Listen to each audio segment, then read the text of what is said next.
is also the executive dean of faculty in his university, and has extensive experience in policy issues. So those who would want to interact with him, there's a lot that you can talk about. There's a lot you can talk about academically, but also in terms of policy influence and how policies are done. And we also have got Professor Trust Bitter, who is from Canada and works very closely with the university for some time. I think we have a joint grant that he is doing with Professor Ndlala. Prof, thank you very much for making your way to South Africa and to the University of Limpopo and gracing this conference today.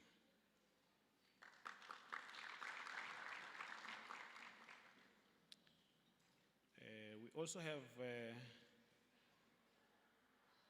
Ms. Mamone Tracy or Tensi, something like that. She is from the DSTI. I need to know the name very well, and I will make sure before we come out of here I call you correctly, ma'am. She is our stakeholder representative. The DSTI is actually one of the mothers from which, as research, as the universities we suck from, you know how much we rely on DSTI programs and funding that is also dispersed directly from the DSI as well as through the NRF. So I don't need to mention a lot, but particularly she is in the desk that works with IKS and ensuring that work such as what this conference is about is supported and promoted. And thank you very much, ma'am, for what you do on a daily basis for this university, but also for higher education in general and the research fraternity.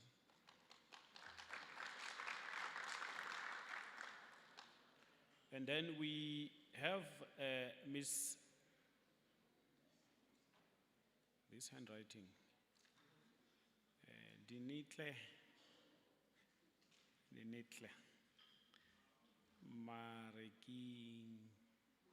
Moriki, yes. She's from Botswana. She's from a private organization, a company in particular, that is involved in the beneficiation of such things as Moringa and commercialization. Thank you very much for taking time to cross the border and come to your neighbors to try and share skills and knowledge, as well as innovative expertise. We appreciate. And then lastly, I want to acknowledge the presence of Dr. Kerry Waterman. She is from California, USA, and she worked for the Department of Food and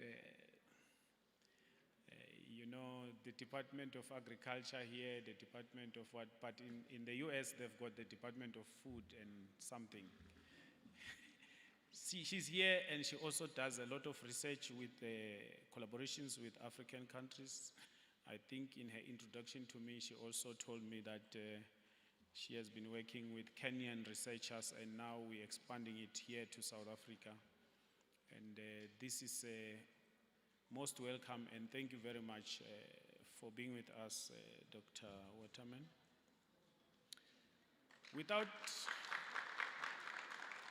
Without taking a long time, I would like to again reiterate that we congratulate the Faculty of Science and Agriculture, particularly the School of Agriculture, for taking to the next level the research about Moringa on campus that has been going on for quite some time and elevating it to the status of having its own conference.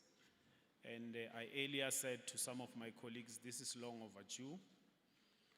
We've been doing a lot behind closed doors, and I think it's about time that we start going out there and showcasing what we do. But not just showcasing what we do, and being able as a university to show the impact of what the research of the University of Limpopo is about when it comes to this area of research. And I would like to appreciate the working relationship that is evident this morning between our researchers, the research office, which I lead, but particularly the technology transfer office, which is led by Mr. Thabo Libilo. I've seen him earlier, but I'm not so sure if he's in the room. I would have liked for him to stand up so that most of you can talk about how can we protect our knowledge, but in the most, how can we work on it until it gets to what we call commercialization, so that we can draw those third stream income. But he is around, and looking for him will not be difficult. I think a lot of you would know him. Those who don't know him, he is available to assist and to tell you how we deal with that and how we are compliant to the policies of the country when it comes to enabling that ability to collaborate with industry, collaborate with private individuals, and for researchers to be able to assist in ensuring that your work is taken to that level. The University of Limpopo prides itself with ensuring that on a daily basis, through our research, through our teaching and learning, and through our community engagement, we aspire to find solutions for Africa. And I do think that this conference is a good example of what we do in finding solutions for Africa. In terms of health, in terms of nutrition, in terms of food security, I think this conference will showcase to many of you how we are able to fight the battle against poverty, against disease, and the battle against human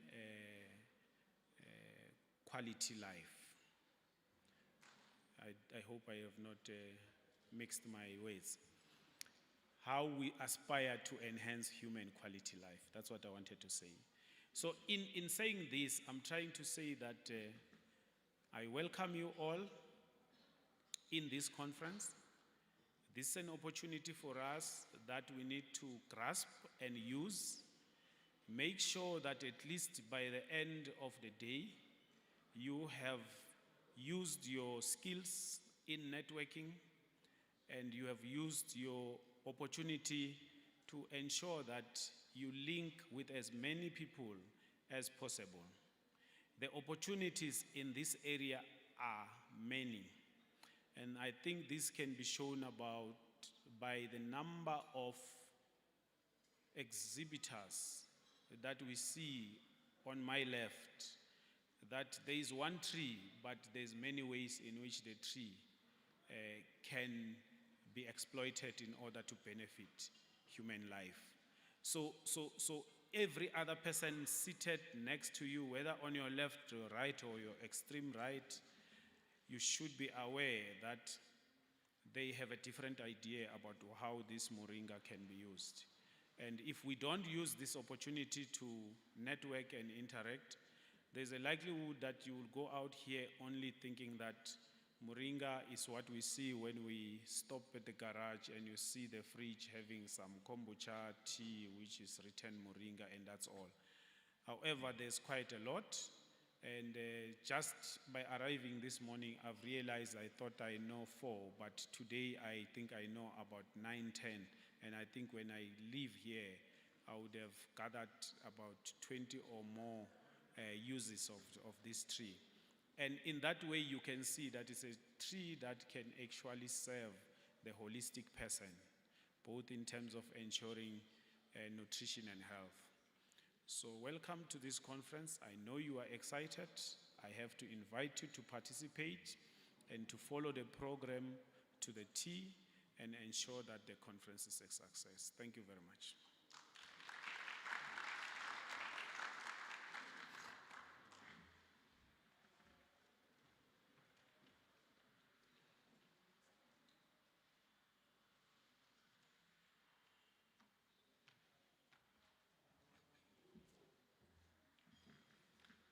Thank you, Dr. Mabila, for welcoming us and for officially opening the conference. We are going straight into the program, and we have our first plenary of the conference. And the speaker is a man who needs not much of introduction. Professor Hafiz Abdelgadir, coming from the Sudan, as already mentioned. Hafiz has done extensive research on Moringa, and he started his research journey way back, I remember 20 years ago or so, at UKZN, University of KwaZulu-Natal, before moving on to the Agricultural Research Council, where he was one of the people who initiated the research group that was working on Moringa. And we really appreciate the work that he did to form that base, that foundation of where we all then came and stand on. After leaving the ARC, Hafiz went back to Sudan, where he continued with his research. And today, he is going to talk to us about his journey through this research work that he's done. Hafiz, the podium is yours.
Yeah, it's okay.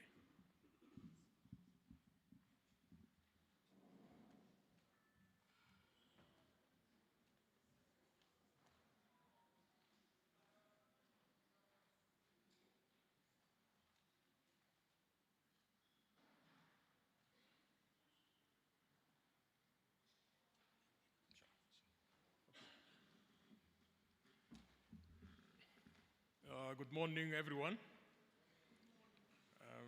My name is Hafiz Ahmad Abdelgadir. I'm a professor at the University of Odain. I'm the Dean of Research and Innovation at the University of Odain. So I came the whole way from Sudan, but I'm not new to South Africa. I used to stay here for a long time. So I would like to thank Professor Ashwell and the conference organizer for inviting me and giving me this opportunity. So my talk today is going to be about the Moringa technology transfer, which is on the work that we've been doing for the past maybe 15 years in South Africa, under the fund of the Department of the Science and Technology and Innovation. I'm very happy that May Mamoni Tang is here. So it was a very good project funded by the Department of Science and Technology. Before I start, I just want to give some background that Moringa has got 13 species. What we are interested in is the Moringa oleifera, which is originated from India. But interestingly, 11 other Moringa species are originated from Africa, whether it's from Madagascar, Kenya, Egypt, or Somalia. So I think the window is open for a lot of research to be done on the other species. I'm sure there are a lot of work that's being doing, but our theme always is about the indigenous plant, I think the window also is open to work on the other 11 species. As we all know that Moringa, known as the miracle tree or the tree of life, and it's in terms of nutrition, in terms of it's good for the infants and for the lactating mothers, and also it's got general uses for biogas, fertilizer, water purification, and other like drought tolerance as well. And also, traditionally it's used for wound healing, ulcers, and then for heart disease and cancer, inflammation. And also the flowers of the plants were used to treat ulcers and enlarge spleen, and also to produce aphrodisiac substances. The pharmacological studies confirm that the hepatoprotective and alcardio-protective and anti-inflammatory potential of the extracts from different parts of the plant. This is being confirmed. And also, there is confirmation for bioactive constituents present in all parts of the plant. And till now, there are more than 100 compounds that have been characterized from the Moringa, and including alkaloids, flavonoids, arsaquanins, vitamins, and glucosides. And also, there are some other novel isolates, such as the myromycete and AVMB and niazimine. And this also has a potent antioxidant, anti-cancer, and anti-hypertensive, anti-hepatoprotective, and nutritional effect as well. So that was just a background about the miracle tree. For our project, the Moringa Technology Transfer, it was, as I said, it was funded by the Department of Science, Technology, and Innovation under the directory of the IKS Technology Innovation, where a number of consortia was formed, like the consortium for the nutraceutical, consortium for the African traditional medicine, and the consortium for the cosmeceutical. Our Moringa project was under the nutraceutical, beside other projects. In the consortiums, we are collaborating with some research institutes like the CSAR, and also with the universities like University of Pretoria, Univen, University of Free State, University of KwaZulu-Natal, University of Limpopo, WITS, and Chwani, University of Technology, and also with the governmental department. Please pardon me, Rendani Moruve, also Department of Rural Development, Limpopo, and I didn't acknowledge it here. Also with South African Bureau of Standards and with the Innovation Hub.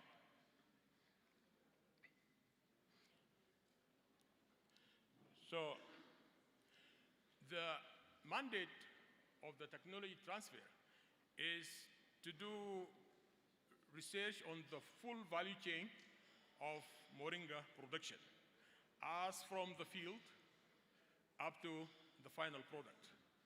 So from the field, we work on research and development, on application of good agricultural practices. We work on the seed aspects, seed germination, purity, and seed availability, cuttings, seedling production, all aspects of propagation. And also, we worked on breeding. We used to have like 13 different Moringa cultivars brought from different parts from Africa. We were evaluating those cultivars in terms of the growth, in terms of the adaptability, in terms of the phytochemical and bioactivity as well. Also, we worked on the Moringa agronomy aspects, how to grow moringa, what is the best spacing, what is the best fertilization methods, what is the pruning, the best pruning, and all those agronomical aspects. Irrigation and weeding and organic fertilization as well. And also, we work on the pre-harvest, like when to harvest and sign of harvest, and also how are we going to harvest with the irrigation? Do we need to stop the irrigation? How many days before harvest, and all those aspects, and also the time for the harvest, method of the harvest, the hygiene of the harvesters. We also work on, besides good agricultural practice, also good processing practices while we are doing the harvest. So our mandate was to work on establishing a less complex processing facility that can be replicable, that can be suitable to be given to the farmers. And we came up with a very unique blueprint processing facility that it's very simple. That's just made from the shipping containers. We did some insulation inside, and we added all the necessary needs for the facility to be complying with all the national and international standards. So we did identification of the post-harvest value chain. I did identification of the facility, the tools, what tools we need inside, what equipment we need inside, and also identification of the optimum and less complex drying methods. There are several drying methods, whether it is air or sun or heat or solar.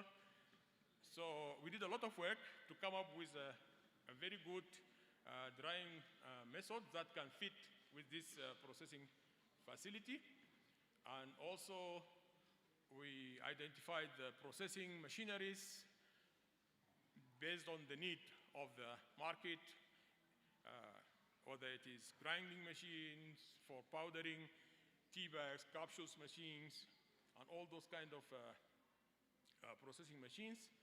And also, after we did all that, we identified the standard operation procedure, and also identified the safety and security measures for the processing facility.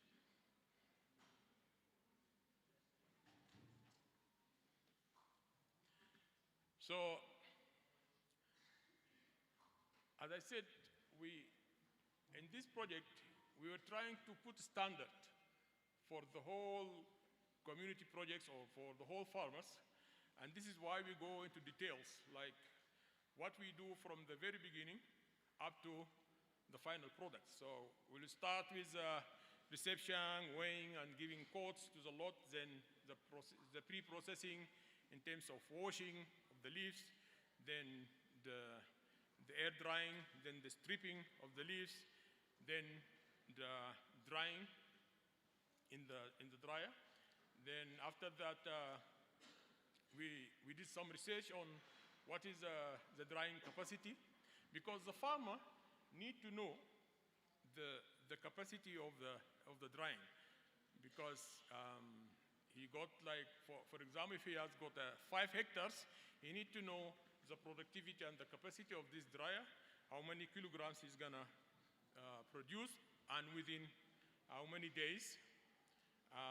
So we did research on all that to come up with the standard.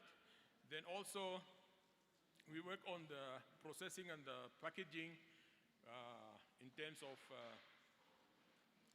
the powders, because the market needs different size of particles for powders. Like for tea, you need coarse particles. For powders, we need like fine particles. So we did a lot of research on that. Also the capsules. The capsule itself, the material for the capsules, and also the tea bags, and the materials for the tea bags, and acceptability also of all these materials. And with the ARC animal production in Irene, we did some work also on the yogurt, and University of Wits with Professor Luke Chumuka, and also mineral water as well from the Moringa. Also, we did a lot of work on the shelf life and the best storage environment for the products.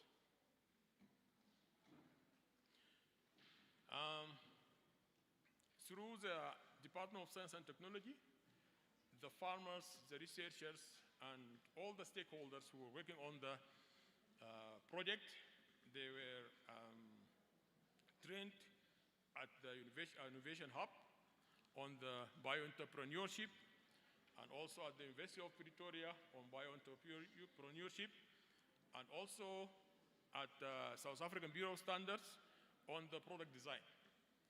So the good thing of this training, because when you are dealing with farmers, you need to really give a good assistance to the farmers, so that they can also become good entrepreneurs, that they can take and design their products. Also, we developed the Moringa standards. I was privileged to be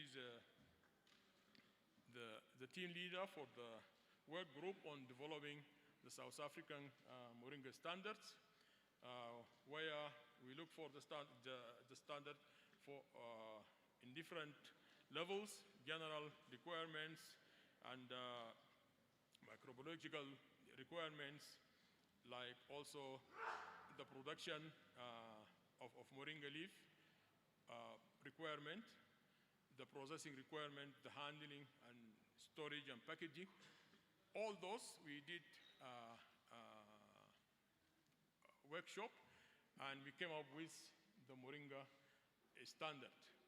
And that collaboration was with a number of universities. I think University of Limpopo, one of them, University of KwaZulu-Natal, CSIR, and University of Free State as well.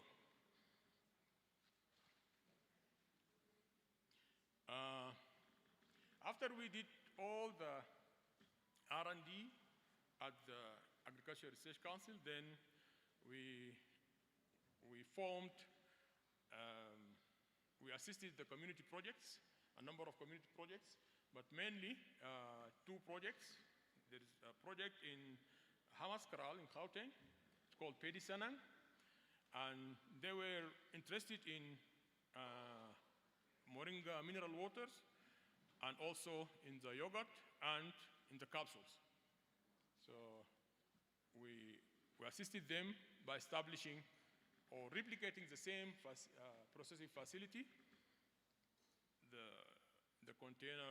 shipping containers with the equipment, with the processing machineries. The other project is in Tuseng, which was led by late Mavis Matabata and her son Tisheho. I'm not sure whether they're here. Tisheho, yeah. So the same thing was replicated for them. And I think they were very interested in the powder, capsules, and the tea. And I think they did a good job in terms of marketing their products from these three items. Also, there was a project, community project at Mokonde. I think me, Rendani was also supervising us at that side. We got also some other projects in KwaZulu-Natal, Gauteng, and Eastern Cape. And also the entrepreneurs, like Mr. William Inteke. I think he's the founder of the Moringa Association, and he got his own Moringa plantation, and he's doing a good job. Also, Mr. Rene Munia is also a good entrepreneur who's been working on Moringa for a long time. So we were just giving them some kind of like advices and some technical support. Also under the Department of Science and Technology and Innovation, assisted the Moringa farmers to establish the MDASA, which is the Moringa Development Association of South Africa.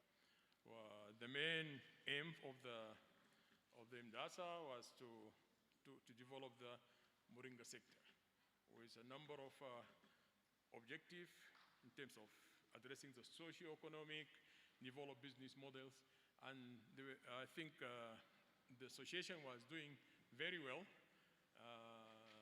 in terms of attracting many farmers to the sector of Moringa farming. Also, the Department of Science and Technology, they funded a number of researchers and people from academic institutions and farmers to participate in the Ferris International Symposium. I think Prof. Paulina, Prof. Newton, we all met there, and I think it was a good opportunity. And as the delegation from South Africa was big, I think we were competing with some other delegates from Turkey, Saudi Arabia, and Brazil, but because of the big delegation from South Africa, we won to organize the second symposium in South Africa, which was in 2019. It was held in Pretoria. So, in terms of human development, under the project, the research team include or involve researchers, postdoc, PhD students, master students, research assistants, and the theme of the research was food and nutrition security, breeding, agronomy, gas and remote sensing, bioactivity and phytochemistry, but not limited to this theme.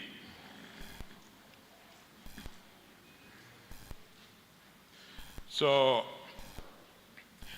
one of the work that we did as researchers, we work on the variation in the pharmacologically potent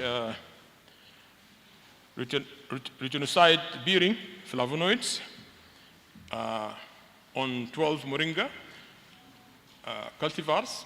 And this work was in collaboration with Prof. Luke Chimuka from Wits University.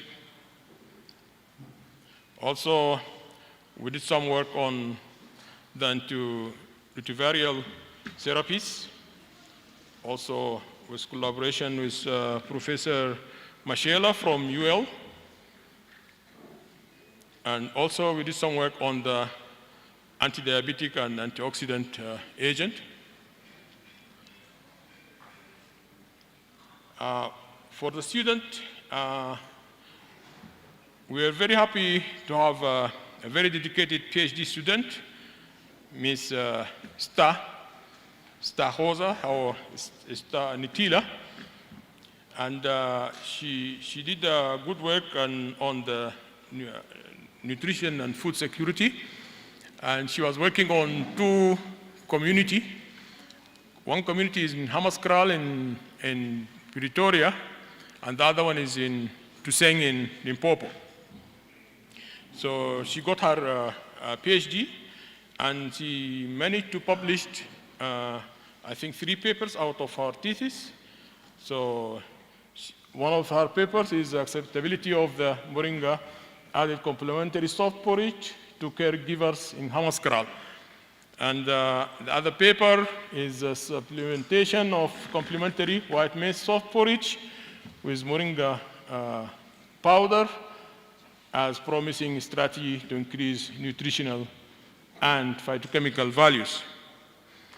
The other one was assessment of the food and nutrition security status of the weaned 7 to 12 months old children in rural and peri-urban communities in Gauteng.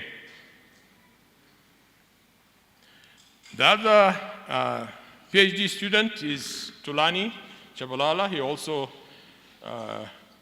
registered and graduated from University of KwaZulu-Natal. And he published a number of papers out of his PhD. One of them is this potential of substitution of the root with the leaf in the use of Moringa for antimicrobial, anti-diabetic, and antioxidant properties. We've got another PhD student who was working on the agronomic practices.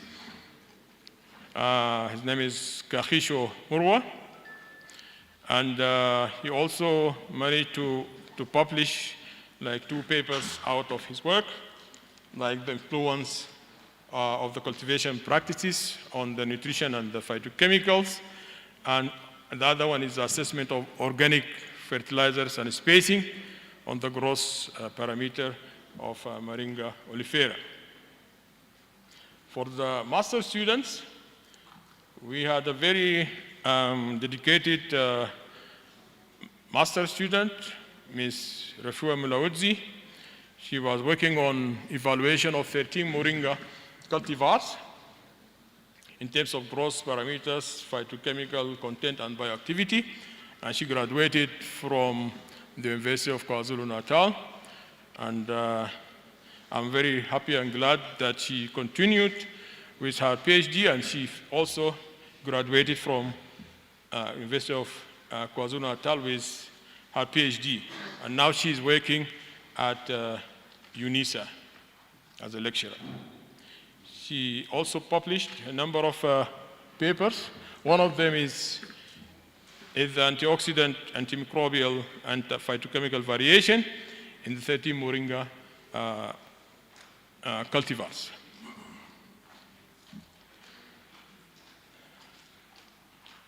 Besides the master and PhD students, we also used to have like research assistant, and one of them is Miss Kelly, and she also published one paper on the potential of Moringa lamb products in combating micronutrient deficiency. So this is, in summary, this is the research that we've been doing at the RC under the umbrella of the Department of Science and Technology, the Directory of IKS Technology Innovation. And I think we are very happy with what we achieved in terms of products, in terms of students that being graduated, in terms of papers published, and also in terms of the standard that we publish for the whole country. Thank you very much.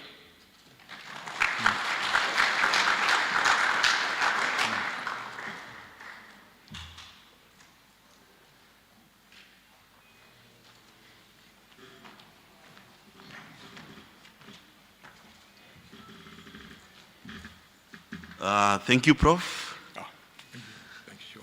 I'll open the podium for interactions, comments, questions, if there's any.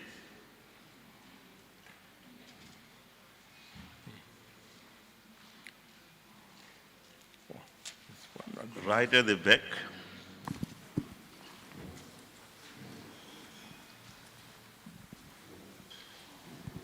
Thank you.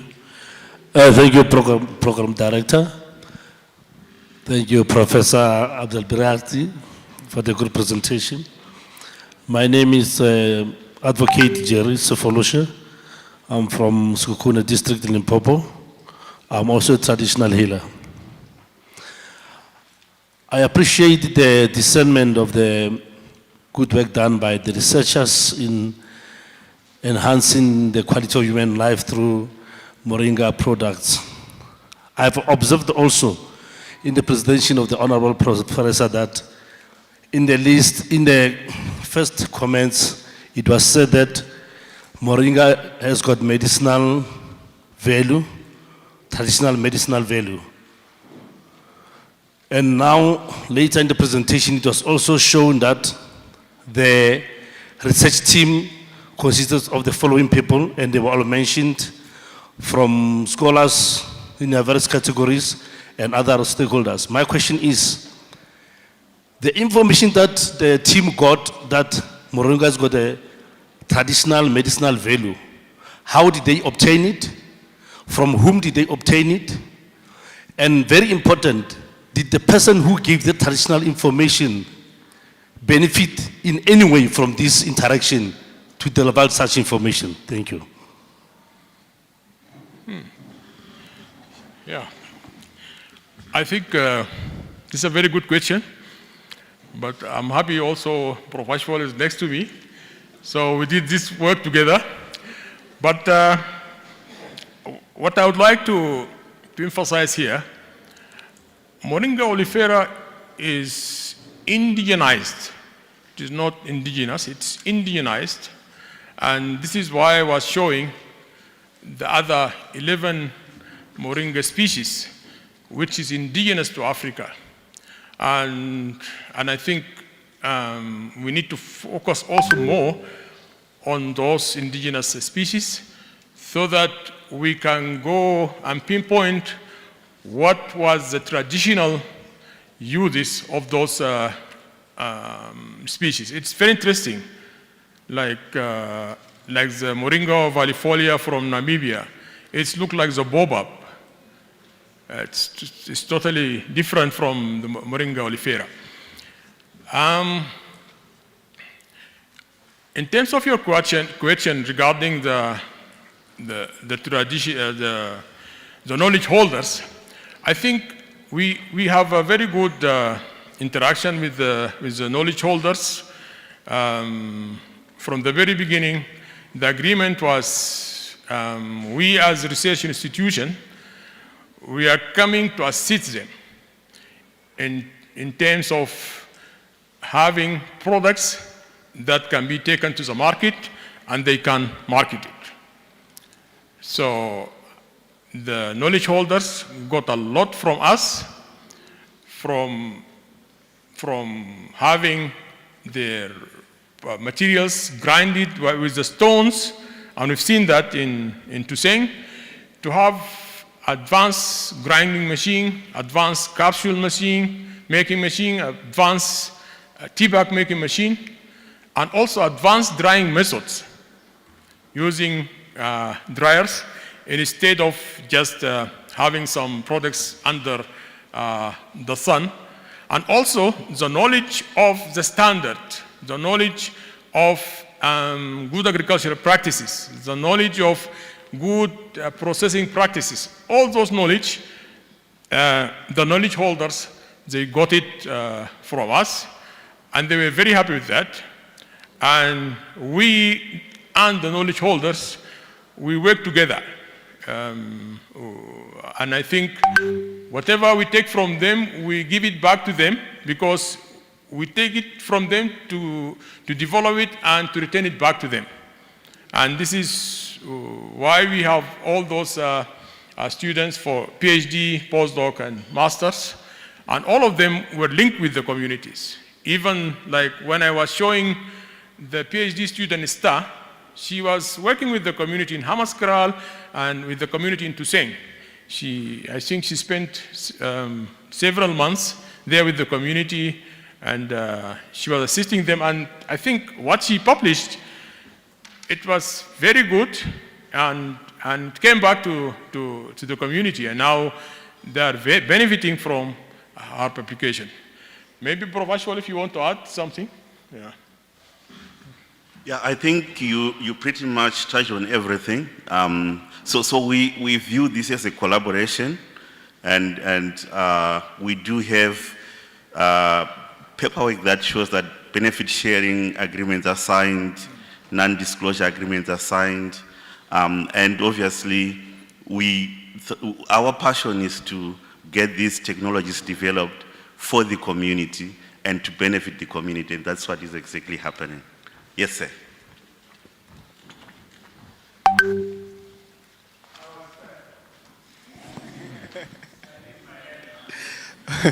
My apologies.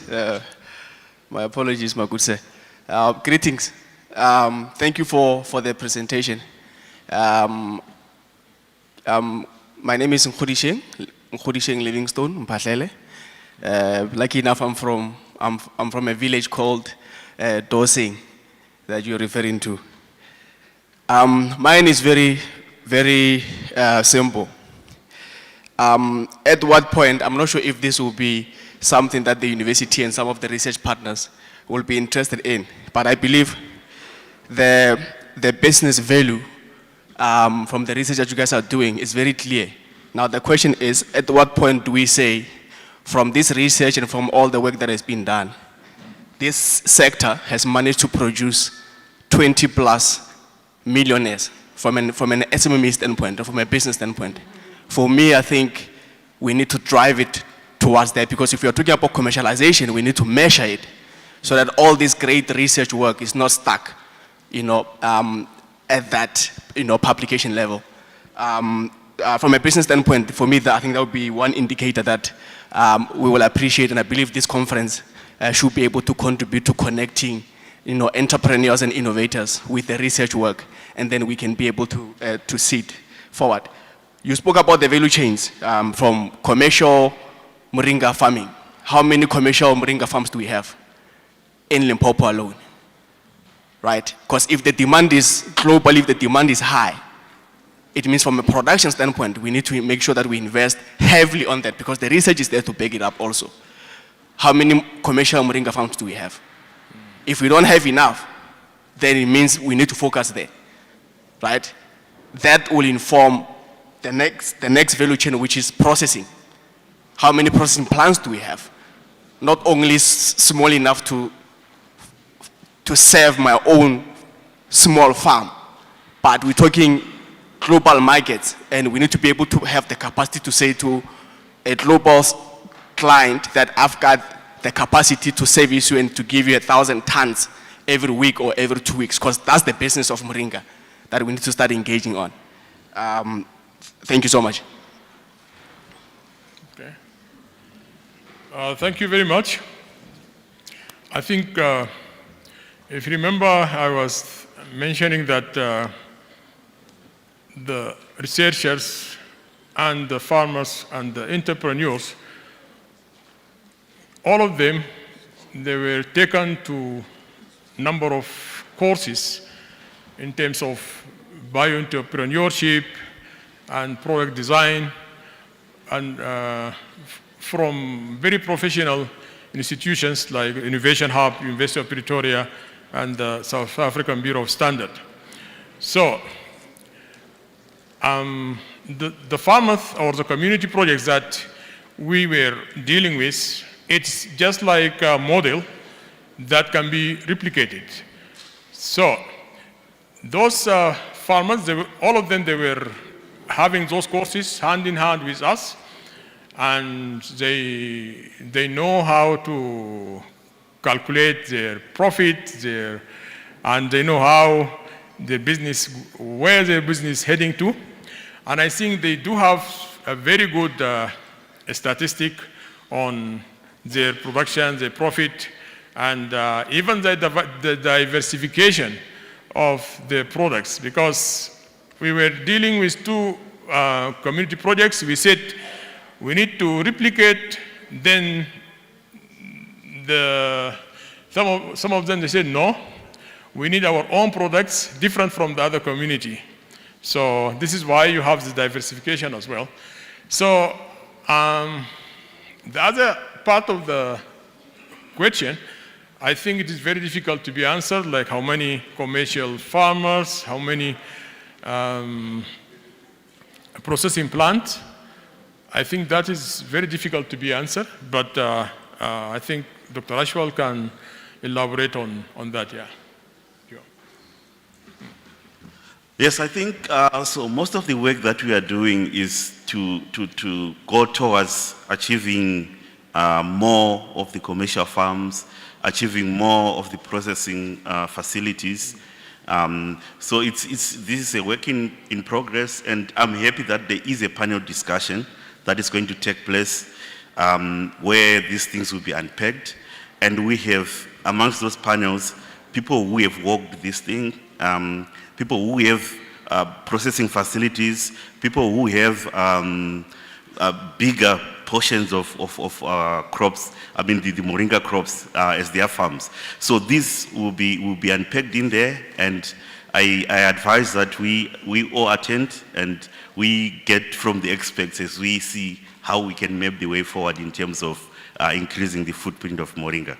So I would have really wanted to take more questions, but we have got presenters online, and Afiz is around for the duration of the conference. During the tea times, during the lunch times, please interact with him, and you can get more on what he presented on. Thank you, Prof. Thank you. Okay. So sorry, Program Director. Like I said, the first hand raiser, it was given opportunity to can comment. I then become the second. So could you please give me that opportunity to can also say something regarding the good job that you researchers have done. My name is Ernest Chengezeno Achabuyo from Pilisanang Cooperative that you just presented there in your slide. First of all, I must acknowledge the good job that we have displayed and the information that we have absorbed out of this initiative. We walked the journey together from all those 15 years till to date. You will remember that at some stage, when I joined this consortium platform, I as a person, I was not economically empowered in terms of the knowledge. But at the age of 49, I didn't even have a standard or a metric certificate. Because of this process, I tend to gain a senior certificate on plant production, which is equivalent to a diploma level 2. Why am I raising this? You can see me, my beard are becoming gray. I wanted to anchor on the second speaker in this conference. I wanted to pledge to Limpopo government on the agricultural sector. Let us try to fast track the commercialization part of this initiative. The evidence is there for everybody to can see in terms of the compliance, in terms of the proper regulatory. You have done that. You have done a publication. We work hand in hand with South African Bureau of Standards, your Agriculture Research Council, with very high-tech and qualified professors on that aspect. Now the issue is, before I can say goodbye to this world, I also want to can say goodbye with the money in my pocket.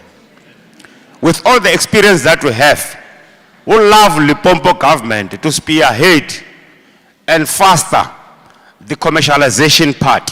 Why? In terms of the research, we are now informed that Limpopo is the only province that Moringa it grows well throughout the year. And that is a fact. We know for that fact because ARC, you had those gadgets that were doing research on itself, and it was then quantified and confirmed by the EU researchers. Now what we need commitment, frankly speaking, from the Limpopo Department of Agriculture to make Limpopo a Moringa hub province, so that the others, when they follow, they will find us in the way where we'll be able to have a proper agro-processing facility in the compact format, in the cooperative format, like what the Agri-Forum are doing. I wanted to plead to Limpopo Agriculture Department, spearheaded by University of Limpopo, because you have got a vast experienced personnel in that particular institution. Let us fast track this process. Indeed, my younger fellow brother from Toseng, all right, unepile mo, nako ya ubulela is no more. And then the time now is for us to act, to industrialize this Moringa. Is Moringa in demand globally? We all know, you have done those research.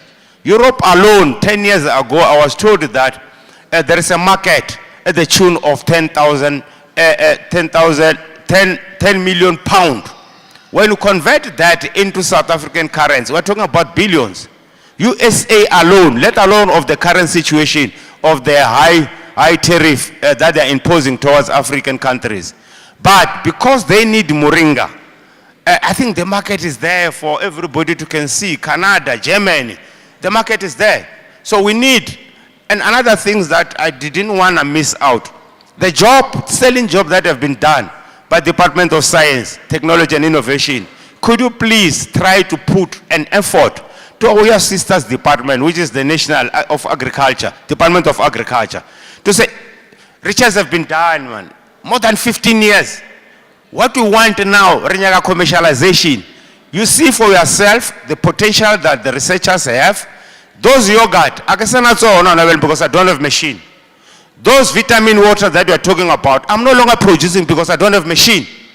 Those energy drink that we just display that in your slide, I'm no longer producing because I don't have a machine. It's the product people love very much. The people in South Africa, they love that product. The retailer in South Africa, they like those products. Why? Because we comply with each and every single step that the food compliance is required us to do. So once we can focus, I urge this conference to put more focus on job creation, in particular for the youth community. And now I'm about to go to pension, but I would love when I go to pension, share some legacy that begin to talk out of those initiatives. My company alone have generated 1,500 employment. I think that needs to be the core, what we call deliberating in this conference. So that at the end, when we analyze resolution taken out of this conference, it must have to make sense. And we need to publicize the resolution that have been taken out of this Congress. Let us make this Congress a very successful one, as I believe it is going to be successful. Hence my word. You can hear my voice. It's very much confident. It's an indication that this conference, at the end of its closing date, we need to have a way forward in the form of program of action.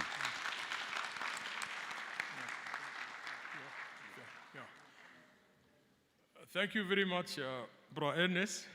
We are very happy that you are here. I think you said it all, and those points are very valid, very, very, very valid, yeah. Thank you very much.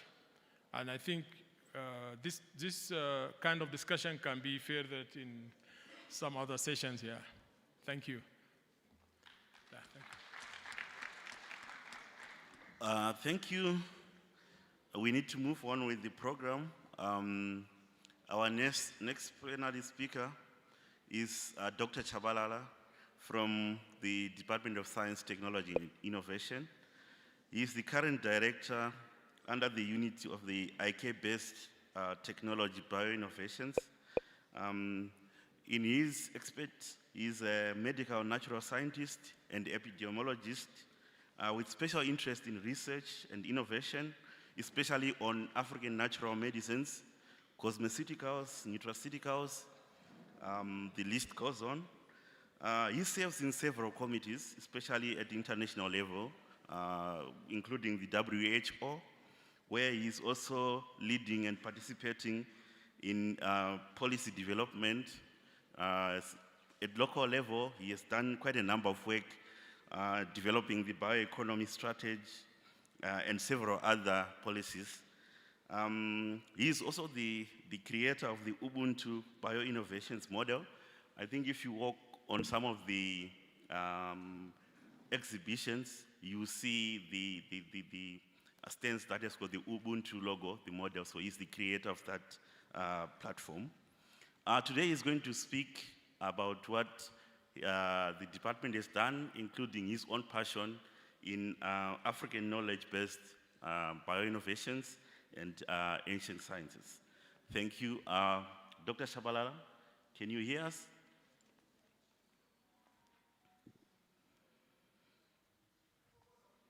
Yes, indeed. Thank you. Am I audible? Yes, sir. The podium is yours. Wonderful. Thank you so much for organizing this work. Actually, my mandate here is to represent my Deputy Director General, Dr. Tenza. Even though I will speak more on African knowledge systems or what we know as indigenous knowledge systems. I have an echo. Let me try something. Are you still able to hear me?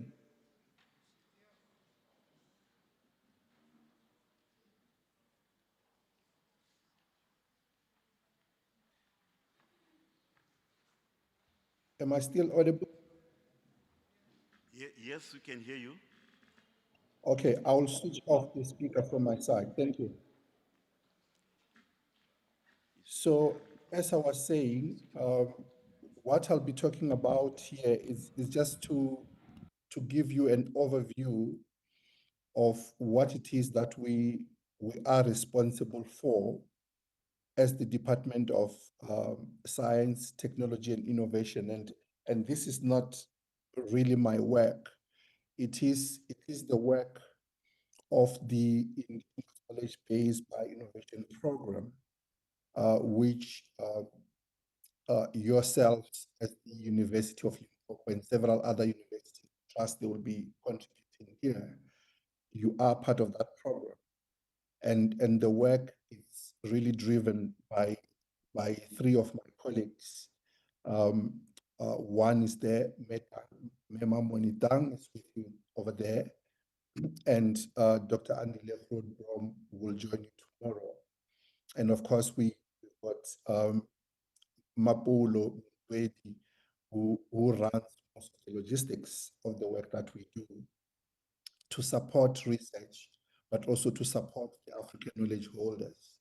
And some of the knowledge holders are there. You just heard also from Dati Chabuyo, who has been a beneficiary of this work. But since we have wasted a little bit of time, let me then go straight into what it is that I'll be talking about. As I said, I will give you a current overview of how the department is looking into the work that we do in African knowledge systems-based bioinnovation. Secondly, I will then talk to you about our strategic mandate as the department, as well as introduce most of you to this Ubuntu-based bioinnovation model that Prof. Ndalo spoke about. Then I will proceed to give you just high level what it is that we do just examples of some of the things that we do as a department. Some of these things have been mentioned already by Professor Hafiz, whom we worked with for a long time. And then I'll end up with just sharing some of the outlook into medium to long term, so that those of you who work with us and those of you who may work with us into the future, you may be aware of our vision as a department, and see how you can be champions of this work that we are envisioning into the long term. Of course, our work is predicated on the South African National Development Plan, which is coming to an end in the next 5 years or so. I assume you all know that we've got an Indigenous Knowledge Systems Act now, for which we are working on the regulations. But also the department worked on the white paper on science, technology, and innovation, and the implementation part of that white paper is called the decadal plans. And of course, coming into our unit, we are currently under the Bioinnovation Bioeconomy Chief Directorate, and our focus is to look into these bioeconomies. And at continental level, at regional level, we push the Pan-African agenda. And it's something that is very, very important to us, that as a country, we can't develop alone. We have to develop together with other African countries. You would hear throughout the 2 days that as South Africa alone, we are already a mega biodiverse country, but just imagine the entire African continent. We have really untapped African knowledge, just as on the in South Africa or in SADC. So if we combine the richness of African knowledge systems throughout the continent, we have something that no one has. We have a niche right there that no one has. And if we then couple this with our innovation capacity, because we have the capacity, we have experts, we have talent, we have all these young students that are really our human capital dividends. As you may have heard, that Africa is a youthful continent, and 1 out of 3 people or 4 people in the near future will be African. So really, the future belongs to Africa. However, we need to stand up and do something. And if we pull out the areas that you're talking about over there, like the areas of the nutraceuticals, cosmeceuticals, the African medicines themselves, and we're just talking strictly the herbs, not even talking and other things that are involved in medicines. And the youngest one being cannabis. We're looking into huge global markets, as Chabwe was saying. But at home, we'll look into what are some of the markets that we can look into at home. But let me then just share with you just a little bit what the Department of Science, Technology, and Innovation is all about. The vision of the department is to increase well-being and prosperity for all in South Africa using science, technology, and innovation. And really our mandate is to create an enabling environment and provide resources for science, technology, and innovation. But we don't just dish out these resources. We also are required to provide leadership on how these resources are supposed to be used, and as we open up the environment for science, technology, and innovation to thrive for the development of the country. Now, the department is is shifting its outlook. You may know that it was once called the Department of Arts, Culture, Science and Technology. Then it became the Department of Science and Technology, and it became the Department of Science and Innovation. And recently, it's now called the Department of Science, Technology and Innovation, with special emphasis on innovation. So what are we saying? We're saying science is the basis. Science is the foundation. Science means nothing but just knowledge. Science is simply knowledge. And technology, these are the enablers, these are the means, the ways that we develop through knowledge. And in this case, African knowledge must matter, because in this country, African knowledge was oppressed, was suppressed. And if you suppress a knowledge, you are cutting out the majority of the people from contributing directly towards wealth creation and their own liberation and redemption. So, so therefore, if we include African sciences to create technologies, then we can be innovative in terms of the inclusive growth, meaning that we can industrialize, we can come up with these manufacturing industries for people to own the means of production for inclusive growth. Growth cannot be only for a certain sector of the people. So this is the new outlook of the department, really starting from today, if you like, into 2033. You might have heard the minister mentioning what in ancient language of the Nile Valley, where Professor Hafiz is from, they called this a hekar, or the Indians, those who speak Sanskrit will say mantra, but often people know the Indian rendition of this, that this is a mantra, but in Africa it's a hekar, which means a word of power. This word of power is that minister keeps on saying, and this we have embraced as a department, that we need to place science at the center of government, meaning governance, creating this capable state for education. We are in a higher education institution today, in business. And when we say business, we're not only talking about your large scale businesses, we're talking to the likes of the businesses that you see there exhibiting, and society at large. So this is the outlook of the department from today.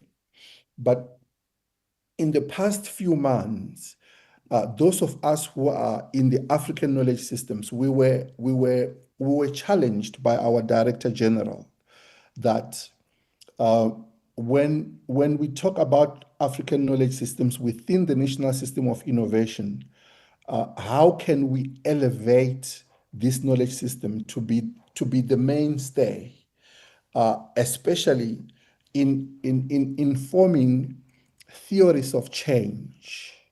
When we talk about how can we create a capable state, when you listen even to some of our leaders, they will always quote people who are outside the African continent. More often, they will quote the very oppressors or scholars from the countries that are perpetuating the oppression, not only of the African masses, but if you look into maybe Latin America or Southeast Asia, the so-called Global South. So we are tasked with the responsibility of elevating African scholarship, meaning that it's important, especially for you as universities, particularly the natural sciences or the medical sciences, that you start to recognize the importance of transdisciplinarity. The minister always says, it ain't science if it's not transdisciplinary. It ain't science if it's not multidisciplinary. So some of the things that we're starting to bring into the space is some of the leading scholars that brought in, that gave us, or that gave the world, these notions of transdisciplinary, especially Professor Sheikh Anta Diop, the author of The African Origins of Civilization, and I will encourage natural scientists and agricultural scientists to read the works of Professor Sheikh Anta Diop.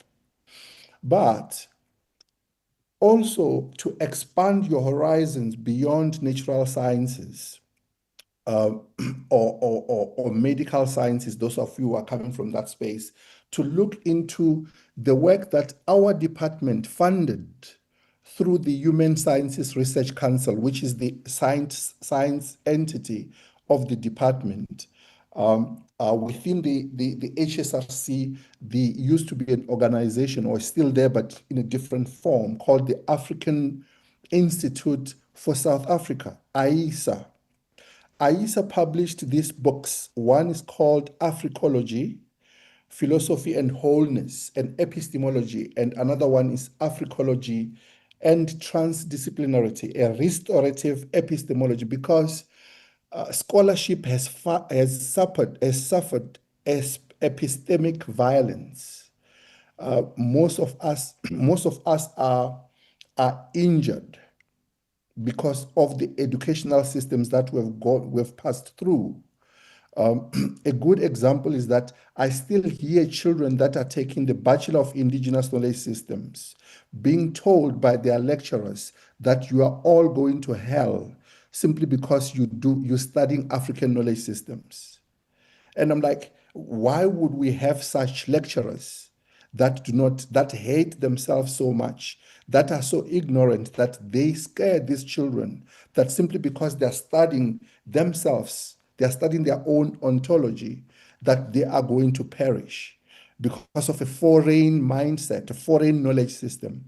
So I'm putting this text here so that we embrace Africology as a transdisciplinary modality to inform the decolonization of research methodologies.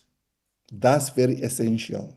But also it's important to honor Professor Ramuse from UNISA, whom we funded through our National Research Foundation IKS call many years ago. And he really is the one scholar that really uplifted the philosophy of Ubuntu beyond 1994, where Ubuntu has been reduced to something about respect and honor, as if there is no scholarship inside Ubuntu.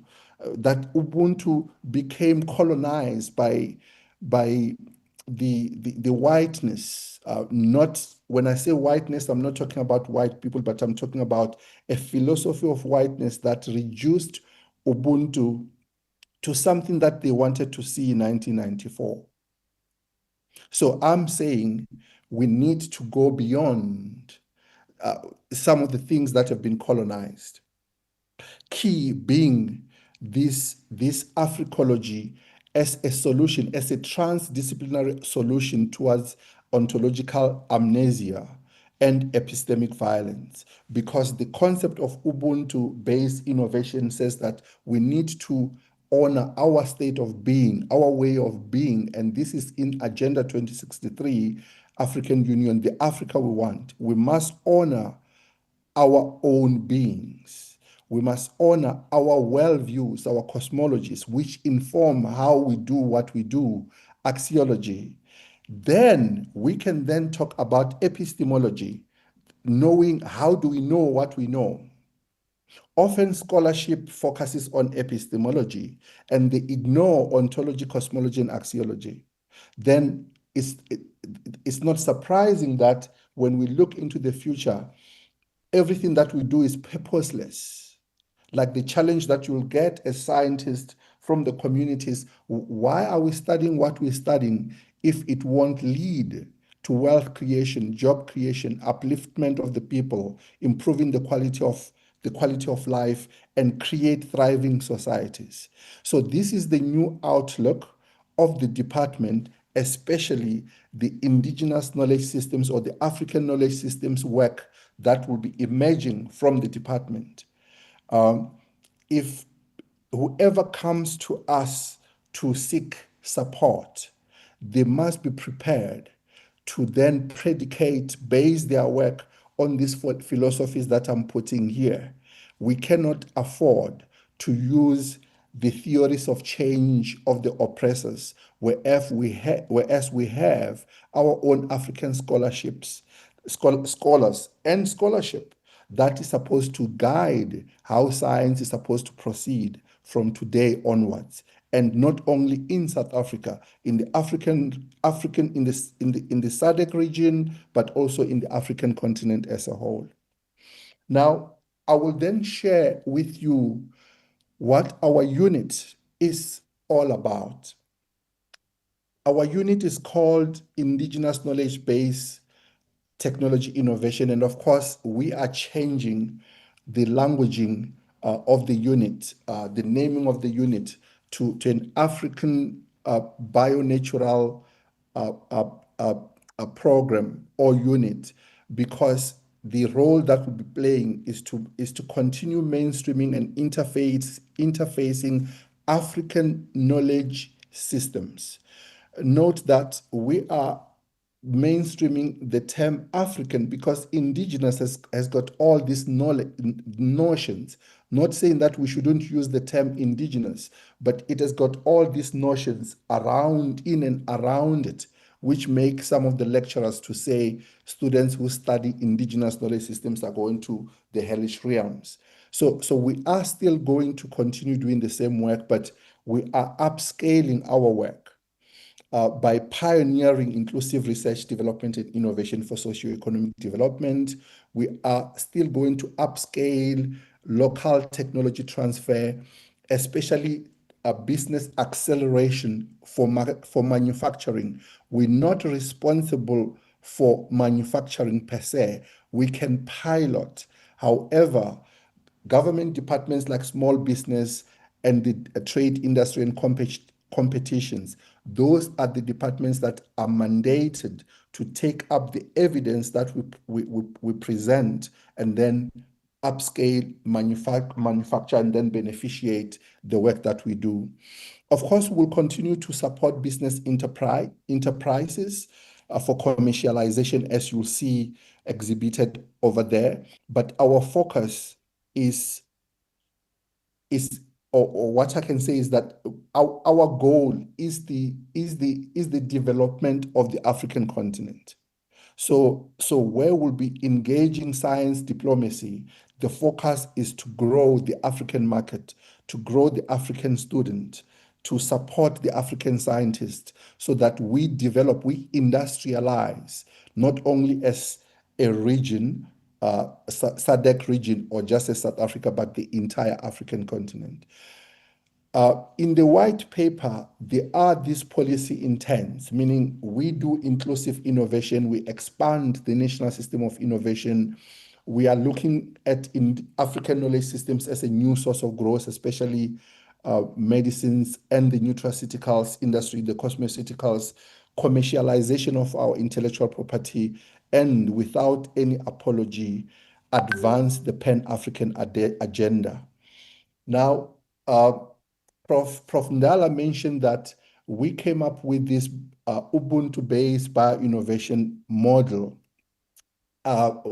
Whilst I created this as part of my PhD, really the knowledge and the inspiration comes from our elders. It's an inspiration that comes from our elders and our ancestors, that the model says that everything that we do is based on African knowledge. The concepts that you will hear from those that we support are based on African knowledge. By integral research, we're talking about this transdisciplinarity, meaning that around a scientist, around a knowledge holder or community, there will be several knowledge systems. Like, for example, Ntate Chabuo is supported by a chemist, by an enterprise developer, an economist, by a clinician, by a biologist. So there's different types of scientists and knowledge workers around our community. So transdisciplinarity has been what we have been doing from the onset.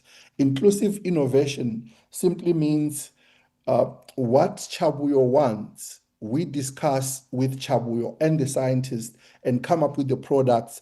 The knowledge is all inclusive from African knowledge systems, emerging sciences, and we pull everything together to then improve on the type of products that we want. And by localized technology transfer, we're saying that if knowledge comes from a certain village, that village should be the first point of entry in terms of beneficiation. However, we're saying it can't be just one village that benefits. If there is knowledge, that knowledge should be spread to other villages. And talking Moringa, this is what our Moringa, if you remember Mema Tawate, and we bless her where she is.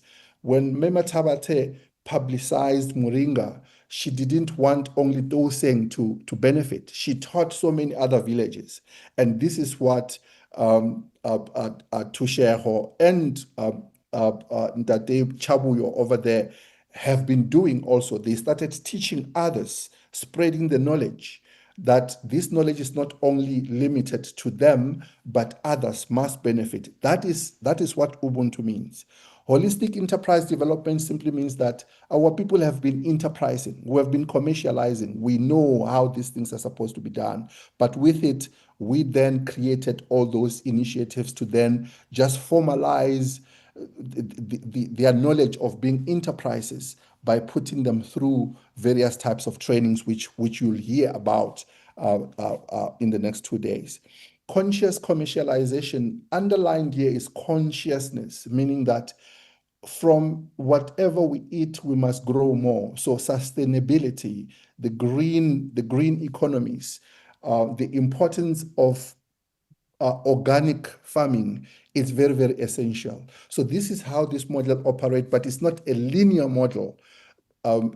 Everything happens at the same time, and it's not a perfect model.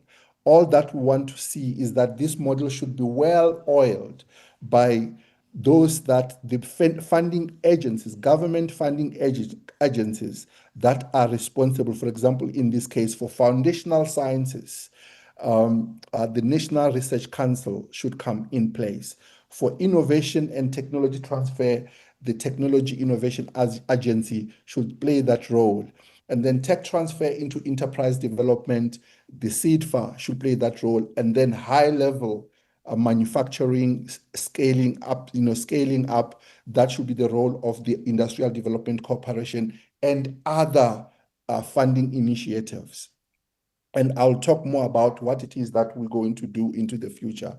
But moving a little bit faster, just to showcase what we do, Professor Hafiz is right. There is no one Moringa in the world. In Africa, Moringa was documented in the Nile Valley between Uganda all the way to Egypt. It was documented 4,300 years ago. And the oldest documentation of Moringa, it's still in stone, it's written in stone. You can see it today in the pyramid texts, what is known as the pyramid text in Egypt. It is known, it was known back in the language, African language that has died, as Bak.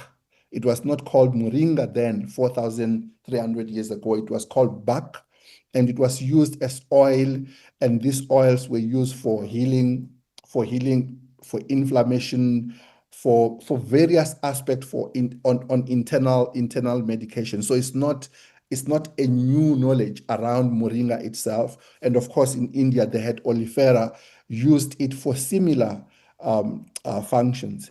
I want to talk about the 3 Moringa communities that we supported. Professor Hafiz has already indicated, and I guess you will hear more of what we did, what the consortia, the Moringa Nutraceuticals Consortia did in Tuseng, in Makonde, for example, and in Hammanskraal with Chabuyo. And I understand that Chabuyo is expanding to Hamashau, and the various enterprises that were spun out. Like, for example, you'll hear about Monutri, which was supported by Sidikong. You'll hear about MIFA and Bishume. You'll hear about PD Sanang and GreenX. I won't talk about that. It's the thunder of the scientists and the students, and of course the knowledge holders that are there with you to share their own stories. But to conclude, the department, our unit, the work that we do is mainly on African natural medicines, the nutraceuticals, the cosmeceuticals, and the health beverages or health infusions, the types of teas that we drink, not because it's tea time, but because they've got health benefits. You can keep on sipping this anytime. If I use African medicines, for example, we are told that in South Africa, there are more than 300,000, maybe now up to 500,000 African medicines practitioners, so-called traditional healers or health practitioners. The official word will be traditional health practitioners. But we're saying English is not our word, so we need to drop some of the English terms, things like traditional, because of these notions that are built around traditional. So these health practitioners, if we're having 300,000 practitioners, and if all of them are active practitioners, we are already talking about up to 500 jobs if we consider not only them in their own Dumbas, in their own places of practice, but we're talking about those who may be growing these plants. We are talking about those who may be transporting, those who may be processing, those who may be warehousing. So if you look into the entire value chains of the medicines, the nutraceuticals, the cosmeceuticals, the beverages, we're talking more than 1 million jobs, just like that, tapping into these local markets, which may double by 2033 when the bioeconomy, when the decadal plan ends. When we look into the annual compound growth rate at 5%, these markets are set to be doubling. So we have a niche here as Africans. So if we consider the entire African continent, we're already talking double. Nutraceuticals is sitting at 17 billion on the African continent. So Chabuyo is right. We have got markets here at home. We are the ones that are hungry. We are the ones that are sick. We have the knowledge, we have the biodiversity, we have the innovation capacity. Yes, it's true. All we need to do is to upscale, is to industrialize. The same goes for cannabis. We have this hemp and cannabis industrialization master plan. And what we're pushing from our side is that, no, we need to have master plans for African medicines. We need master plans for our own African foods, especially in South Africa. It is said that South Africans were the only ones that do not even eat our own food because apartheid hit us very hard, that we don't even know our own vegetables that are rich in nutrients. So the latest child on the block is cannabis. We have up to 22, 25 local land raises of cannabis. Our ARC group has started profiling this. And we started piloting as a department, and we, together with Dalrad and Gauteng Department of Agriculture, we graduated 23 small medium enterprises. They went home with total of 46 products, which are on the market. So some of the pictures that you're seeing are those type of products. So we demonstrated that indeed you can come up with products that can hit the market and really be sustainable in those markets. So we decided to then look into these two to three types of local cannabis per province. Yeah, local cannabis per province and high THC. We're not talking about low THC, high THC. If we can then come up with products on medicines, Nutra, Cosme, and other health infusions. And we trust that we'll be able to come up with up to 60 or more products, depending on the budget that we have. So this work is being done by a group of scientists. We call them the African Legacy Cannabis Program, because they are targeting those legacy African growers, the communities that we know have been growing cannabis for hundreds and hundreds of years in South Africa. Then there is a group of scientists that is looking into high-end, like high-end, not high-end, high-risk type of medications, like for cancers, your diabetes, your neurodegenerative diseases like Alzheimer's and of course, epidemic-prone diseases.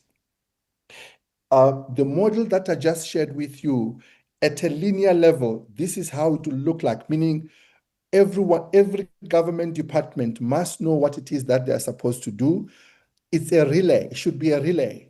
The same thing should apply to the scientists. Universities must know what they're supposed to do, hand over to science councils, and then hand over to the business council or business sector. But throughout, we must have the knowledge holders as active participants throughout this space. And we created the BioPanza initiative to assist with the commercialization of these initiatives. So what it is that we have now? Currently we have 6 platforms on medicines, cosmeceuticals, nutraceuticals, and health infusions. As I said, these are research intensive, innovation intensive. However, they are supported by the technology transfer and commercialization platforms, which then help with enterprise development and commercialization. We are collapsing all this into an institute. For example, we have seen examples in Korea, we have seen examples in India, in China, as best practices to institutionalize this work so that it finds a home, and then for us to be able to then do full value chain work. For example, when we work with communities, the most important thing that we do is that there has to be agreements. And to respond to the first question that went to Professor Hafiz is that ownership of the knowledge and equity-based agreements, that's the motto that we do. The knowledge holders and the communities that we work with, they are the #1 beneficiaries of everything that we support. We are supporting, we're building capacity. We now have 15 labs out of 27 universities and 3-4 science councils in South Africa. We now have 15 dedicated laboratories on IKS, from Univen all the way to KZN. And of course, there are various pieces of land where we do this work. We also are building and putting in place product development hubs and precincts. And the idea is that these labs should be linked to product development hubs where small, medium enterprises can come and manufacture their products in a safe manner, in a sustainable manner, using the standards that you already heard Hafiz talk about. Yes, indeed, we have created the entrepreneurship programs with the Innovation Hub, but also work with several other accelerators. And the acceleration program, the idea is to have at least 2 or 3 accelerators per province, so that wherever we have knowledge holders, they have business accelerators, technology accelerators from their own home province to help them fast track their businesses and grow their markets. As I said, we came up with the BioPanza initiative, which will be the initiative to create the markets for all these products that we're working with and the enterprises that we're coming with, to create spaces for them to go to various places where they can commercialize. And what is important for us is the branding of our products into what Metang has done, the Ubuntu-based bio-innovation brand, to demonstrate that our products are not coming from the garage. They went through high-tech sciences. So that's what we are also doing in terms of the branding. To elevate this work, we are conceptualizing together with yourselves at Limpopo, Univen in the Northwest, and of course the Innovation Hub and other service providers to come up with annual investment summits where champions of industry will be invited to come and look into what our children are doing at universities. These students will then come and pitch so that we create a youth job summit inside this summit, but also for scientists to showcase what it is that they are doing so that industry can engage them in product development, but also for them to then start collaborating with our small medium enterprises as venture capital, or whatever form of investment our enterprises will need. And we'll have our first one sometimes next year in March. We are also reviewing curriculum. Already we started with Univen in terms of the BIKS. We have reviewed the health module. We have reviewed the agriculture module. Northwest is coming, but the idea is that the BIKS up to PhD should expand to other universities. The second part of the work that we're doing is that we're creating medical degrees, clinical degrees, and public health degrees in African natural medicines. The KZN University, the Free State universities are leading this charge for us to have medical degrees which are also co-owned and co-run together with the African medicines practitioners, for us to have something that China and India have. Otherwise, these practices simply go down and die out.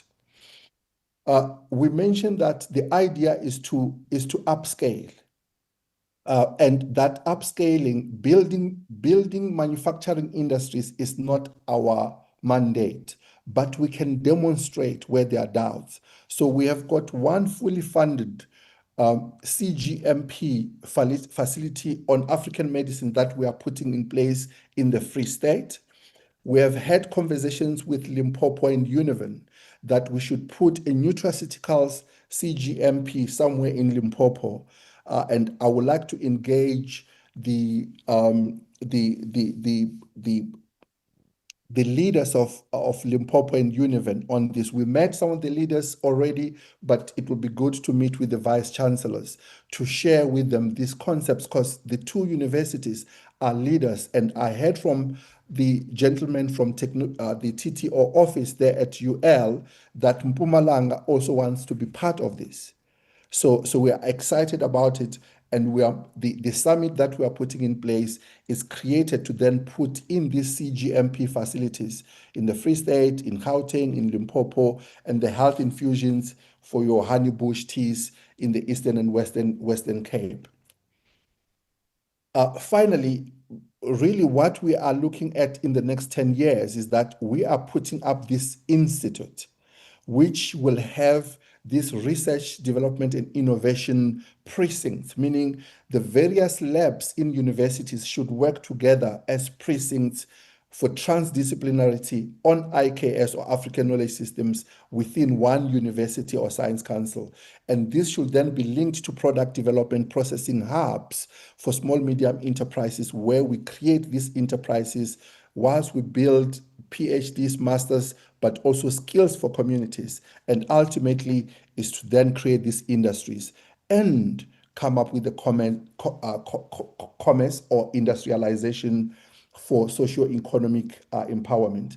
I'll just stop here and say, in the long term, we want to valorize, we want to expand the work that we are already doing in artificial intelligence, in nuclear medicines, in epidemic preparedness and response and precision medicines.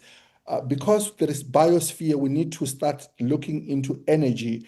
If we are not, I know the Moringa guys, you are already looking into the role of Moringa in energy.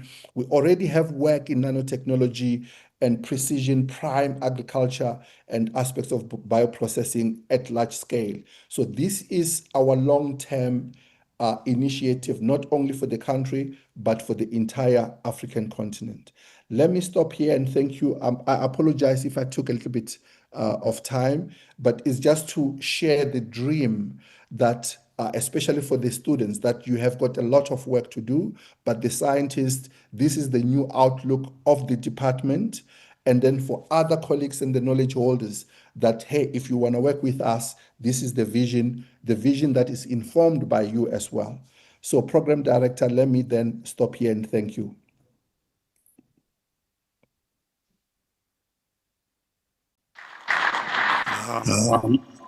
Thank you. Thank you.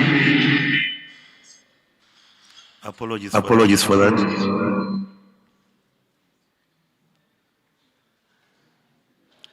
Is it sorted? Okay, looks like. Okay, thank you very much, Dr. Shabalala, for such an interesting and informative talk about what you are doing and what you are pushing through. I'll open the podium for comments or questions. Yes, right at the back.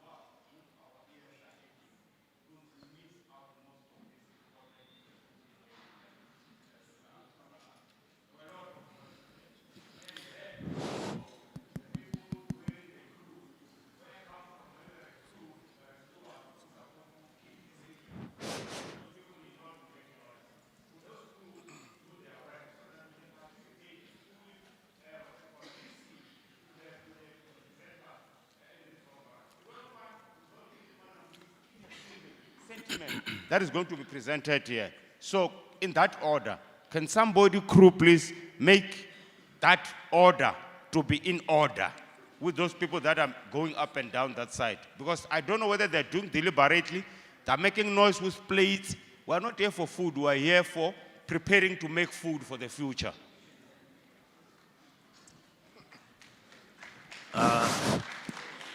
Thank you, Baba Jafio.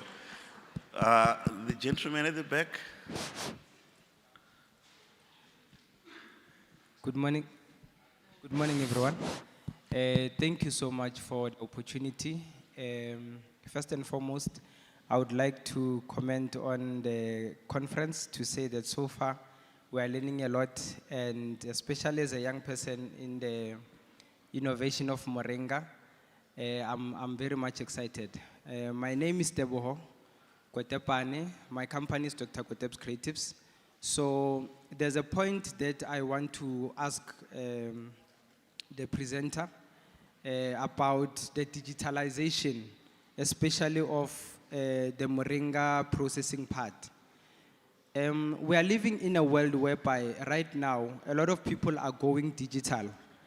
People are no longer interested in just, getting a product directly from you, door to door. They want to buy their products online and so forth.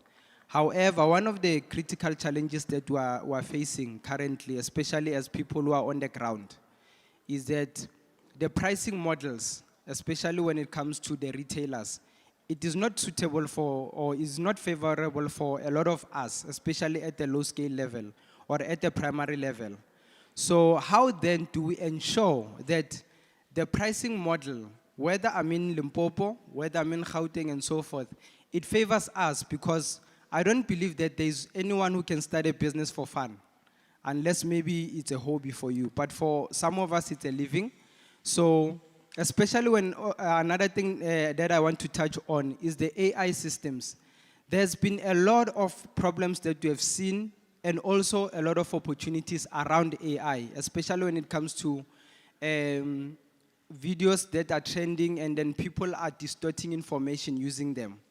So what mechanism or measures do they have in place right now to ensure that whatever information that we share, especially when we are commercializing and sharing with people, that information is valid, and at the very same time, those of us who are innovating these systems, just like us, we have developed our own AI system.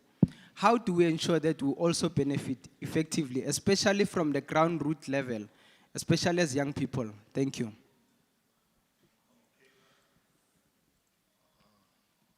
Okay, thank you for the question. Dr. Shabala, are you still online to to give more information on this?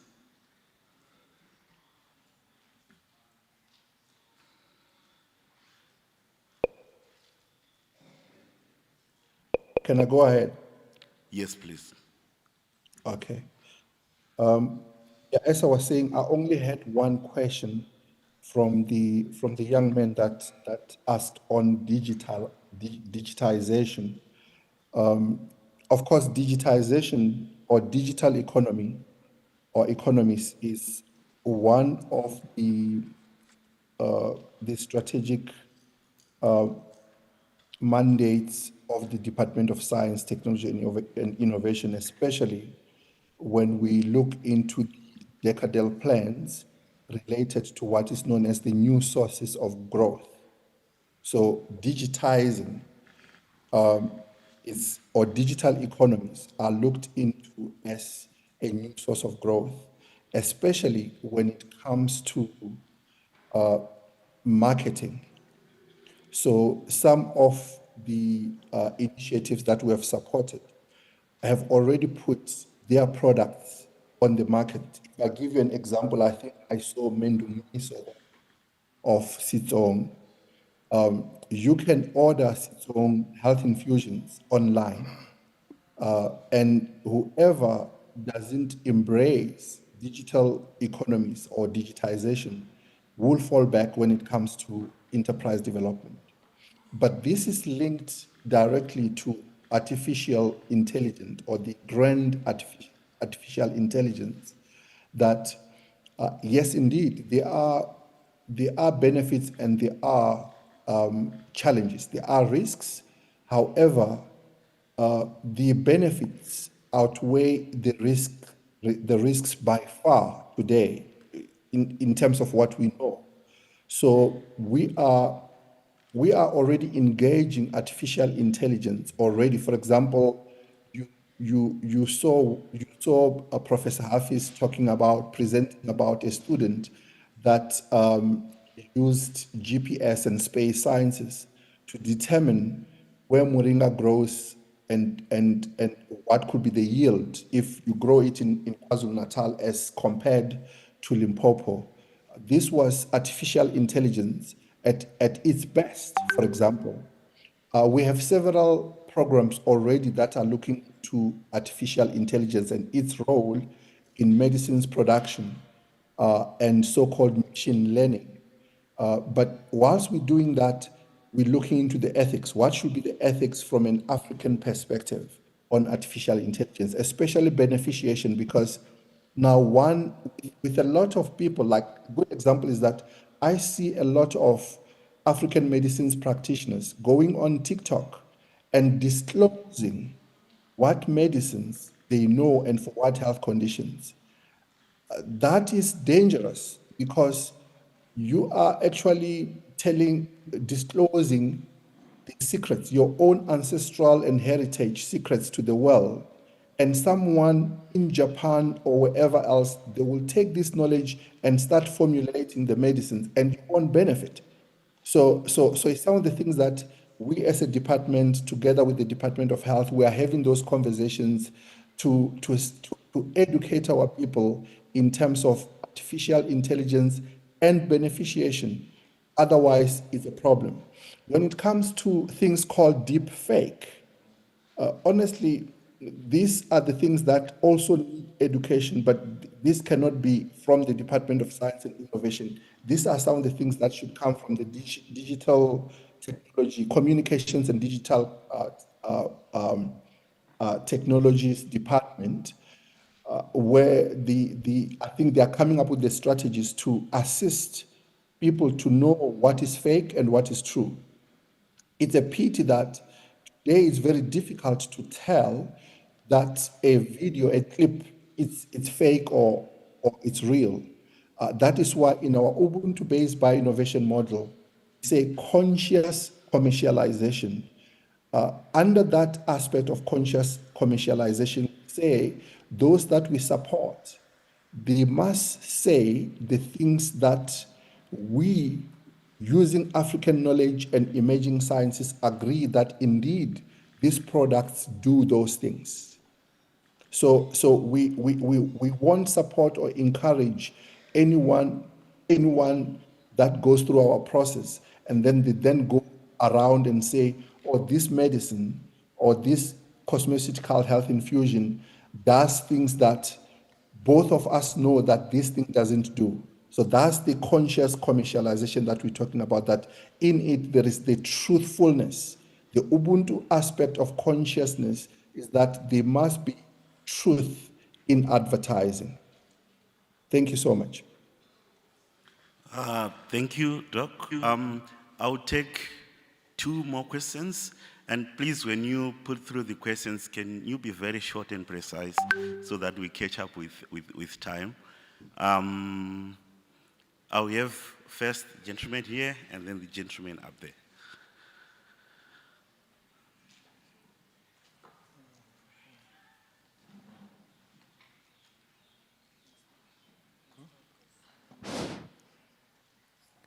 Can I start? Yes, you can go ahead. Thank you, Program Director. My name is McDonald Mahato. Of course, I'm attached to government. My question is the concern that we are actually trying to limit the IKS to science. I mean, it actually should go beyond that. Why can't we convert the IKS into business and entrepreneurship? The question there is, can maybe the presenter tell us about the current contribution of IKS into the South African economy? Well, I'm saying this because remember we are from COVID-19, which was actually beaten by the use of some of the nutraceuticals and so forth, which were basically, IKS based. So that's the question. The other question that I want to ask from the presenter, the what is the department, by the way? DSTI as the department. Where does it get its expression at the local level? I mean, if you look at the indigenous knowledge, it's something that you get at a particular village, in a village somewhere in the mountains.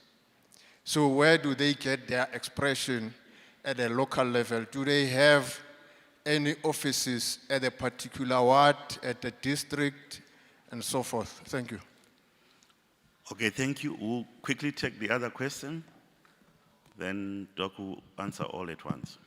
No, thank you very much. My name is Paswan Mpahlele. I'm a Master of Public Administration student at the University of Limpopo. My question to the presenter is concerning the Limpopo province itself, in that I want to understand how many schools offers agricultural education, because as far as I remember, agricultural sciences was also removed from high schools, in particular here in the Limpopo province. Then I would want to get that clarity, so to understand how far the knowledge is and how far youth in particular in this province understands the value proposition that Moringa tree itself brings. Because here I'm sitting from a position of being a young man from Chiani village, Ramphahlele, just next to Dosing. And I am perplexed to say that I have never seen a large-scale Moringa farm in the village called Dosing, which is my neighboring village. And we are surrounded by the Lepelle River, which is a very large flowing river in the Limpopo province. I want to understand exactly what mechanisms are in place for particularly rural communities that the department has ensured to transfer both skills and knowledge, and to ensure that at least also people like myself from the deeper rural sites are not excluded from all these processes. Thank you very much. Okay, thank you. So I'll ask Dr. Chabalala to respond. Thank you. Starting with Ntate Mokgoto, science means knowledge. That's the simplest definition of what science is. and indigenous or African knowledge systems are also science and scientific. So the reason why the department decided to have these units on indigenous or African knowledge systems is because they realize that African knowledge systems is a science. So we're not reducing African knowledge or indigenous knowledge systems to science because it's science. Secondly, I think I took some time to demonstrate how we move from scientific research, how we support scientific research, but then expand that to enterprise development. And I also said that I won't speak more on that because the colleagues that are there, as Professor Apis has already introduced, unless Ntate Mokoto was not there, already demonstrated the work that we have been doing, saying the work that we've been doing with Ntate Chabuyo, who himself mentioned that he's an enterprise that is being supported by this initiative. And of course, you'll hear from MIFA. And I am not aware, in terms of the program, how many other small medium enterprises will be presenting there. I saw on the screen here Mendumiso. She's one of the enterprises that we support from Hamatlala, for example, on health infusion. So we don't limit our work strictly to lab work. The model that I shared with you also demonstrated how we move from lab to product development to enterprise development, and I also mentioned where we're moving in terms of creating bigger industries. That's how I'll respond to that first initiative. The second question on how does IK find expression at provincial level. The Department of Science, Technology and Innovation does not have provincial offices. We are only found at national level. So your question is very, very valid and relevant. So how do we find expression in provinces? One, we have a sister unit called Knowledge Management that have established what we call Indigenous Knowledge Systems Documentation Centers, or IKSDCs. These are linked to universities or science centers or science councils or municipalities all around the country where the knowledge is recorded. But also we follow the district management model, the compacting model, whereby as a department, we enter into collaboration with various provincial departments, including municipalities. In this case, for example, talking Moringa, in Limpopo, for example, Mayor Rendane Makangani is there. She has been a very crucial, a department has been a very crucial stakeholder, but she herself has been working with us not only for Moringa, but also for African medicines research that we do, for example, on Marula and other various other initiatives. So that's how we expand ourselves into the provinces. But because we're a science department, universities and colleges of technology are then our eyes or our implementing agencies at provincial level. So that's how we do this work. But there are initiatives currently. I know we have been to Limpopo already. So there are initiatives where the department is communicating with provinces to establish these innovation hubs in various municipalities so that we find even much more expression, especially in terms of coming up with innovation hubs, we will be able to implement our work. And IKS is using the very same modality. And for Ate Paswana, I come from the Department of Science, Technology and Innovation, and you say, look, from government, you must know what is happening in the province. I am not aware, I don't know as to how many colleges of agriculture are there or that agricultural sciences have been taken off schools because I don't work for the Department of Education or Higher Education. I trust must be people from the Department of Agriculture and hopefully people from the Department of Basic Education and Higher Education over there who can then talk to you or respond to your question in terms of the challenge that you raised. From the department, from my chief directorate, we have a unit that looks strictly into agriculture. And they work with the Department of Agriculture. And one of the things that they do at provincial level, together with provincial agricultural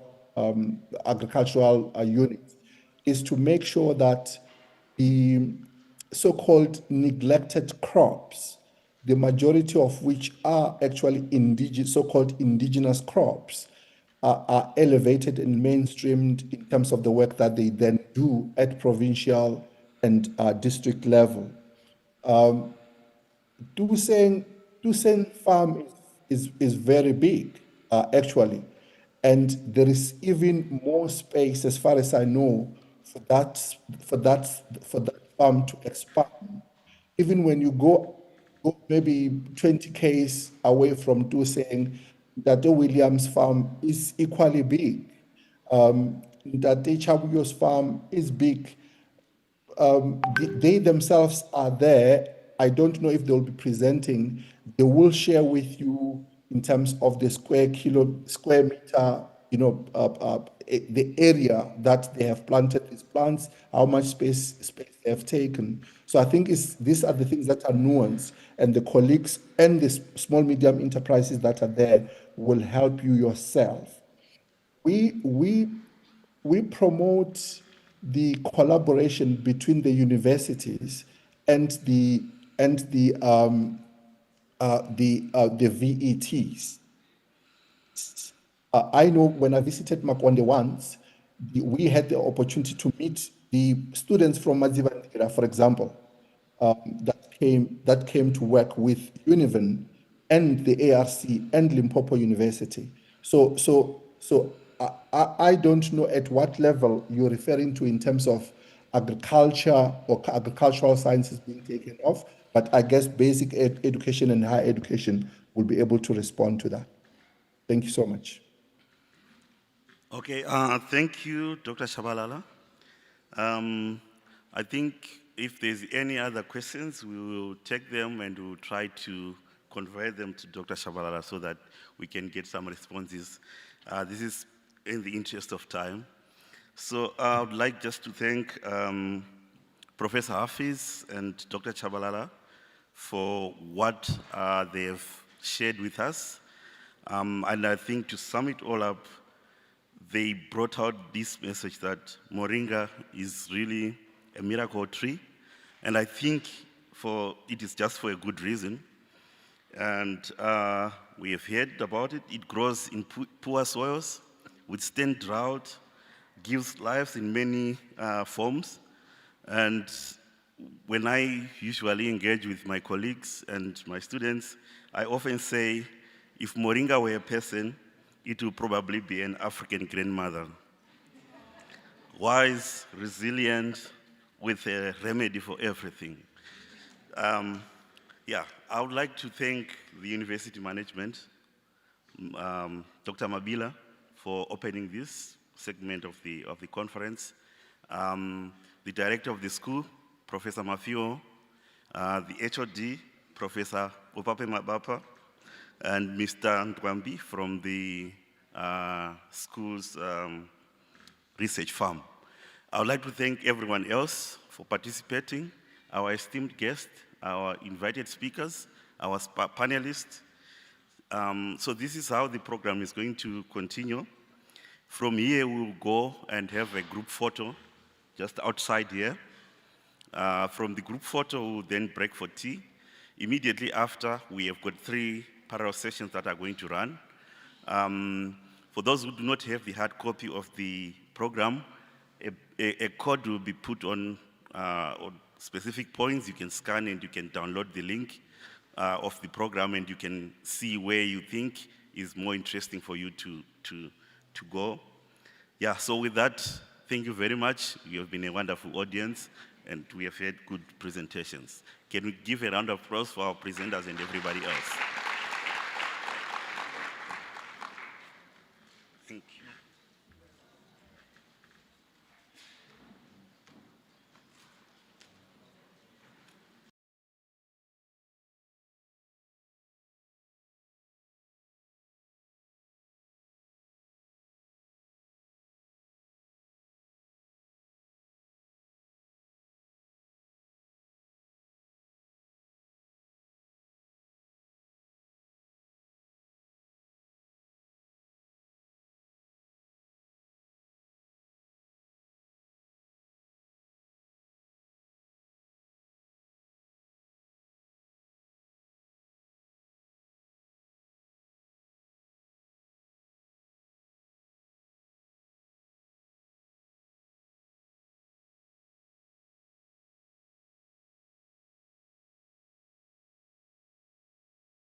having worked across academia, government, and industry to foster entrepreneurial mindset and sustainable growth. Currently, he serves as the Director of Entrepreneurship at Universities South Africa, USAF, representing all 26 universities and leading national efforts to strengthen entrepreneurship support structure within higher education. He holds a PhD and MPhil in entrepreneurship from the University of Pretoria and an MBA from Nelson Mandela University. His career began in metallurgical engineering before he transitioned into education and entrepreneurship. Ladies and gentlemen, please join me welcome Dr. Edwell Gumbo on stage.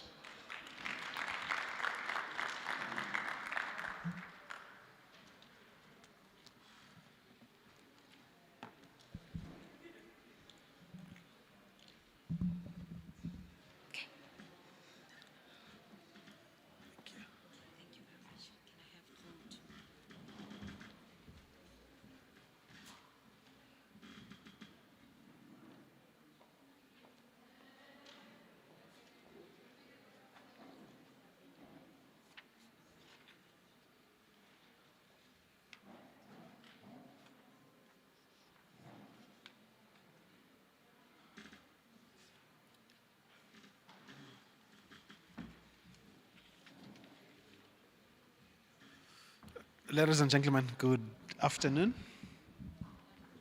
Good afternoon. We just ate, I know.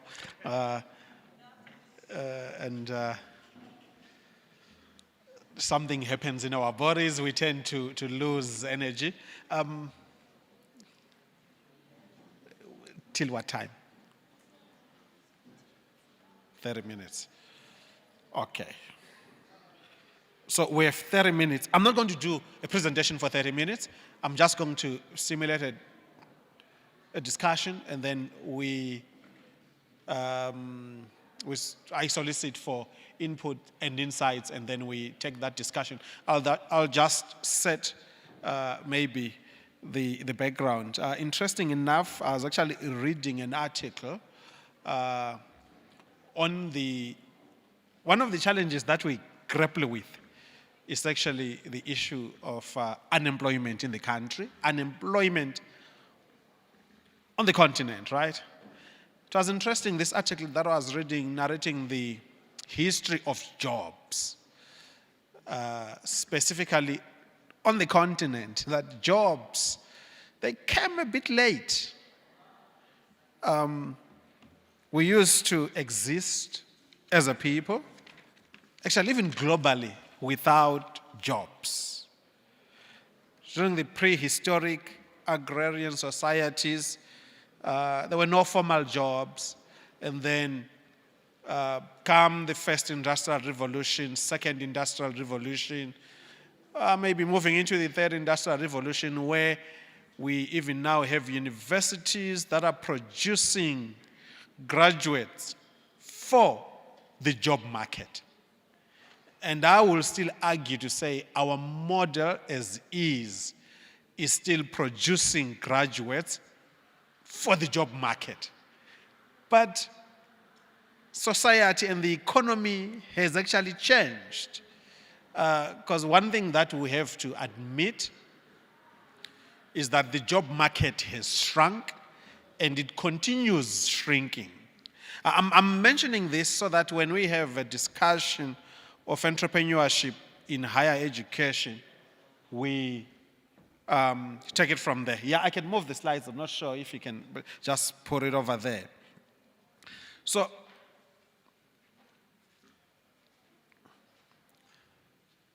I think one thing that we have to admit is that education is touted as one of the meaningful ways to get people out of poverty. That's why some scholars are actually saying the issue of unemployment is now a national security risk. Why? Because of this very statement. we told young people that to get yourself out of poverty, get an education. What did the young people do? They got the education, and they are still in poverty. And these are some of the generations that actually led the roads must fall, the fees must fall. They're kind of militant. Now they have lots of energy, but they're sitting at home unemployed. And universities then have a role in promoting entrepreneurship development. Whether we're doing a good job or not, I think you can answer. There is always the question that comes as well, can entrepreneurship be taught? Can anyone be taught how to be an entrepreneur? Or entrepreneurs are born? Oh, you still don't have, I didn't touch many things. I may use is this the clicker? No.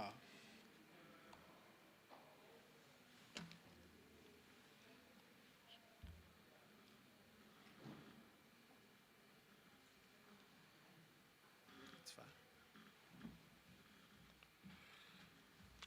Can we teach entrepreneurship? Or entrepreneurs are born? And then the other argument, very interesting, when we had some academics saying, if we say yes, entrepreneurship can be taught, it's a skill that can be taught, then the question comes, who teaches them?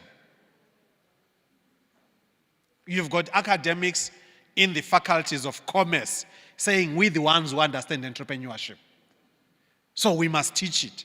Do they have the capacity of teaching right across all faculties? Because it's not a skill that we should limit to only those in the faculties of commerce. It must cut right across in your health sciences, your engineering, your humanities. Then who will teach it? Our universities ready for teaching entrepreneurship, that anyone who comes through the university or who enrolls at a university is introduced then to entrepreneurial competencies and attributes. Same thing even in basic education. I'm aware. Basic education, they're saying our children need to be taught entrepreneurship at schools. The question is, who teaches them? Are the teachers adequately trained to be able to instill entrepreneurship? Even in society, do we value entrepreneurship, or we value what looks like entrepreneurship when it's not entrepreneurship? I think these are some of the issues that we're battling with as a society. What skills are needed? And what is the role of research in informing the design of graduate attributes that cultivate entrepreneurship? So the other question is, why then do we do it? We all know the challenges. I'm not going to talk about the challenges that we have in the country. We all know them. I think one thing that we're very good at actually is identifying our problems. We know them. And what is then the role of the university? Breeding ground for developing skills, creativity, problem solving, and entrepreneurial graduates. And how does that link to innovation? Driving both personal and institutional growth, focused on problem solving, not problem identification, but solving problems and making a societal impact.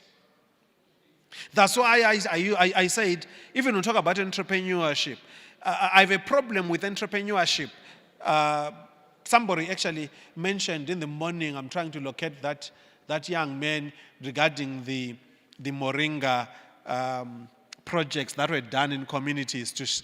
While you are saying, can you show us the number of millionaires that you have created out of that? I have a problem with that statement, because if we relegate entrepreneurship to the amassing of wealth, there's nothing wrong with that, but we must not relegate it to the amassing of wealth, but we must tie it to societal impact. And I'm aware that if you don't have resources, sometimes you'll struggle to actually achieve impact. And when I address social entrepreneurs, I always tell them that whether you're running a social business, it's a non-governmental organization, run it like a business. You need to be able to cover your costs. Because you cannot say you want to transform society when you don't have the resources. You need to have resources. But we need to be able to paint a picture of entrepreneurship so that when these students graduate and spend 5 years building a startup, and their peers who were able to get a job right after graduation, they'll be at different stages commercially. You know that, right? And that's the reason why we have a lot of dropouts, where in the continuum of development, that's what they want to be doing, driving such nice cars. Because we tie it to entrepreneurship. I'm not sure who clicked. BMW. So, the reason why I'm mentioning that, I'm saying, in the continuum of development or startup creation, how many of our graduates are willing to spend even 2 years working on validating their ideas, polishing it, making it market ready? 2 years. How many of our graduates are able to do that? Because that's what they are doing in the global north. You have graduates spending 5 years developing a concept until it's market ready. But with us, because we don't have resources, I'm mentioning this, that even your TTOs, you need to have a model. A young person who's coming from an impoverished background or disadvantaged background, he needs to be able, or she needs to be able to cover their costs while still developing. If you don't provide resources for them, they will drop out and somebody will offer them a job, and they will take that job even if they are unhappy, but they still need to earn an income. So Africa is at an inflection point where universities must shift from knowledge transmitters to knowledge transformers. Value of research, I will skip this because I think we know the value of research. Innovation, I defined innovation. I will skip that for the sake of time. I think we know innovation. But what I can mention about innovation is not only about creating new products, but there's several definitions of or types of innovation. Yes, you can transform ideas into products or services, but there's also product innovation where you can improve, work on existing products. Asia has done that very well, especially China. They have done that very well, utilizing or using existing products, improving them, re-engineering the current processes, current products, and systems. And one good thing, it's very interesting when you read about Africa as well. Do you know that as a continent we spend so much time on regulations? So much time and resources. We're always regulating. Right now, you talk about AI. I can tell you if you introduce AI, you're going to get 10 hands. How are we going to regulate it? It even came this morning. I think it was a question like that. How are we controlling? How are we regulating? We spend so much time regulating it instead of creating products that have an immediate change. We are experts in creating policy. So I think we over-policy ourselves. That ends up being anti-developmental. Where other nations are moving forward, we're thinking, how can we regulate? Nothing wrong with regulations and policy. There is a space for that.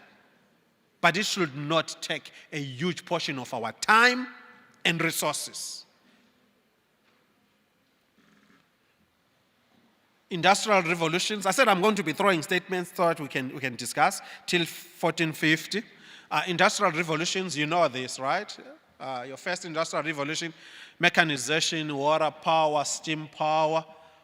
Some scholars, like I argue that a huge portion of our economy is still in the first industrial revolution. We're still struggling with basics like electricity, which was a first industrial revolution creation. Mass production, assembly line, electricity. We still struggle with that. Our communities don't have water, basic resource. We're still there. And now people are now talking about the fifth industrial revolution when we have not realized the first two industrial revolution. The third industrial revolution, 1970s, computer power, automation. Fourth industrial revolution, cyber physical system, the interface between humanity and machines, the machine-human interface. To be able to realize that, you need to have the first two to be fully developed. Yes, I know some scholars say we can leapfrog, right? But how do you leapfrog if you talk about huge computing power without electricity? You need electricity as a base. I did this one using AI. I asked AI to draw for me a picture of the fourth industrial revolution. Africa's industrialization challenges, infrastructure deficiencies. We do have that. What is worrying is that we're actually regressing when it comes to infrastructure. If you look at how Transnet has regressed, energy constraints, economic instability, high unemployment, mentioned that. What are the opportunities? Renewable energy, regional trade integration, tech advancements. How do we embrace the current technology without complaining about it?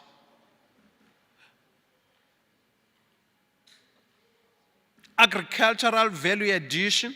How do we transform raw agricultural products into processed food? The world is moving into that consumption of foods with value, less processed foods.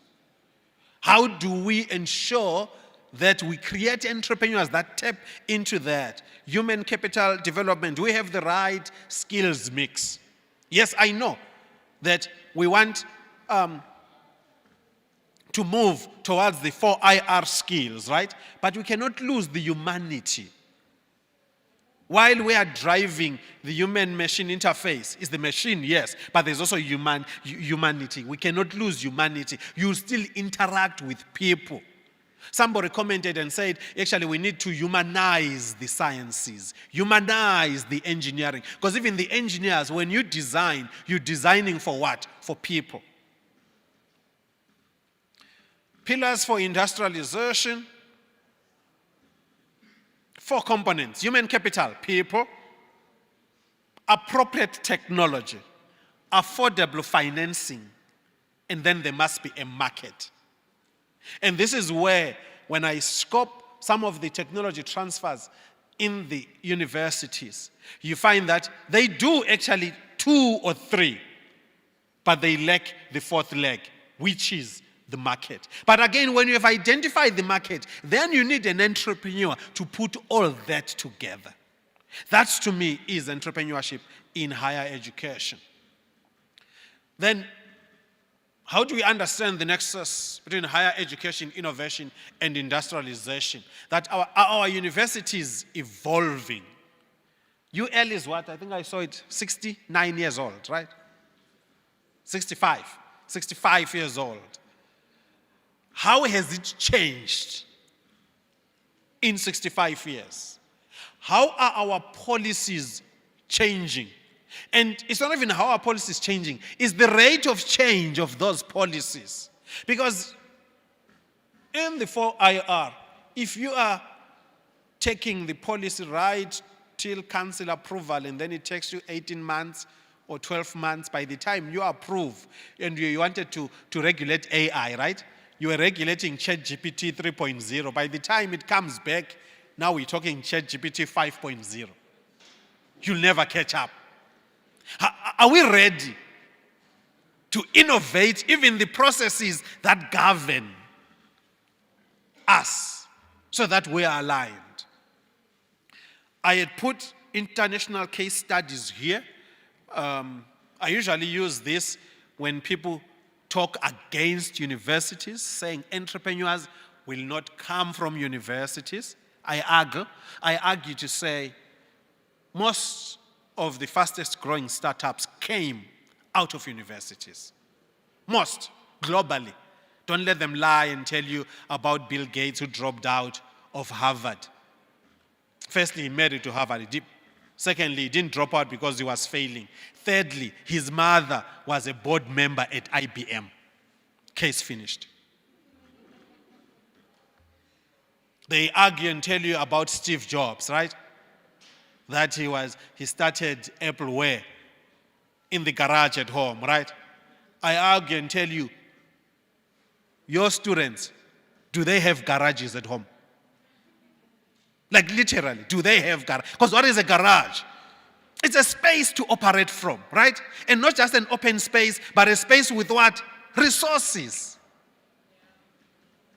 The young people that we teach, they don't even have those resources. So universities become their garages where you have access to a network of people that will, I can tell you for a fact, you will not have Microsoft today if it wasn't for IBM. You can read the story, it's in the public.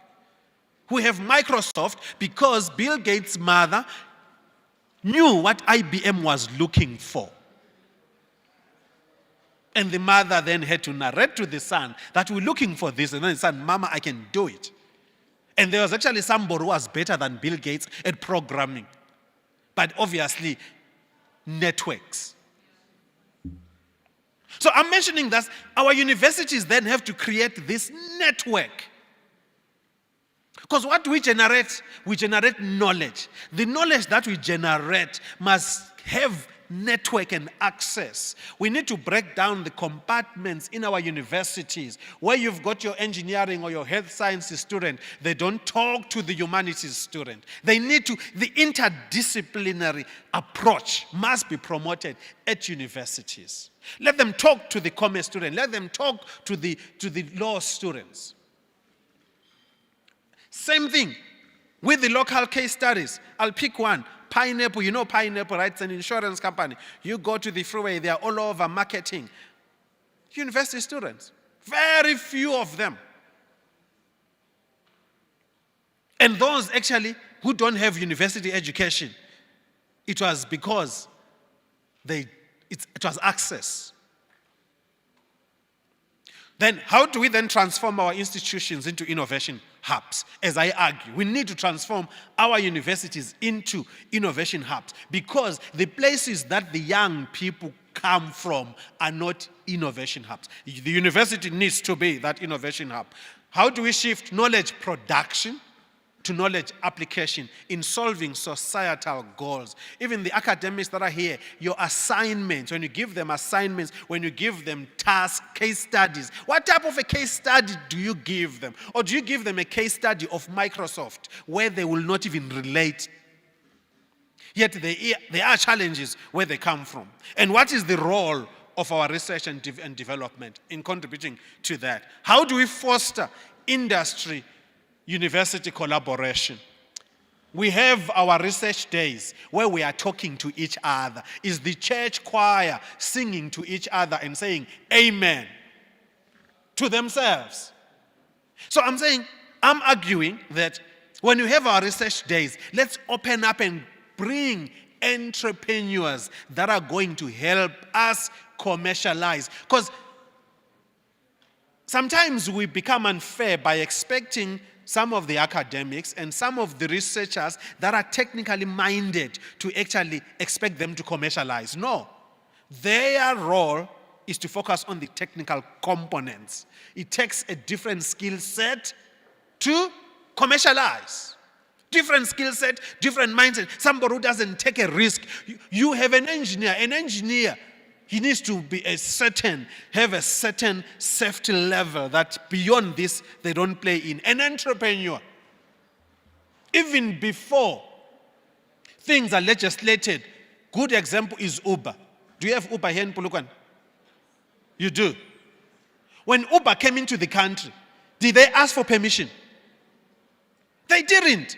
By the time the government was trying to regulate them, Uber was already employing hundreds of thousands in the country. Taxis are chasing them, but an entrepreneur doesn't wait for everything to align. They launch, let the market validate and test them, and then they will iterate as they go. What policy and institutional frameworks can we use for enabling entrepreneurship? There is the government's role. Thank you, there are people working for government.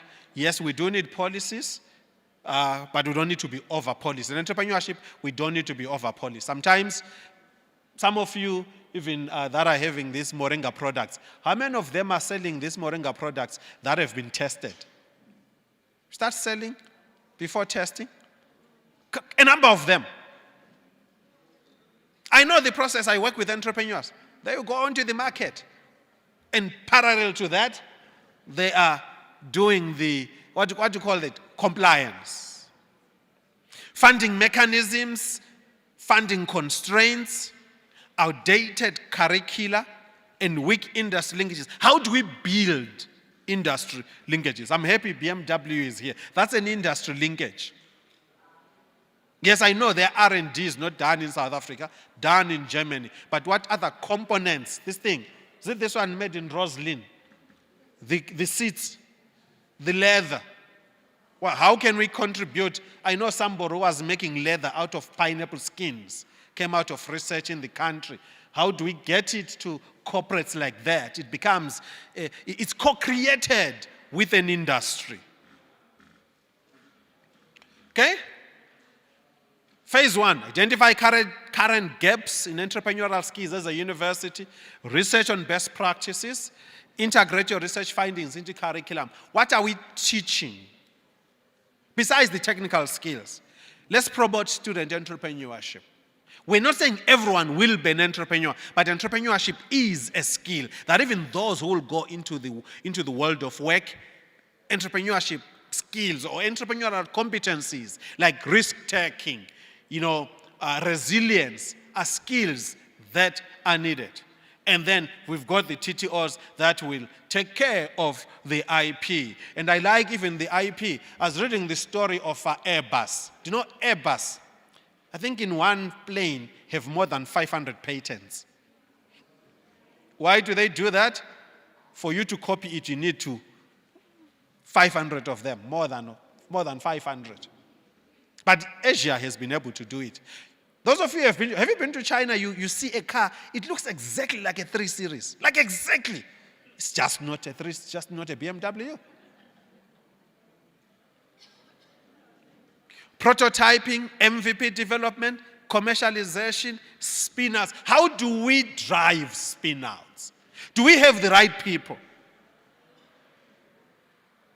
And do we create special purpose vehicles as universities that will take care of this? Because we cannot run this using university policies. Universities being public institutions themselves, governed by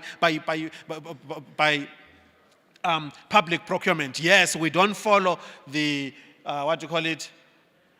the PPPFA, but still there are certain components of it that we still need to align to. So colleagues, I've put this diagram. This is what I've mapped in terms of the innovation spectrum. Start with ideas. There are people who will not be involved in here. VCs are not even there. They don't even want to talk to you when you have an idea. But somebody needs to stimulate that idea. Somebody has to work with ideas. And universities should be the labs, should be the places for prototyping, low-risk sandbox for experimentation, trialing, piloting, and failing. Universities and failure, they don't go together, I know very well. It's actually two things that you cannot talk failure. You cannot promote failure as a university. But for entrepreneurship, we need to promote it. Let them pilot, fail, test, and redo it. And right at the beginning, top of the funnel, let all of them go through idea concept development. And then the idea concept needs to be proved. And then there has to be a market. I'm aware, not all IPs will be marketable or will have a market. then start growing business scale. And that's how I think we can drive entrepreneurship in our universities. So colleagues, what tools do we have? We do have our technology transfer, innovation centers, incubators, accelerators, funding opportunities, mentorship and networking, development of a research to innovation roadmap. And how do we measure that? And how do we report that? To me, this is entrepreneurship in higher education. There are many initiatives taking place, but are they enough? The key question is, what are you doing to stimulate? I know not all of you are from a university, but what are you doing to stimulate university entrepreneurship? My thesis is the universities should be innovation labs. I'm not talking about the innovation lab that is at the university. I'm talking about all lecture rooms should be innovation labs. I'm talking about the university cafeteria. There should be innovation labs. Let the students meet there and engage and co-create solutions. Because the reality is, we are going to graduate them into unemployment. That's the reality. Current unemployment rate between 15 and 35, sitting at 63%. Almost 2 in 3 will sit at home unemployed. I will pause here, colleagues, to open up for comments and questions. Thank you.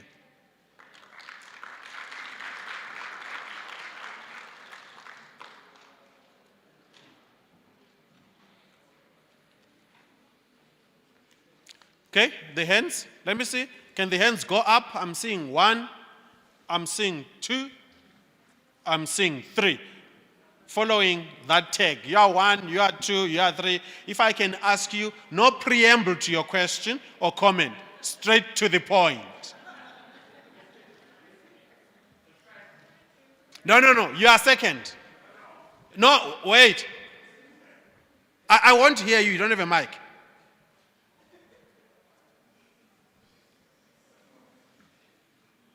But I'll come to you. You are second. You are number 2 here. I think respect the presenter. Let me follow my tagging. You respect. Please, with the mic. I'm in charge. He's number 1. He's number 2. He's number 3. For order. Please, I apologize for that. Hand number 1.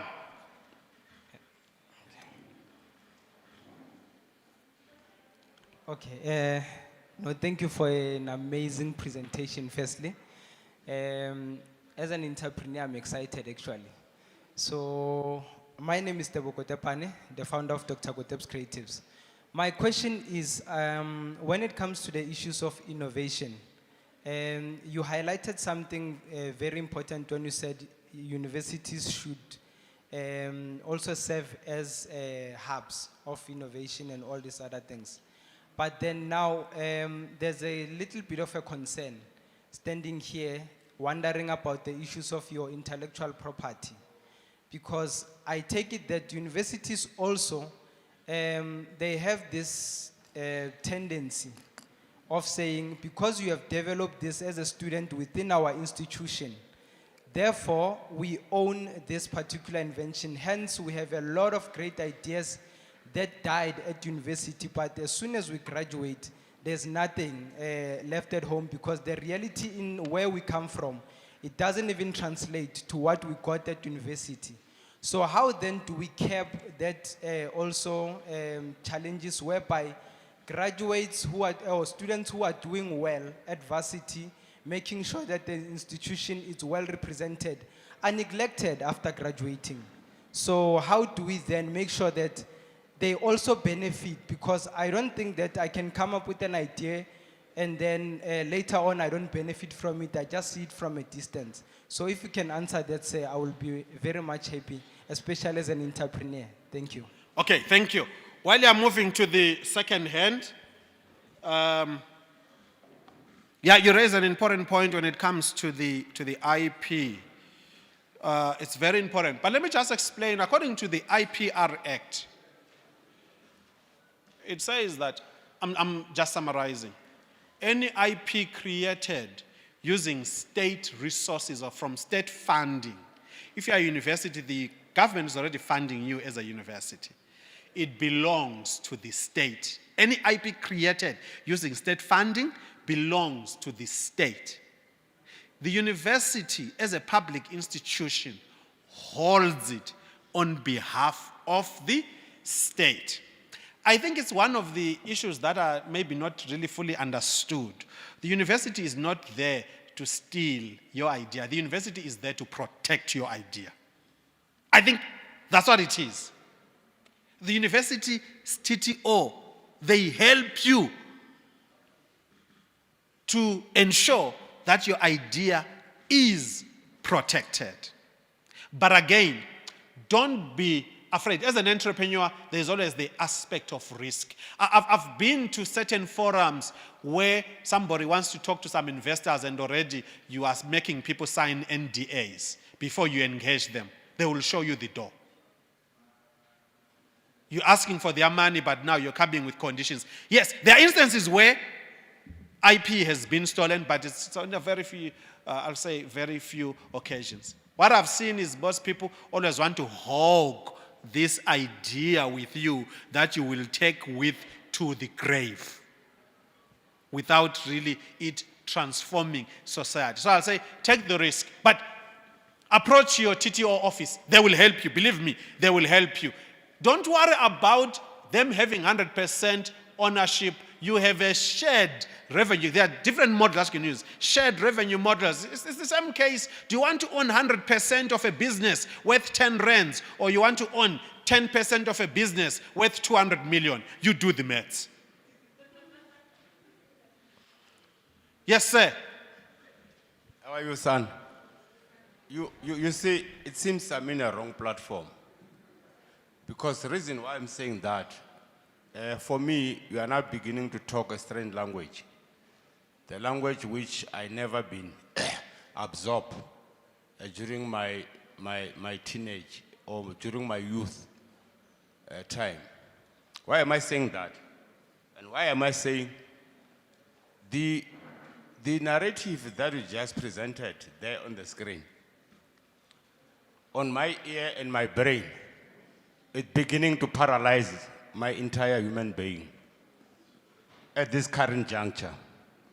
I may come back and ask you that, am I in the right platform? Why am I saying that? Because when you talk about entrepreneur, in my layman understanding, is, do you know how to do business? Do you know how to want money? Because we are talking about one critical component, which is a pandemic on itself in this country: unemployment, youth, and in majority, in particular. We're talking about the people that are not even working, people that are a future of this country. We're just a passerby, not so long. I may come from my old education background to say, which manual are you making this presentation from? Did we create that manual from ourselves as an African? Or did we copy from somebody's IP and then wanted to emulate or duplicate at the wrong environment? Which wrong environment one is talking about? We're talking about the Ubuntu-based country, that when you have knowledge, I've got a client and I've got a product to sell. Bring that knowledge of international knowledge while I'm busy making money. You talk something which is very much touching. You said the policymaker. Whom are they making those policies from? From what background? Are they really business people? Or are they a messenger for the oppressor of the black-skinned person, not to be, or frustrator, to make them as if they don't understand what is business? Allow me to narrate a story. At the tender age of 14, my parents had 5 children. My father and my mother, they had 5 children. I happened to just pass Standard 5 that time. I think it was 1978, 1981, Standard 5. And I was so excited to say, next year I'm going to a secondary school. That's how we grade ourselves that time. And then my father told me, look, my son, can't you then give a space for your siblings that are coming after you? So that, because now I know you know how to read a letter. That time I'm talking, that was the mode of communication, email, lungwalo from post office. You know how to read and write.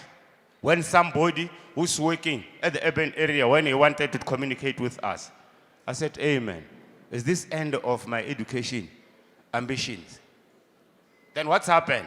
I stay at home, looking the flock of sheep of my father, even though those sheep were mine. But because that time I didn't have a place called myself, it belongs to my father. Then little did I forget that, oh, by the way, December, I was working in one of the white farmer. And that white farmer, before I introduced my entrepreneurial innovative to that farm, so how quick to make money. And at that time, the farmer used to harvest everything during summer. The man is going to receive it during July and August. I went there and said, no, this is not how to do business. At the tender age of 14. And he allowed me to bring my innovative way of doing things and my innovating things, way of quickly making money at the go. And I implement that. It does work to my benefit. Remember, the company doesn't belong to me that time. It belongs to white farmer. But he allowed me to introduce these new things, the way of African way of making business, of making money quick, without negotiating, without putting any attachment on the product that I'm selling. Guess what? First year. Okay, I'll give you 1 more minute. Yeah, One. Yeah, it's fine. First term, the guy used to get 7,000 annually for the whole annual harvest. On that December, I make him 135,000.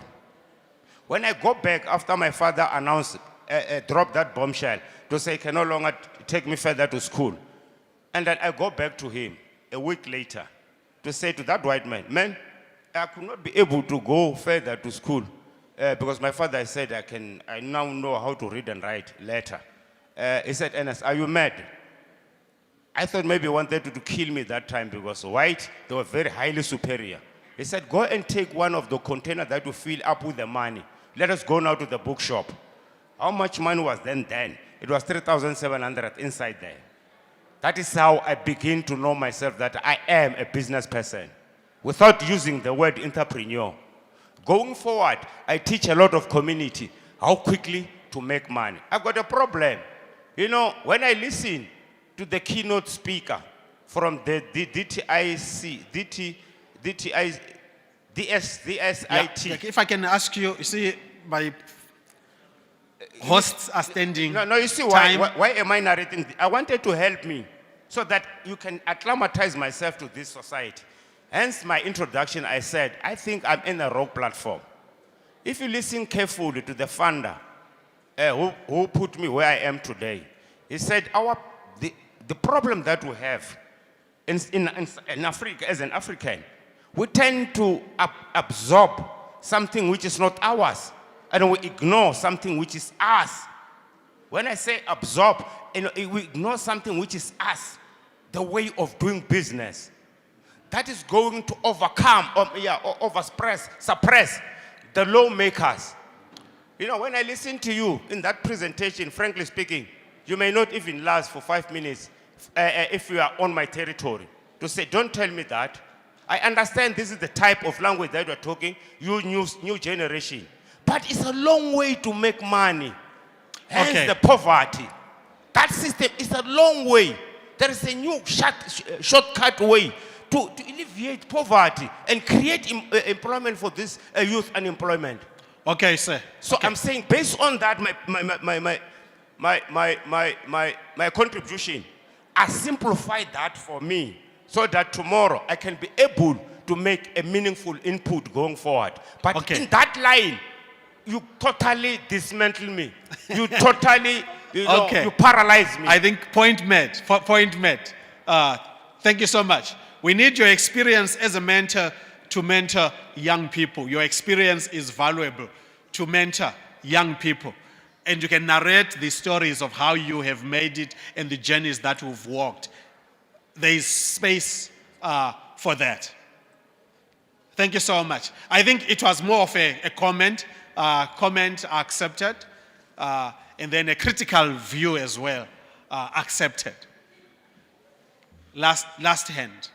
Thank you so much. My name is Mpata Makakasi. I just have two questions. You mentioned a challenge on access to market, which has been one of the most challenging space for entrepreneurs, and now it's going to be for studentpreneurs. Secondly, there's an issue around funding students. That me working with young people that are studentpreneurs, they are growing need of the funding system within South Africa that is not tailor-made for young people to access the funding space has been a challenge. To say, what is the community of practice that has been developed within, particularly within the universities, in support of studentpreneurs, if there is any? Thank you. Okay. I was going to ask other people to respond to that, but we don't have much time. What you've mentioned, those are the two biggest challenges that entrepreneurs say they have. Market access as well as funding. Two of the biggest issues. How do you stimulate a market? I think it's a societal thing. We need to create a market. We need to support our own. But again, we need the right people to be able to identify the right market. Where is that market for our products? Like, there's a person that I was talking to in the morning. I heard that there are so many products of Moringa. Then I asked myself, but where are they? Never seen them. I've only seen one or two. Now, because I am not in this immediate community, I'm part of the broader market. So there's a lot that we need to do to actually reach to the market. And this is where we also need entrepreneurs to help us understand, identify the market, and to properly segment the market. It's extremely important. And we don't have to be academic about identifying the market. If the product has no market, that's why we call it fail fast, fail forward. Change the product, stop the product if there's no market. If the product is not selling, stop it and move on to the next product, rather than to spend so much time. Or sometimes I know when it comes out of research, we are so sold to our products that we think it is the world's best product, yet the market is telling you otherwise, that there's no market for it. Funding is an issue. It's an issue. That's why, what is the role of a university?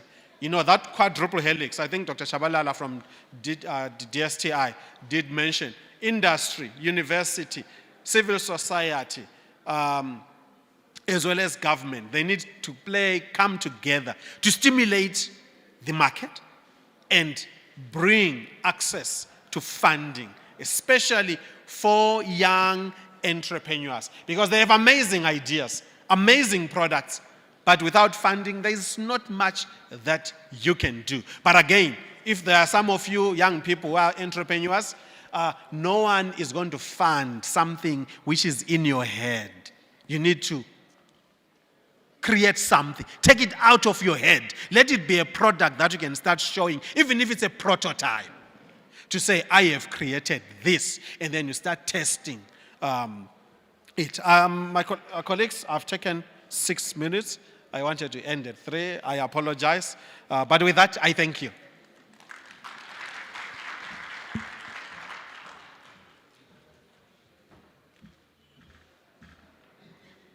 Thank you very much, Dr. Gumbo. As they say, your network is your net worth.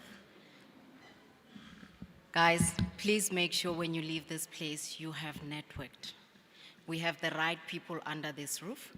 And to also answer Sir's question, I don't know if he's still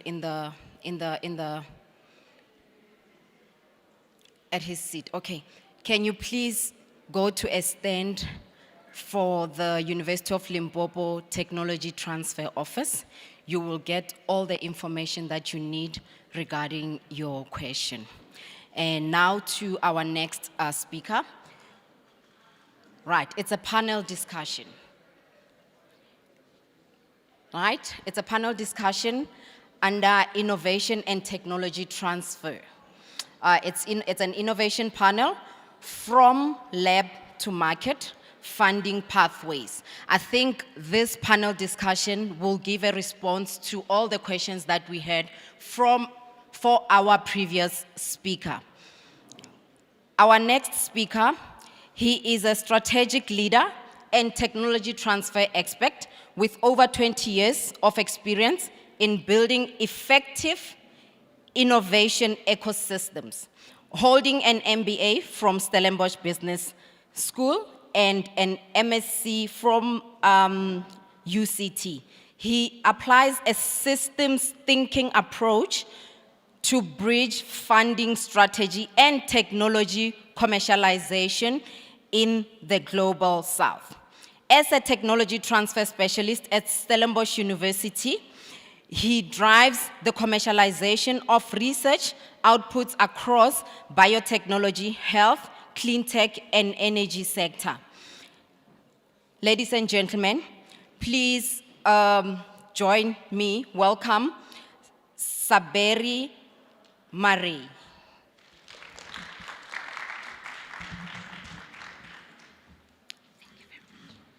Thank you so much. And thank you so much to the professor also that preceded this segment, who actually introduced quite a number of concepts that are relevant effectively that we want to attack and approach lab to market, how we effectively get technologies from lab to market within the space, within the agro-processing area as well as your others as well. Can I invite the panelists who are going to join us in this session, Mr. Zakeni Ngubo, Dr. Phumuza Langa, Mr. Sakile Klulu, and Mr. Tatu Tabani to the stage, please, and come and take some of the seats here as well, because we're going to kick off, and we're going to draw from their knowledge and experience as well. So if I can just invite all of the panelists to come and join me up on stage, please.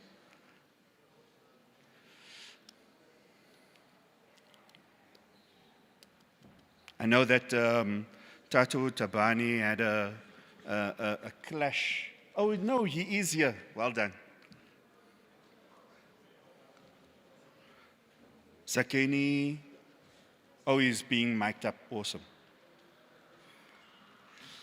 And then I believe Mr. Sakile Klulu was to join us as well. Do we have one more person?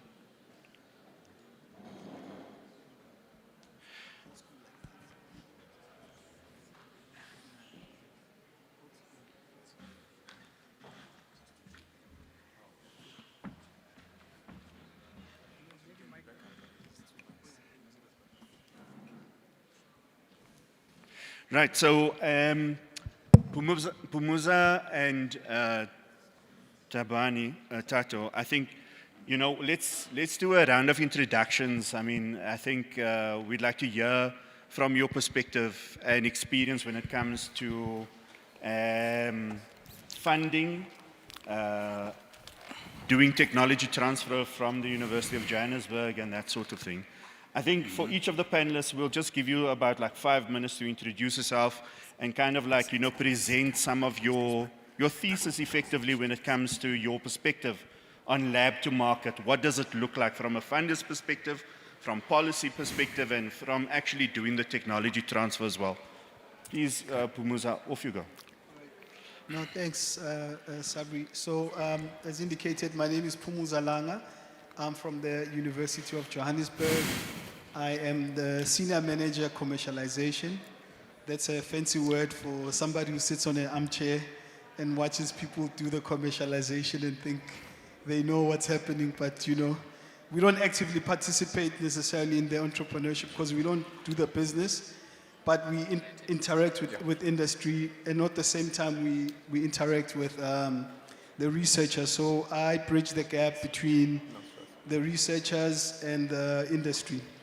So I've been at the University of Johannesburg for 5 years now, but I've been doing tech transfer, commercialization particularly for almost 15 years. So what we try to do is find opportunities in the university that are at a phase where they can go to market, but not necessarily all of them are there because of the nature of research. So we then have to try to find a way to get the technologies to a point where they can be ready. And largely that entails then having to de-risk or at least build up the technologies to that stage. And so the biggest or the most utilized barometer for that, I suppose, or way to measure and use that process to get the technologies there is what we call the technology readiness levels. So I won't touch on them, you know, in detail, but basically it looks at where in the phase of development is this technology. Is it technology readiness level, you know, 3 and above, because we're not playing so much in the research, basic research, but rather trying to get it to prototype and so on. So most of the time then we try to then put money in those technologies, whether it is through seed funding, which we coordinate with our partners externally, and sometimes we have our own money internally. And so we can take it from, you know, validation to prototype to something that's demonstrable. So, I mean, our job, as far as funding is concerned, is really trying to go up the technology readiness levels, trying to find the right kind of money that can take the technology from one technology readiness level to another. I always make this analogy. It's like when you're doing or building a house. If you are a developer, you know, if something is at, let's say you're starting with open land. If you've got foundation, then the house at least has a bit of valuation. It's not complete. If it gets to window level, it's valued a bit more than when it's at foundation. If it's at roof level, it's valued more, and so on. So we just try to develop this intellectual property like that. We try to find the right money that can talk to each level until we have a fully built metaphorical house, as it were, or property that can also then be a final place for occupation. Hopefully that occupation finds itself in industry and so on. Yeah. Thanks so much. Tato, how about you? An introduction and as well as, you know, tell us about the University Technology Fund and, you know, yeah. Yeah, good afternoon, colleagues. Good afternoon. I'm Tato. I'm from the University Technology Fund. We are a venture capital fund that backs university-linked companies, mostly focusing on companies that have passed the pure research phase into more starting to build a business. Being a venture capital fund, that is the nature of it. But essentially, what we look for when we say starting to build a business has different, you know, applications to different types of businesses and different sectors. But essentially, we're looking for, naturally coming from a university, would want IP protected, you know, in place, IP protections in place, but also having what we like to think of as a plan that is credible, you know, to say what proof are we lining up to see next from this type of injection. I mean, that's the whole point of it. And lastly, what I've picked up in this conference per se is more of a product, Moringa. A big element to it would also be, what is your view to your first customer and the vision towards getting that first customer and keeping that format, you know. So that is what a venture capital would generally look for. I think it was mentioned in the previous speakers that there's different stages of funding. So the UTF funds seed, we fund pre-Series A and sometimes Series A. I mean, these things are mostly American terms that based on dollar sizes, but generally you get the feel when we say seed. And what that looks like is it requires a certain level of ownership. So what I mean by that is that when we fund that seed or pre-series A, we're looking for IP, we're looking for company spin-outs that are IP protected, as I said, but also when I talked about that plan, I'm also talking about a credible, say 12 to 18 month evidence plan of where the company is going, and that is what we fund. What we don't fund, and I think, I'm historically, with investment banking and commercial space of it, but coming into the university space, it has opened my eyes to what people feel is worth putting money in. Meeting a lot of academics, they believe in their babies, they've researched, they love it, they think it's going to change the world, and it mostly does. It really does. It's just that when you start involving private capital, private money, and not state-owned money like your government funding, you need to have a credible plan. So what we don't fund essentially is projects. Because unfortunately, I've had different examples. We work with a lot of TTOs, Stellenbosch, UCT, Northwest, UJ, Wits, UP. Love to work with the UL as well going forward, and I'm happy to be here. But what we find is that when there's projects, there is no clear go-to market, but there's also no accountability. Because essentially most of these guys want to stay in the academic space of it, not necessarily venture into business. Maybe some it's out of focus, some it's out of not having the skills, but some it's out of the love for academia. So because of that, we don't really fund projects or research. And what we really do is that we, especially those that don't have line of sight of their customers. There's no line of sight of customers. And lately, the business that have come through my table is that there's some that don't also have the required regulatory approvals. So I don't want to get too deep into it and let you guide us in a way, but those are the high-level points that as a venture capital fund we look for. And that is just the nature of the funding. Thanks so much. I think, that's pretty clear, and just to sort of stress the point as well, is that the University Technology Fund actually addresses a clear gap, I would say, between the translation of research and product and commercialization from the universities, towards follow-on funding, towards further venture capital funding and that sort of thing. That was the intention of the UTF as well, potentially, right? Yeah, so it's mandate-driven, but I think just to make it practical for everyone that is looking for such access to capital, is that the main role of your TTOs and your private, on your public, grant funding.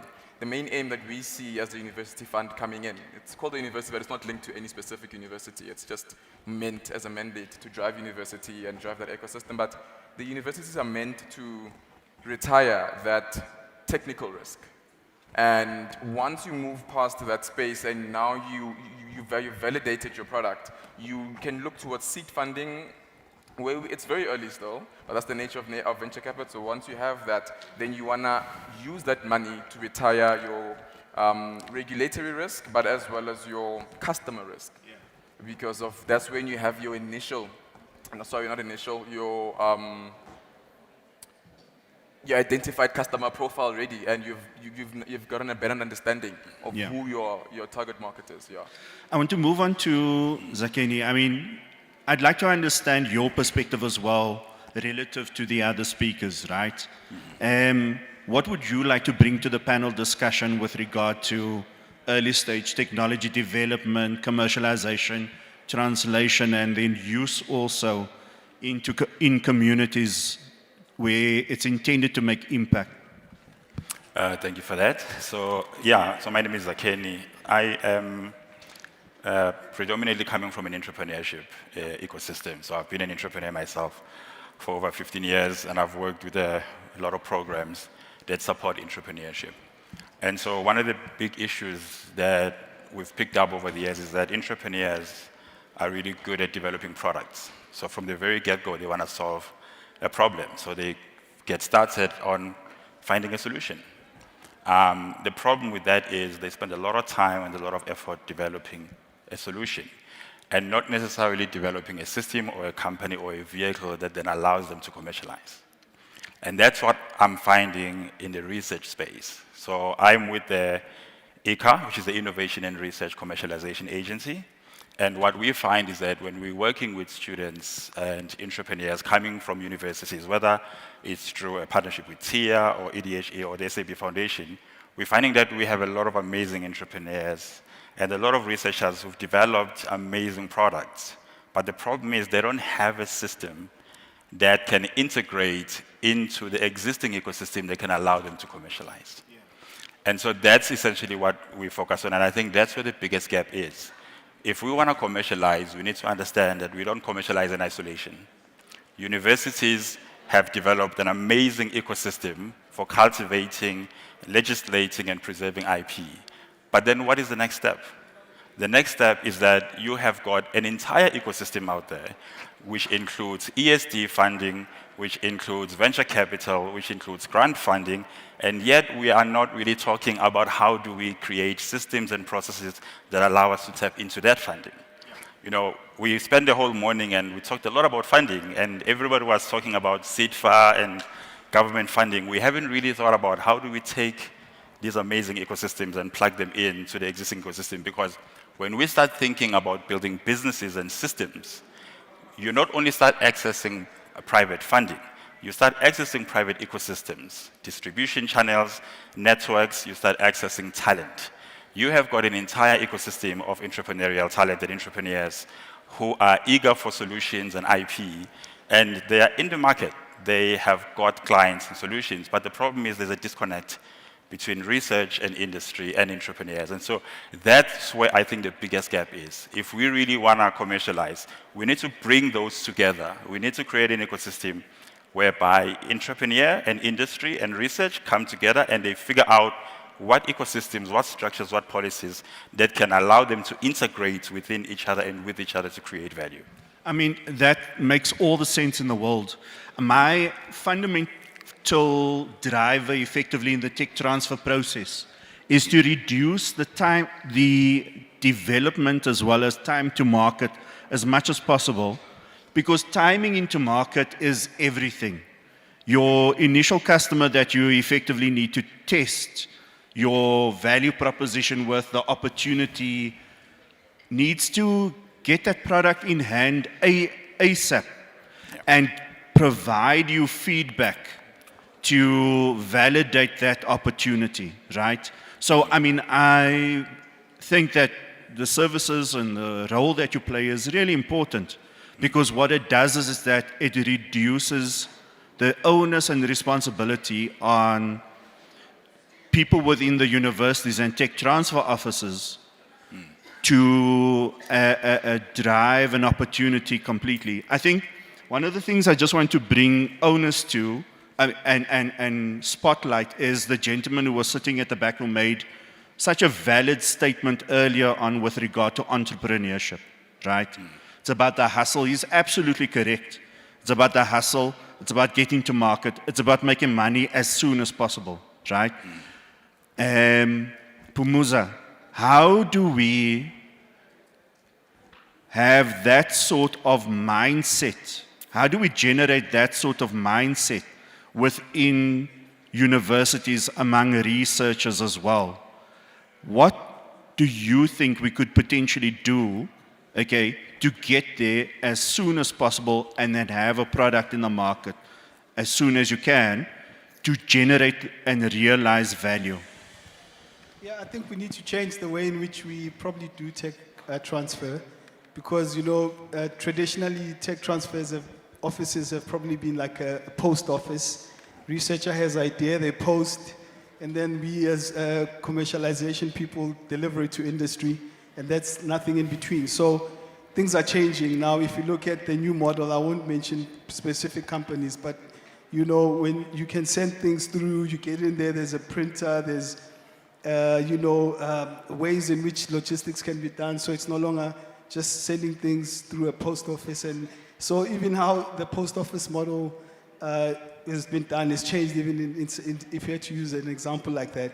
So even the tech transfer office needs to reimagine itself in what it does and how it stimulates researchers or entrepreneurial students. So we need to find a way in which we find entrepreneurial researchers or matching researchers with entrepreneurs quicker, build instruments that enable and stimulate entrepreneurship, validation and customer discovery, and so on, so that these things can move faster than they generally are. We are, for instance, having two instruments that we've created at the Tech Transfer Office. We've created an incubation program, which is now helping researchers or entrepreneurial students to do business development and customer discovery quite quick than they generally would. And also we are having a prototype center where they can build a mock-up model quite quicker and see if these things would work, because everything else just takes longer. So we need to change in the way in which we stimulate that as commercialization practitioners, for sure. Tato, in an ideal world, if you had a magic wand and could wave it for the perfect situation and application for funding, right? What are the key things that you look for, right, that you can re-emphasize of technologies and opportunities and products that come out of a university that's looking for funding? And what advice would you give anyone applying for funding? Yeah, I think that's a loaded question, but I mean, whenever you try to speak to different people, you want to find that commonality, that you can relate to. And a big part of my time that I took in reading on Moringa, I've heard about it growing up, I've heard about it, probably different name, but essentially I realized that it's a really wonderful product. It's a really wonderful product, and it's an African native crop, so it's something that we can have in abundance. But I think you would agree with me that it's not necessarily investable because of its nutritious. I'm saying this because of there are so many use cases, right? So it is really nutritious, but it's not investable because it's nutritious. But it's investable when when a team that is working with it can prove its quality, demand, but as well as compliance in this day and age. So, I mean, there's no doubt about the quality behind the product. People love it. People speak highly of it.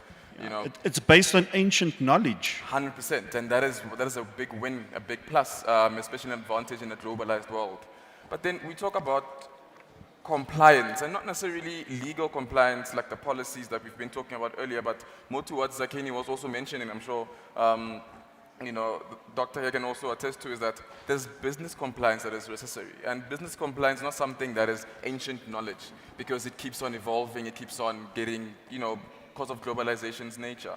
So I would say that outside of quality, outside of demand of your product that you came up with from a TTO or for Moringa, B2C, it's a very big market. I mean, I read on it, Moringa has what I read from an article in May from First Insights, that has a 9.3 billion addressable market.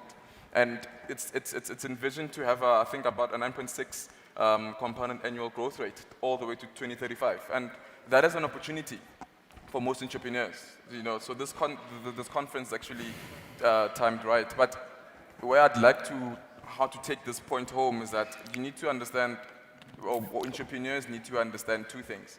Firstly, there is right capital at the right time, but there's also regulatory first go-to market.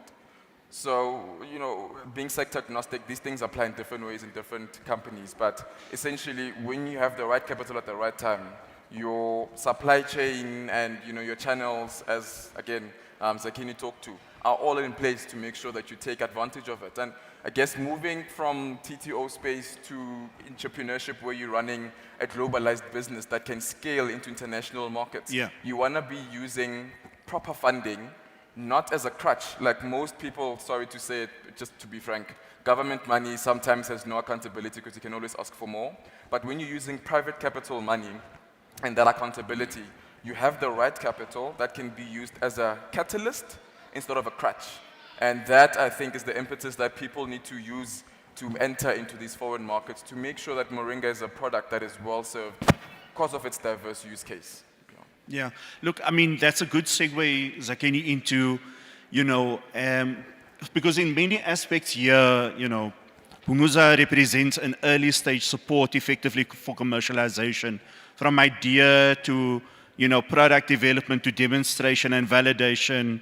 Zakini on the other side is like, okay, well, once you've got all of that data, once you've got all of that information, how can you effectively introduce it into the right spheres in order to scale up sales, scale up production, reduce the time to market as well, okay? Can you give us any sort of like examples of how, after the intervention and the input that you've effectively given, how you've been able to sort of like reduce that time to market as well? Okay, so yeah, I mean, there's been a few, but I think firstly, I just want to add something. So, commercialization is about three things. It's about being able to cultivate value. And I think that's one thing that we're really good at. You're able to create a product and quickly sell it, but that's the first part. And that allows you to prove that there's a market that you've created something of value. If you really are looking at sustaining and commercializing, the next step of that is to be able to leverage what you've built.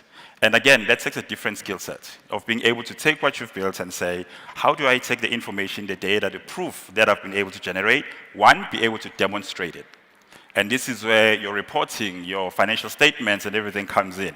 Because it's about you not only developing and selling, but showing what you've been able to do and potentially what you can do. Which then leads to the third step, which is leverage. Once you've built these two steps, then you're able to take what you've built and then leverage it for more partnerships, for better penetration, for more funding. We seem to be lacking in one or two of these stages, and that's where I think the problem is. And so one of the ways that we've done that is we need to think, when we think about entrepreneurship and research commercialization, it's firstly a mindset shift. We are not just researchers, we are innovators, we are entrepreneurs. We need to think entrepreneurially. And for us as CTO officers and people within this ecosystem, we are ecosystem builders. Ecosystems are about relationships. They are about building partnerships. And in building partnerships, you have to understand each other. You have to cultivate value, not only for yourself, but also for each other. And so one of the things that you have to then be able to do is to build a pipeline. And the pipeline includes a lot of different players. So one of the ways we've been able to do that, for instance, is we have had a partnership with the CSIR where we created a venture builder program. And in that venture builder program, the main idea was we've got research that has been developed, that has been tested, but we don't have an entity, right? We need to access funding. You've got enterprise development funding, you've got ESD funding, you've got grant funding from different partners, but how do you then connect those two? And so one of the things we did was, then through this venture builder program, firstly, we brought the community together. We brought in not only the researchers and the innovators and CSIR, but we also brought in the funders like the SAP Foundation, NetBank, we brought UTF, we brought the IDC, PIC, and then the next step was, how do we bring the regulators in? How do we bring SAPRA in? How do we bring, SAP? Because you've mapped out the value chain and the steps and the partners that you're going to need to take this concept from here to commercializing. And I think that's where we're lacking, is being able to have that full view and then develop a pipeline. Because from that point on, once you bring all of those players from the very beginning, it becomes easier for that concept or that IP to be nurtured by different players who bring different value and different structures. And so therefore, the hurdles that you would normally face when it comes to investment, you know that, okay, we've got this IP, who within this ecosystem is the easier funder for this particular stage. If it's grant funding, then who are the partners we have? And from here, what are the systems in terms of your due diligence, your structural, your financial systems that we need to build in order for you to qualify for the next step of funding? And so I think that's what we're missing. It's the process of saying, we've built this amazing ecosystem for products. Now we need to develop an ecosystem for commercializing. So we need to decide, are we creating spin-outs ourselves? Are we licensing our IP to entrepreneurs who are proven? Or are we taking our student innovators and are we training them and capacitating them to be entrepreneurs? All of those steps and whatever decision we take, we have to understand that there are expectations and there are resources and there are partnerships that are required. And so we need to then come with that mindset of saying, how do we then build an engine and an ecosystem more than the product that can allow then for commercialization to take place? We support that 100%. We've got a colleague called Doug Sanyuhumbi, who is well known in the technology transfer space. And one of the taglines that he's known for is to say, what we need to do in building ecosystem, in commercializing innovation, in drawing value from indigenous knowledge and products is increase the collisions and reduce the friction.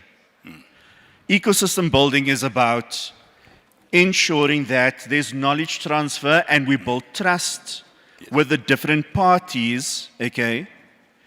So that what we do is reduce the friction so that the handover from one partner to the next partner in the value chain is as seamless as possible. So that each, and I think that one of the things that, there's a guy by the name of Brad Feld who wrote about innovation ecosystems in the US. One of the things that Brad Feld puts across in his thesis is that you need to create this environment where there's open information transfer, right? And sharing and connections so that you improve the ability, right, for the person who you're investing in or the researcher or the entrepreneur to accelerate through that process as quickly as possible, right? And I want to like commend you for that model because it's reinforcing. It's what we actually need to establish. And I think one of the things that I didn't know is that through the DSTI's funding, our plenary speaker right this morning actually explained all the technical de-risking that was done through the government funding, all the product development, community engagement. In fact, he presented a framework with which we can actually work with in order to commercialize more Moringa products, more products that actually use agro-processing as well. The reality is that it took them, what, 11 years to get where they are, or however many years to get where they are, right? So to your point also, you do need the grant funding, you do need the public investment to get the industry going to where it is now so that we can assist more entrepreneurs effectively, right? And use that knowledge to their benefit, to the institution's benefit, and to the public's benefit as well. What do you guys think about that? Yeah, I mean, I can go. I think, to be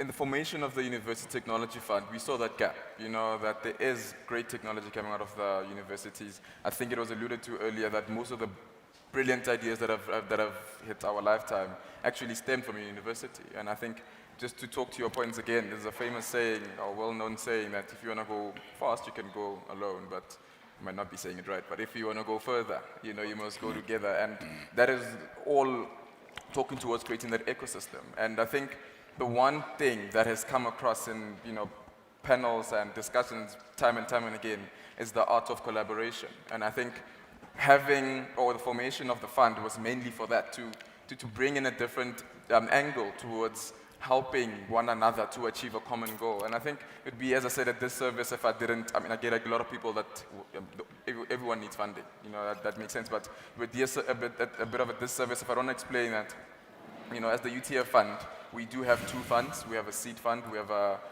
bigger, fund, and I think focusing more on the seed fund is that, we do deploy, we're deploying already. And a big part of that is what I've noticed, that a lot of entrepreneurs are not investment ready. And, so as much as we speak in collaboration, there are people that are waiting to support. We have the Innovation Hub, we have CSIR, we have all these, we have TTOs as well that are, working day in, day out. But we need to get entrepreneurs mentally, but also formally, in a way, to be investment ready. And what that means for private funding is you need to be able to move away or shift away from this Shark Tank. When I meet Tato, I'm going to talk to him and I'm going to propose a deal that's so amazing. You need to move away from everyone needs money, but you need to move away from I need money for 18 months runway to say, listen, I need money for these milestones. And this is the simple plan, evidence plan I'm talking about, having a milestone-based approach. And to have that milestone-based approach requires intentional planning. Intentional planning requires the support, but it also, as Zakini was talking to, is that when you have a situation where the company is existing. You need to take your time in understanding how you're going to deploy your resources, you know, and what you have to your disposal. So I guess the other thing is that having a simple thing as a data room is what is important. So, And a data room that's eligible, that communicates the opportunity over effectively. You know, so there's a lot of skill and knowledge and know-how that's required in order to position the information across appropriately, right? exactly, and that is all in planning. And I think one thing that people may not understand is that when I listen, or when, it's not the Bible, right? It's what I think, but when I listen, it's not necessarily always about the product or the idea, but it's about the person. And many funders back the person more than the actual product itself, because the person is the main driver that can actually make this work or fail. But I'm sure Pumuza will explain how the TTOs work, you know, day in, day out to get these guys investor ready for private or funding. Yeah, no, I mean,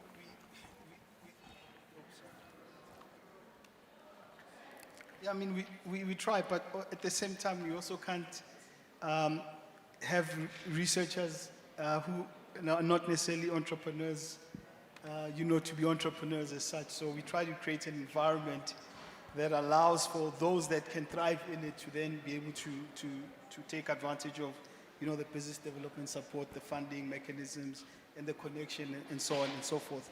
But yeah, I mean, at the end of the day, I agree. It boils down to the entrepreneurs that can actually make things happen. I mean, when I look at the most successful technology that, in my view, at the time that I've worked on, that, you know, became an international company, by the way, that went through all the phases from seed funding at TFAs, and it got venture capital funding, started a company, employs over almost 100 people currently. And is in the US as well, which started in a university, by the way, in Pretoria. I'm not going to say because there's more than 3 universities in Pretoria. But, you know, it was in an audiology lab and so on, and in an audiology department, but ended up being an international company. And what I can attest it to, you know, like what really make this actually work, it's the entrepreneur at the end of the day, because they're able to coordinate this and so on. And it wasn't even necessarily the researcher. It was an external entrepreneur who made a lot of money before and in other areas. And when they came, they were able to then do all the necessary things to take this technology. They were able to coordinate the relevant funders. They were able to do the technical development with the researchers involved. You know, understanding the haves and the have-nots. And navigating the ecosystem and you know, building leverage up to an international company as it is today. Yeah, I mean, I just wanted to add quickly, I know the company is talking about, I also won't mention it. It was actually in my previous job, and it was part of the portfolio. So that is an example I think I mentioned earlier about having 2 scenarios where you have right capital, right time, but also having regulatory first go to market, because of the problem with that company. Sorry, again, it's entrepreneurs, but entrepreneurs are not superheroes, you know, it's just the support that they have around them as well. But having a regulatory first go-to-market, what that meant for that company, you can't buy this medical device over the counter in South Africa because of regulatory issues. But we see as well as time goes, I'm also going to talk to it if we do get the chance to talk about, you know, the foreseeable 3 to 5 years. But you see that when you are this type of company, you need the revenue. It's not wise to rush to revenue, but rather get the regulatory approvals first, and they did that in America. And that's why now it's an international company, because in America you are allowed to sell these medical devices over the counter. So you go to Walmart, you have a big population count, you know, compared to South Africa. It didn't work in South Africa, but it's a brilliant device. And it ended up working in America because of, again, through having the right plan. You have your venture capital. What venture capital does as well, it's meant to open you up to networks. We do have networks that can connect and bring your product to an international stage with the right capital behind it, the right pockets behind it, but also the right level of experience and the right level of technical experience that is needed. So I think that is what I meant when I said sometimes you need to understand your business, you need to understand your baby, and more than just a theoretical academic approach, but a practical business approach. So what I'm going to do is open up questions to the floor now for anyone who would like to ask the panelists, any questions that they'd like to know about for clarification or anything to that effect. It's open to the floor.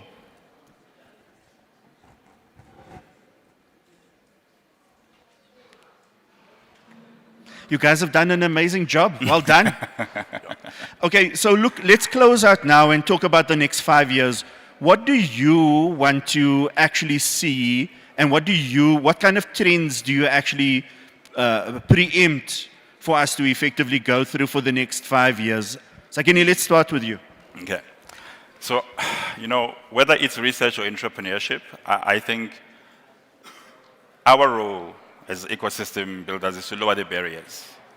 And lower the barriers, provide access to opportunities, but at the same time leverage our strength. Universities have got immense amount of influence with industry. I mean, every time I come to one of these sessions, I see either a minister or some very influential people, and yet it seems like we are not necessarily taking advantage of the systems that we have internally to be able to then support the entrepreneurs. And there is sort of this assumption that entrepreneurs are basically superhuman. The truth is they're not. They need support and they need people. And so I think we need to do a lot more to enable the entrepreneurs to be able to actually navigate, not on their own, but leveraging the university's power behind them. And I see this a lot, and I think Edwell would maybe also, confirm to this. So through the EDHE competition, for instance, we have a research category where you get student entrepreneurs entering the competition. And it's amazing ideas, amazing projects, that you could immediately see that, okay, these are potential suppliers and distributors for this, and there are funders who are interested in that particular concept. But then once they win the competition, and now we are then mentoring them, the first thing you find out is that there's no company registered. There's no bank account for you to put the money in. You can't even register a domain or a website because there is no company address. So simple things that you need to be able to really build in these systems, these compliance systems, these due diligence systems that allow you not only to get funding, but also to enter into supplier databases. Because there is no system of churning out spin-outs, there is no vehicle that has been created, largely because a lot of the time the university hasn't decided what role or the pace at which, and so you end up having an entrepreneur who gets stuck, because how do you then move forward? And it becomes that same thing that, you build the products, but now you don't have the ecosystem to be able to sustain. So what I'm hearing you saying is that, as universities, we need to play our role better to set them up for success. Yeah, we need to play a more active role. It's not going to be the job of the entrepreneur to commercialize. It's going to be us leveraging, one, lowering the barriers, making it easier for them to register their companies, making it easier for them to be compliant, providing them with the support, the accountants that they need to be able to tick the boxes that industry needs. And then being able to leverage our networks and our relationships as a university to be able to get the entrepreneurs in the right room. But also that'll mean helping them negotiate the right deals. You have entrepreneurs negotiating alone with a multinational company. They're going to be taken advantage of. And so our role is protect the IP, but also protect the entrepreneur and protect what comes after that. I just want to interject and add there that, last year I had a discussion with an amazing technology transfer professional, was in pharma for many years and works at the University College London, right? She proposed, when she introduced herself and her role, she actually said that, as a tech transfer professional, what we do is we stand immediately behind the entrepreneur to support them, to urge them, to educate them, to give them the skills and experience that we have. And I love that positioning, right? Because what you're effectively doing there is saying, we don't allow a person to go out into the wild and fail. Right? We walk with them along the journey, and we stand behind them to ensure that they succeed. Right? And that always stuck with me, and That's kind of like my personal philosophy when it comes to innovation management and tech transfer as well. Many of the companies that I've mentored have secured venture capital funding, technology development funding, you know, and are still going at the moment, right? Why? Because actually what I did was I stood behind them.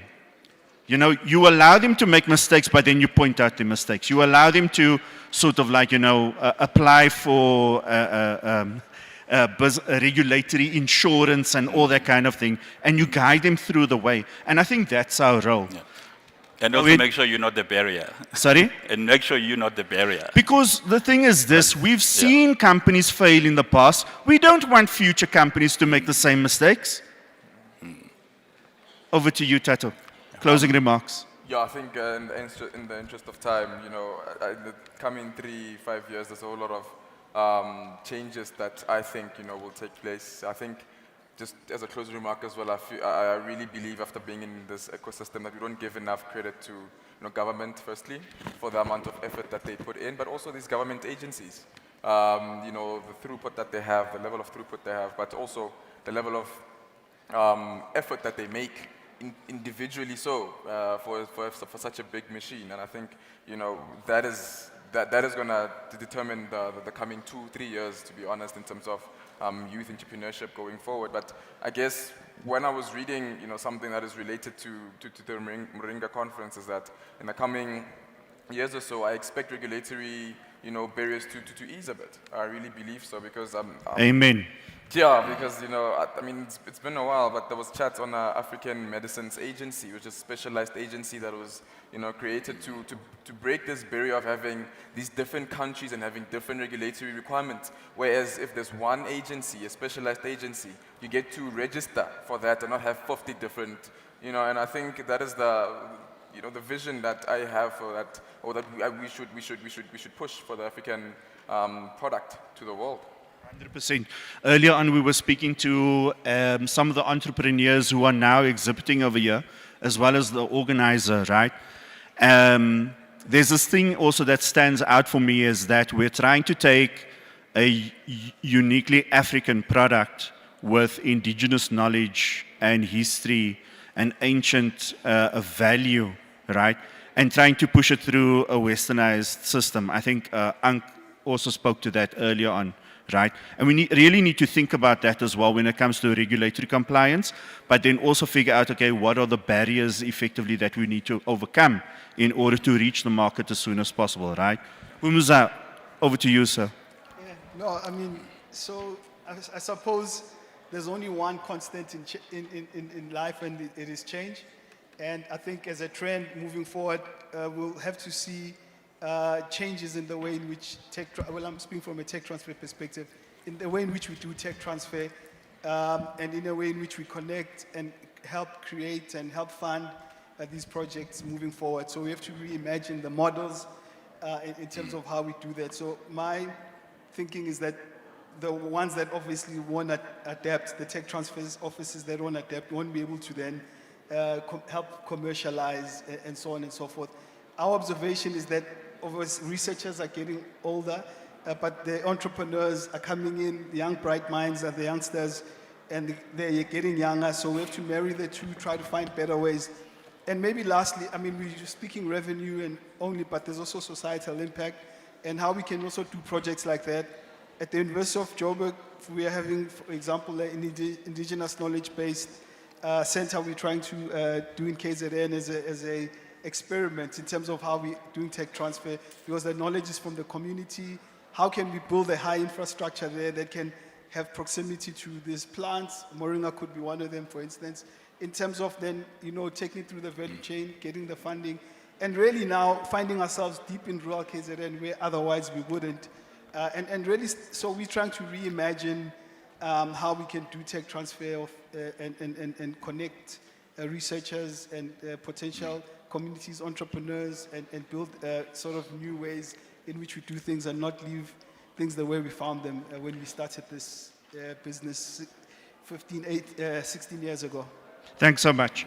In closing, I just want to share something with you. One more thing, and it actually ties into what Dr. Gumbo said earlier on as well, right?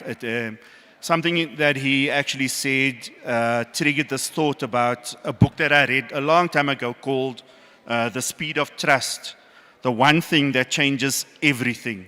And it's written by Stephen Covey, okay? Stephen Covey is the, what's that, 7 Habits of Highly Effective People author. I'm still trying to be highly effective, but, you know, we give it everything. I just want to share with you this one quote that I remembered from this book, okay? He says in there, nothing is as fast as the speed of trust. Nothing is as fulfilling as a relationship of trust. Nothing is as inspiring as an offering of trust. Nothing is as profitable as the economics of trust. Nothing has more influence than a reputation of trust. I trust you enjoyed everything on this panel today and this afternoon, and that there was a lot of value that you effectively got from it as well. And I want to thank the panelists for sharing their perspectives. There's a lot of alignment here, and I invite you to engage with them also later on as well. Thanks a lot.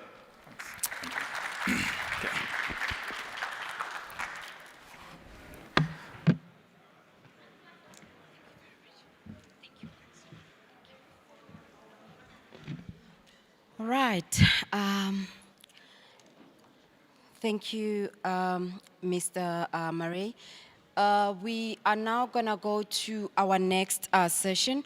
Remember, this session is a session that we were supposed to have before lunch. So now we're moving over to the second session just after lunch. So that was just our first session.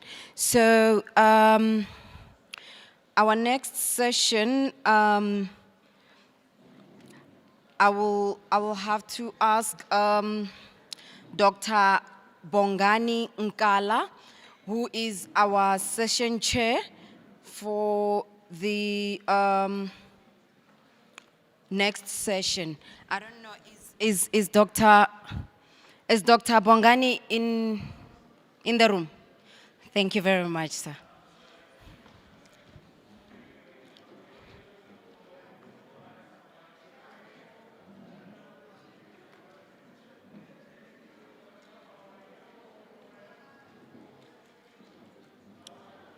Ladies and gentlemen, let us welcome our doctor with a round of applause.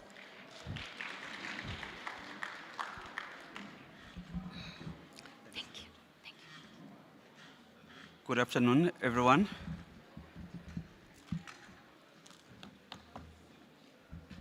I just want to confirm with my speakers if they're all here. The keynote speaker, just to set the tone, is Prof. Luke. I'm not sure whether he's here. And there's no one who's representing him. You are, okay.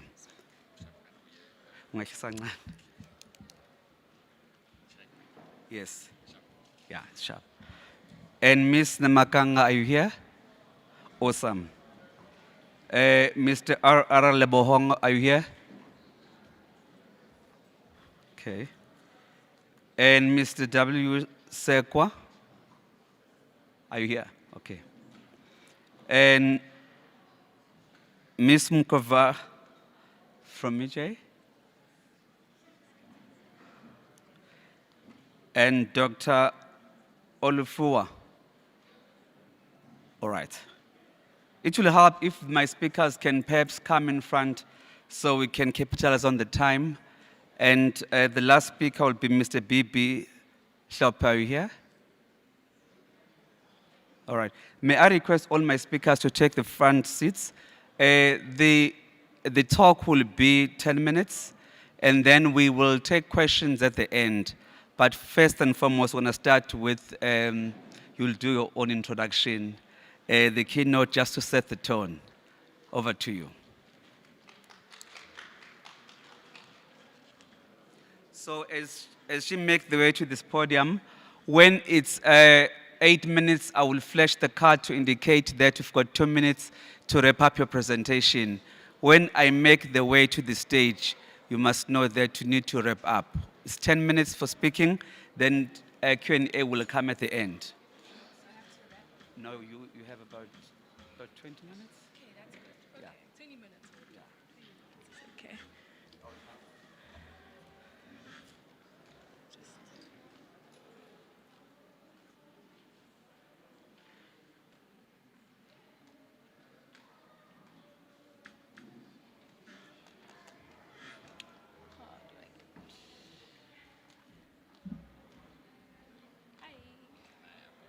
Yeah, sure, that's fine. Is it, oh, okay, we'll show on me. Yeah, this is, yeah, should be good.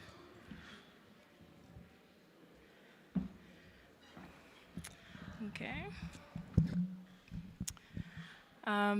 Good afternoon, everyone. My name is Bitumelo Stati, and I know we're all expecting Prof. Luke Chimuka to be up here, but don't worry, you are actually in the right room. It's not a different room. It's just that he won't be able to make it here today. So I'll just be presenting some of our group's research.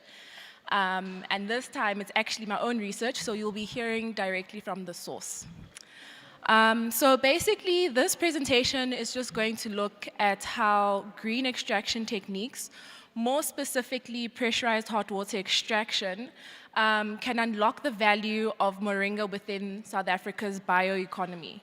So I'll just be sharing how, for this specific presentation, we used moringa leaf extract obtained by green extraction techniques, and then how we used it and applied it as a biostimulant on the faba bean, also known as the Vicia faba bean.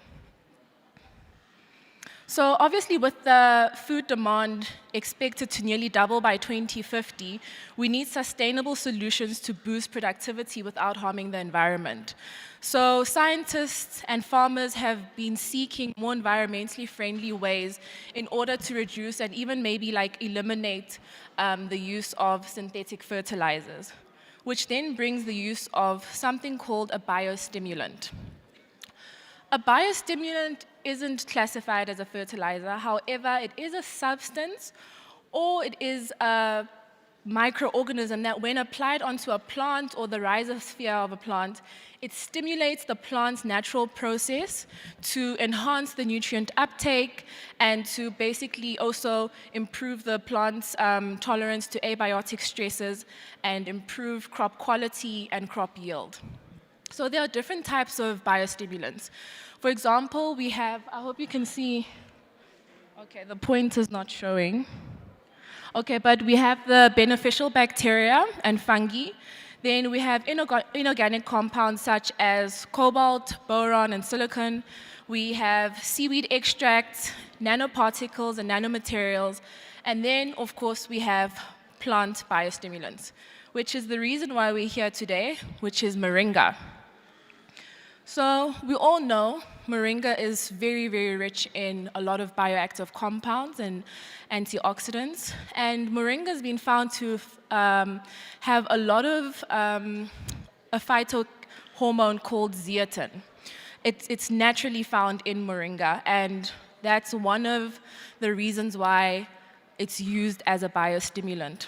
So a lot of research with moringa, using moringa as a biostimulant, has shown that moringa is able to improve and to increase fruit set and fruit quality.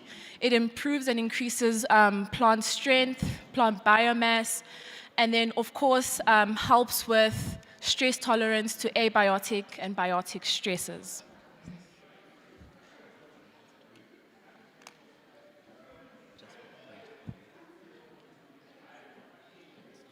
It's not working? No? Oh, you can't see it. Okay. Let me see something. Ah, there we go. I hope everyone can see that. Okay. So this now brings me to the aim of this specific study, which is to compare the biostimulant activity of different moringa leaf extracts obtained by green extraction techniques, and then to apply it and test it on the broad bean plant. And how we're going to do this is that Moringa oleifera leaf powder is extracted using pressurized hot water extraction at different temperatures, and also extracted using a blender. After getting the extract, the phytochemical content is then determined. So we just want to understand what is the phytochemical content of the extract, and that's using UV-Vis. And then after that, it's application, which is assessing the biostimulant effect on plant growth. How this was done, this was a glasshouse study, and it was conducted at the School of Animal, Plants and Environmental Sciences at Wits in Johannesburg. And the broad bean seedlings were actually purchased from a local nursery. And basically, we wanted seedlings that all had roughly about the same growth stage. Regarding the plant treatment, there were 7 plant treatments. The 4 pressurized hot water extraction extracts at 25, 50, 100, and 150 degrees. A control, which was just water, a blended extract, and then a commercial Moringa biostimulant. Then there was foliar application until runoff of each of the extracts on the plants, and various growth parameters were measured to then assess the activity of the biostimulant. So growth parameters such as number of leaves, plant height, number of pods, and so forth. So onto the extraction of the Moringa leaf powder. Like I mentioned, we use pressurized hot water extraction. I will go a bit more into it as to the mechanisms and how it works in a few slides to come. But just to explain briefly how extraction occurred, we took Moringa leaf powder and diatomaceous earth in a 1:1 ratio. And obviously we use the diatomaceous earth just to help with the extraction efficiency. And then we also wanted to see that if we don't use or apply any pressure or heat, and we just blended the Moringa powder, what would actually happen? How would that extract perform? Because I've read a few papers where I know that farmers actually use this method where they'll pulverize the Moringa powder or like blend it so that they can get the extract, and then they'll just put it through a cheesecloth and then they get the extract. So this process has actually been patented by Prof. Luke and one of his former students, Dr. Matsidiso. So this specific method, it's the extraction of Moringa, and basically how it's been used in value-added products such as cosmetics, dietary supplements, food, and drinks. So that was what it was mainly for. So the composition of the extraction system, so this is just like a lab benchtop extraction system, and it comprises of a water reservoir, which is heated. Then, I hope you can see where I'm pointing. And then we have the pump, which will pump water or the solvent through into the oven. This is a GC oven. Over here, you can see this is inside the GC oven where you can control the temperature. And in the GC oven, you have the extraction vessel, which is like a pressurized vessel, and that's where the extraction actually takes place, and this is what it looks like inside the Moringa powder with the diatomaceous earth. So some of the principles of the pressurized hot water extraction system is that it uses water at high temperatures between 50 and 200 degrees Celsius. So it's also known as subcritical water extraction because it also uses pressures of above 10 bars. And the whole point of this is that you're trying to almost mimic the use of ethanol. So you want to basically reduce the polarity of water so that you're able to extract all of your bioactive compounds effectively, just as your ethanol would. The only thing is solvents such as ethanol, they do usually have like toxic residues afterwards. So hence, using pressure and temperature to extract the Moringa, which is more environmentally friendly and sustainable. So as I said, the pressurized water basically stays in liquid form above the boiling point. And what happens is that the water penetrates into the plant cells and it's able to dissolve and release the bioactive compounds into the water. And then you have over there the collection of the extract in the collection vessel. This is just to show the Moringa extracts that we used. So here, these 4, you have the pressurized hot water extraction extracts from 25 degrees all the way to 50 degrees. Then you have the commercial Moringa biostimulant, and then we have the blended extract. So now we have the extract we have the moringa leaf extracts from the different extraction techniques. Now we just want to try and get an understanding of the phytochemical content in the extracts to see which extraction technique was actually relatively efficient. So we did this by using various calorimetric assays using UV-Vis. So the first one was total phenolic content, which we obviously used the Folin reagent. And how this reagent works is that it oxidizes phenolic compounds and resulting in from a yellowy color to a nice bluey color. And then there's also the total flavonoid content, and how this assay works is that the hydroxyl groups from the flavonoid, basically the aluminium, it complexes with the aluminium, the Al3. So then it forms a metal complex, and then that's when you can see the flavonoids. And then for the radical scavenging activity, you use a radical called DPPH, where you can see the antioxidant activity of the extract. So you basically see how efficiently the extract will scavenge the DPPH radical. So what I really love about colorimetric assays is that it's almost like a very quick and efficient way to kind of get an idea of how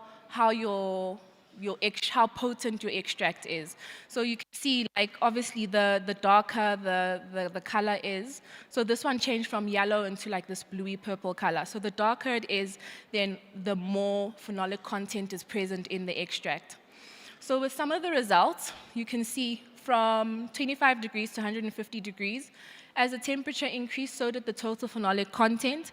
And then what was very interesting is that the blended extract also gave us somewhat a similar value or concentration as the 150 degrees. So then this also raised the question of, do you actually need high temperatures and pressure, or sometimes maybe pulverizing something for long enough allows for all the bioactive compounds to be released? A similar trend was seen with the total flavonoid content assay. As temperature increased, so did the total flavonoid content. And then with the DPPH radical scavenging activity, you can see it goes from this purple color into a yellow color, the more antioxidant activity there is. So this graph over here is just showing a time study of how effectively and how efficiently the antioxidant capacity is in the extract.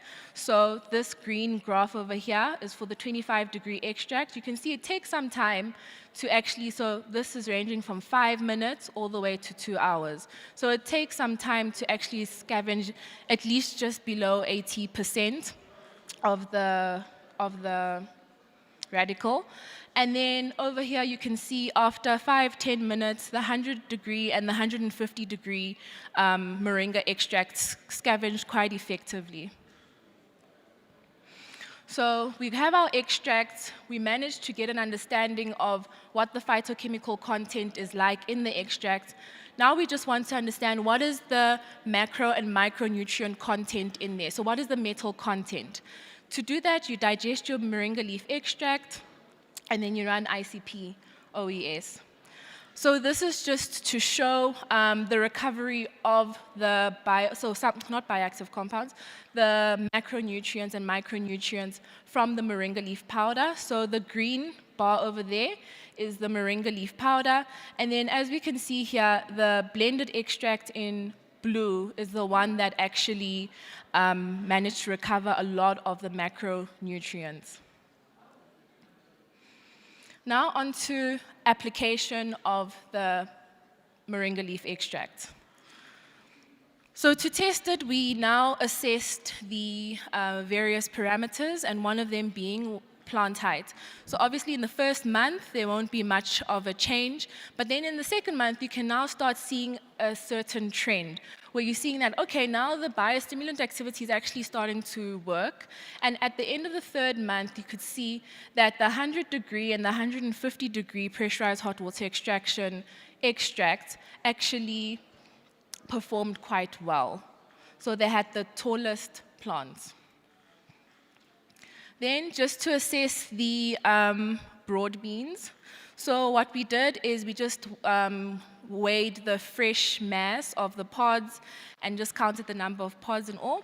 And we can see that the 150-degree extract also gave us or yielded the heaviest pods and the most pods per plant. Looking at the elemental analysis of the pods, the 150-degree extract again gave the highest nitrogen content, which could then mean that it has high amino acid or protein content, which you could also see over there. Then meta-analysis of the pods. What was now interesting is that for meta-analysis of the pods, now the 25-degree samples are actually showing, or treatments are actually showing that they performed slightly better as opposed to the 150. So maybe you find that there's some sort of inhibition that's happening in the plant where maybe certain compounds work more effectively than others. Then moving on to the leaves. So for the analysis of the leaves, we're seeing a similar trend again with the macronutrients, where the 25-degree extract and also the blended extract gave higher macronutrient content in the leaves. Then moving on to the roots, we just wanted to get an idea of which extract gave the longest roots, and as you can see, the 150-degree gave the longest roots, which obviously maybe could be linked to the high potassium, sulfur, and magnesium content in the moringa leaf extract.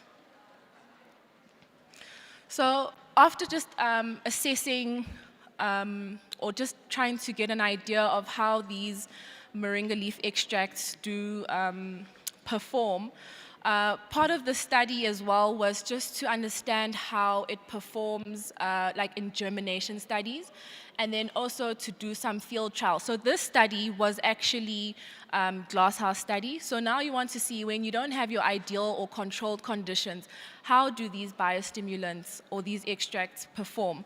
So I also did that, where I did a field study, and then also we did germination experiments. And then also my colleague, Dr. Nkazimulo Ngwenya, she's also going to be presenting tomorrow morning, where she actually used the pressurized hot water extraction system on amaranthus, and they're also testing it as a biostimulant.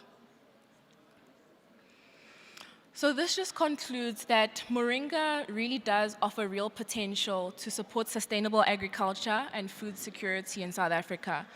More specifically, pressurized hot water extraction provides green and scalable technology for obtaining high-value biostimulants. And our work does show that moringa extracts can enhance germination, growth, and nutrient uptake in plants. Research like this really bridges lab innovation and real-world application, which definitely drives the bioeconomy forward. So next steps to this would to really be able to try and scale up production, build partnerships, and just translate the science into practice so that we can really be using what we have. I would like to thank the following people and organizations. Thank you. The questions will be taken later on. Yeah. Let's remember to note the questions. Thanks a lot, Doc, for your wonderful presentation, and you stick to your time. I am timing. When I lift this, it will be 2 minutes remaining. When I'm approaching, should wrap up. Our next speaker would be Ms. Nakamanga from Department of Agriculture in Limpopo.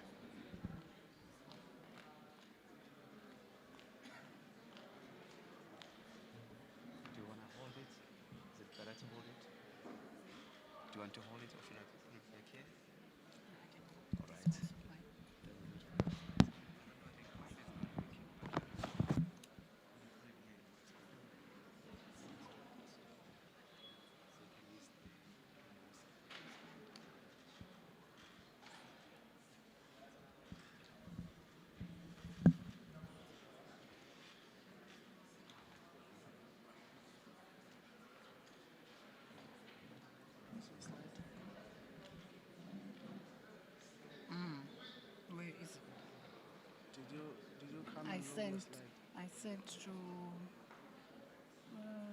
a research as RMC. It was sent.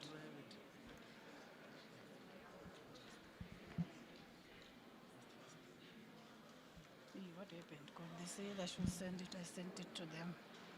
We did announce for the you guys can come and send it. I came there.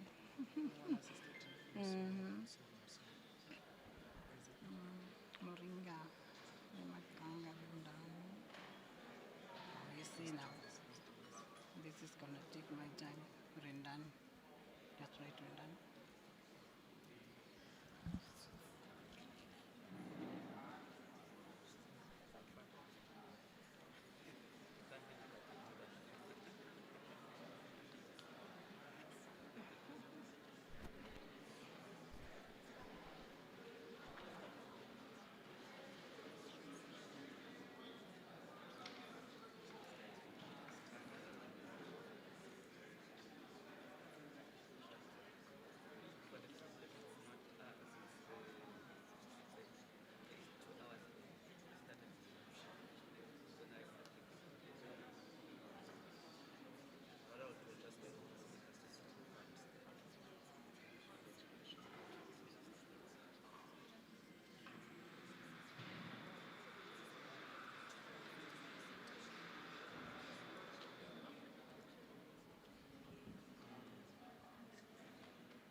It's showing not there. Good afternoon. My name is Rendani. I'm from Limpopo Department of Agriculture and Rural Development. I'm here to talk to you about the assessment of agronomic production practices used by small-scale farmers to produce indigenous vegetables at Mpaira Irrigation Scheme in Limpopo Province. Indigenous vegetables are not just food. They are a vital tool for society and economical benefits. They provide jobs and also reduce hunger and poverty. They are also underutilized, and they can contribute to food security and also rural development. In Limpopo, we have a challenge of high unemployment rate. This is also contributing to most of the farmers going to the indigenous crops production. However, most of these indigenous crops are underutilized, and looking at Limpopo, it's one of the rural provinces in South Africa with a lot of indigenous crops that are growing on it. So this also led us to say we are starting to see a lot of indigenous vegetables that are being sold in our high markets like Pick n Pay, Spar, and ShopRite. And they also sell like cakes most of the time. So we said in order to reduce this job unavailability as well as hunger, what else can we do? So we said let's assess the production of these agricultural practices on indigenous crops at Mpaira village. And the study was conducted at Mpaira Irrigation Scheme, and we used the qualitative method. The samples were 22 farmers out of 63, and then they all have 1 hectare plot. We used the survey questionnaire for data collection, and also the descriptive statistics was used for frequencies. and the results were analyzed using SPSS. In our results, we found that most of the indigenous vegetables that the farmers are saying that they are aware of and they use them is the pumpkin leaves, the cowpea, the nightshade, the wild jute, and others. Then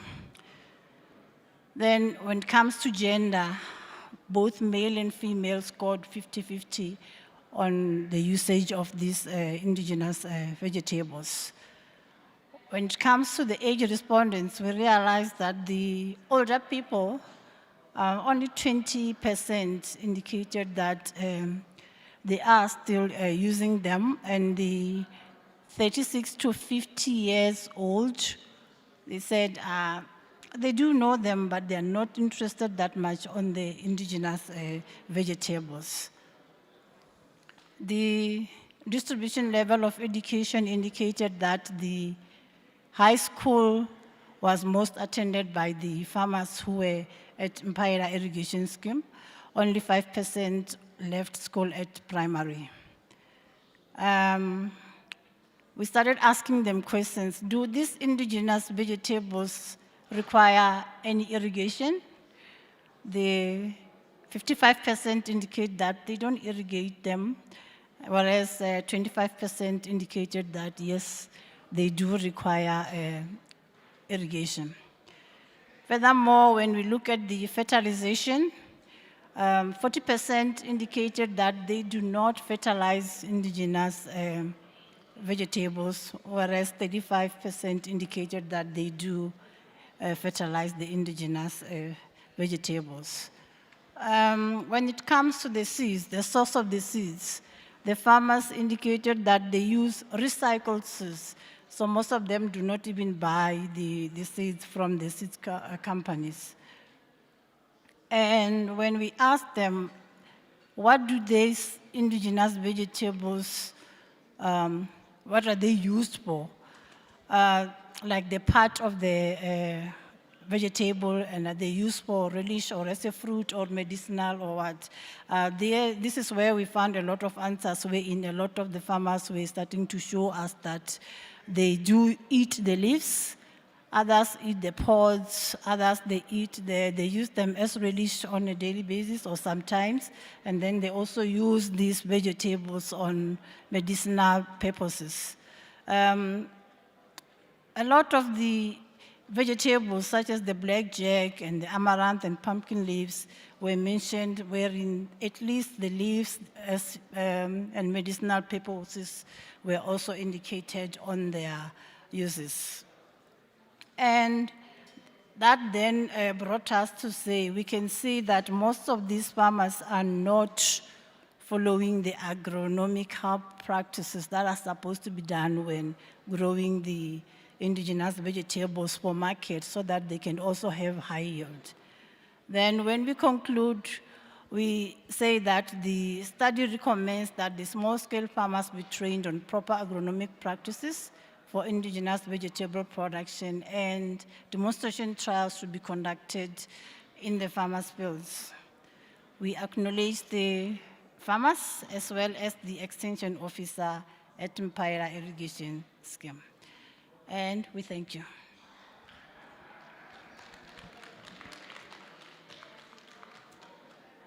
Thanks a lot. No, you've managed to save about 3 minutes. So we'll take questions later on. I hope you colleagues have been noting the questions that will engage later on. Thanks a lot. Our next speaker is supposed to be Mr. R.R. Lahobo. Are you here or should we move? Okay, we'll move to Mr. W. Shahwa. Please take the floor.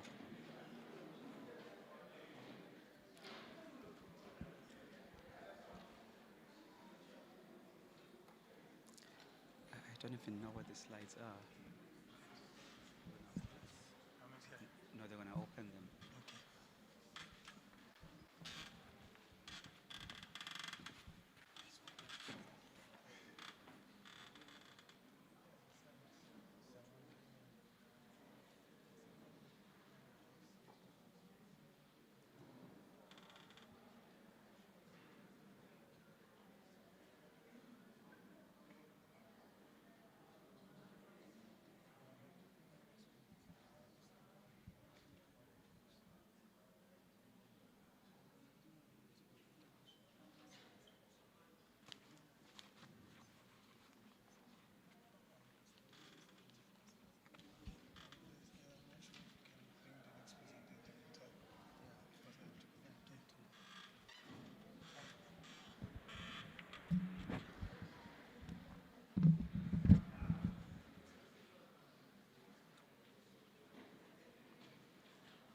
Sorry, colleagues, if you have not submitted your slides there at the control station, please let's do so. Can we move with the next presenter, which is Dr. Oluf? Are you here? Have you submitted your slides? Okay.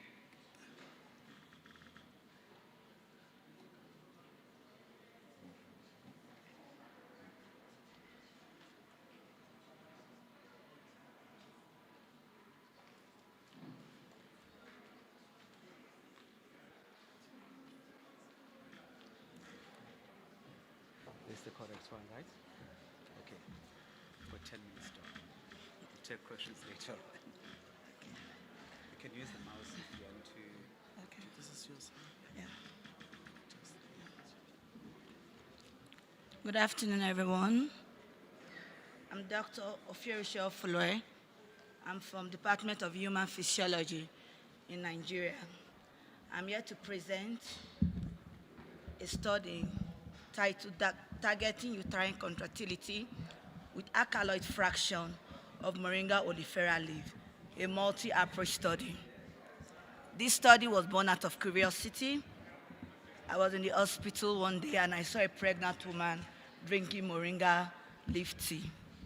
And I asked her, why are you drinking this tea? And she said it relaxes her, that she did it for her first pregnancy, and she's doing it again for her second pregnancy. And I said, okay, let's go, let's dig in. And this was actually my PhD thesis. Preterm birth is the #1 cause of neonatal death in the world in infants without anomalies. And tocolytic agents are substances designed to inhibit spontaneous contractions in the myometrial smooth muscles. When we say myometrial, we are talking of the uterus, the womb itself. But the safety and efficacy of non-tocolytics are inadequate. And there's a search for new agents, especially from natural sources. In recent age, many plants have been recently investigated worldwide for this tocolytic effect. And among such plants is the Moringa oleifera. There are documentations both traditionally and scientifically to show that Moringa oleifera, especially the leaves, has effect on the female reproductive system.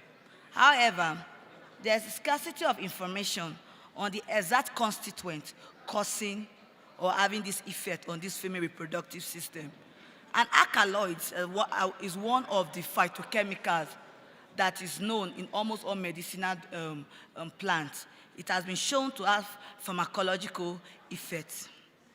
Now, our study objective was actually to look at the alkaloid fraction of Moringa oleifera leaf, its effect as a tocolytic agent. And we did this in 3 studies. We had our in vivo, our in vitro, and our in silico study. We extracted our alkaloid fraction of Moringa oleifera leaf using the Smith and Schumer method 2010. Then for our in vivo studies, animal models were actually used. 15 pregnant twister rats were administered with the alkaloid fraction of Moringa oleifera leaf from day 7 to day 14, because in rats, their gestational age is about 21 to 23 days. So 7 days represent a trimester. So we actually treated these rats in their second trimester where organogenesis occurs and all that. And we treated them both the high dose, which is the group 2, and the low dose, which is the group 2, and the high dose, which is the group 3. And we found out that there was no significant effect in the number of pups on day 15 of pregnancy in both the animals treated with the low dose, the high dose, and the animals not treated at all, showing that pregnancy was maintained in animals treated with Moringa oleifera leaf. Then we went further to do the hormonal assay. In the hormonal assay, we found out that progesterone level was significantly high, also with the follicle-stimulating hormone. And progesterone is an hormone that is very important in maintenance of pregnancy, especially in early pregnancy. So we found out that probably the high level of progesterone could have contributed in pregnancy being maintained in animals treated with this alkaloid fraction of Moringa oleifera leaf. But we did not end there. We had to go to the in vitro, because in medical sciences we will say in vivo can lie, because in vivo a lot of factors can cause it. Maybe the animals, the weather, they are not eating well or something. But the in vivo study, what did we do? We took the uterine muscle, a particular 1 to 2 millimeter of the uterine muscles. We mounted it on our organ bath, and we tested our extract directly on these uterine muscles to see the effect of our extract on the uterine muscle. And what did we find out? You can see from the figure A, you can see that there's a spontaneous contraction. You can see the spontaneous contraction. Then as our extract was being introduced, the higher the dose, we saw that there was an inhibition of this spontaneous contraction until it completely inhibited this spontaneous contraction. We can see it from our results. Then we went further to say, okay, if the alkaloid fraction is causing this effect, we then fractionated into N-hexane fraction, dichlorometane fraction, chloroform fraction. Because remember, the end point of this work was to know the compounds in this extract causing this effect.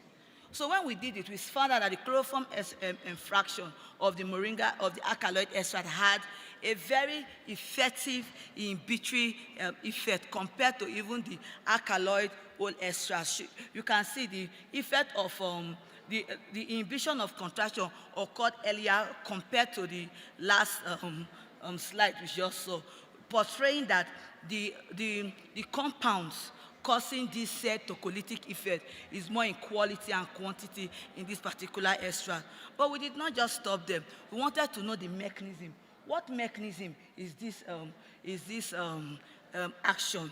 Because in physiology, we have to know how is it occurring. So we went further to look at it, and we used in oxytocin-induced contraction. Oxytocin is a known agonist of contraction. Even in the hospital, if a woman is in labor, to hasten contraction, oxytocin is being administered.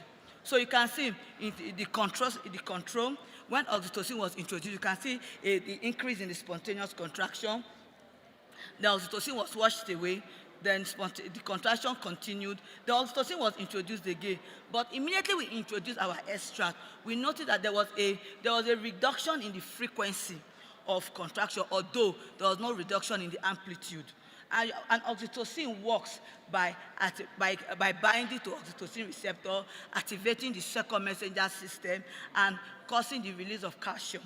So we saw that, okay, our extract probably has a way of dealing with the second messenger system to reduce the release of calcium. But that was not the only mechanism we tested. We went further to test the effects of our extract on high calcium chloride induced spontaneous uterine contraction. What does IKCl do? In the presence of high potassium chloride, there will be an opening of the voltage-gated calcium channels, and this will cause a rush of calcium from, in fact, for contraction to take place, calcium must be present. So you always hear me talk about calcium. So in IKCl, there's opening of the voltage-gated channels, and this will cause a rush of calcium from the extracellular fluid in the body. In this experiment, our physiological solution was acting as the extracellular fluid into the cytoplasm. And once this occurs, we can see that there's a plateau because there was a sustained contraction. But immediately our extract was introduced, you can see there was a decline in this contraction, showing that our extract has the ability to deal with with the voltage-gated channel, either reducing it or even clocking it to prevent the flow of calcium from the extracellular source into the cytoplasm, therefore reducing the inhibitory effect of the spontaneous inhibition, and therefore making it a good tocolytic agent. Then we looked at the last mechanism, because calcium is released from two sources, from the extracellular fluid and from the intracellular source. In the intracellular source, intracellularly is stored in the sarcoplasmic reticulum. So we've proved that it has the ability to have effect in the extracellular fluid. Now in the intracellular fluid, we tested our extract on oxytocin-induced uterine contraction in a calcium-free media. When I say in a calcium-free media, in our extracellular fluid now, for the experiment, our physiological solution, we did not add calcium to show that if we are seeing any form of contraction here, the only source is from the intracellular source, which is from the sarcoplasmic reticulum. So what did we do? You can see in a normal physiological solution, that was the control. Immediately we removed it and kept the free PSL. You can see the contractions are not too regular because there was no really calcium. But immediately we added oxytocin, we saw contractions to show that the sarcoplasmic reticulum is actually releasing calcium. But immediately we added our extract. What did we notice? We noticed a complete inhibition of this contraction, showing that our extract has the ability to deal with the second messenger system via the oxytocin mechanism pathway, stopping the release of calcium intracellularly via the sarcoplasmic reticulum, and dealing with the voltage-gated channel, so stopping the flow of calcium from the extracellular source into the cytoplasm. But that was not the end of our story. Our story was to know what are the compounds causing this effect. So what did we do? We did a GCMS analysis of this, our extract, and in the GCMS analysis, we saw that there were 47 bioactive compounds in this extract. Then we did what we call the molecular docking. It's an in silico study, it's a computer-based study, which is new and is gaining grounds now. It helps to save time, save animals, and save a lot of energy. So what did we do? We took these 47 compounds, which are known as the ligands, then we docked it with target proteins. Target proteins are proteins in the body that normally, when present, they cause uterine contraction. So we want to see the particular compound inhibiting this uterine contraction. Then we have what they call the reference compounds. Reference compounds are clinically known compounds that have shown to be antagonists of this target protein. Let me show you in this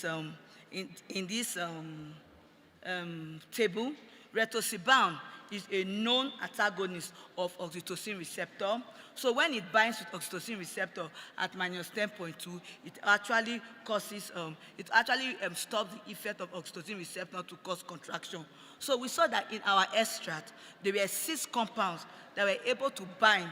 They were able to bind with the 4 target protein that we picked, showing that we have the linoleic acid, the linoleic acid, ethyl ester, we have the phosphoric acid and the others. So showing that these 6 compounds are the likely compounds in our drug causing our extract to have this tocolytic effect. These are just the molecular structures, 3D and 2D.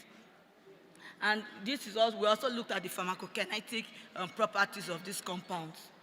Then, in conclusion, I can now say I saw why the woman was drinking this tea. It was actually relaxing her, causing no toxic effects to her babies or to her. And we also saw that the extract causes this tocolytic effect by stopping the flow of calcium extracellularly into the cytoplasm, and also the release of calcium intracellularly. And the active compounds were also shown. This is the paper that has been published in this work. You can read further on it. I acknowledge my supervisor in Nigeria, in University of Benin. I acknowledge where I work, Denis Osadebe University in Nigeria. And I also thank the organizers of this conference for making me to share my knowledge and also making me gain knowledge. Thank you.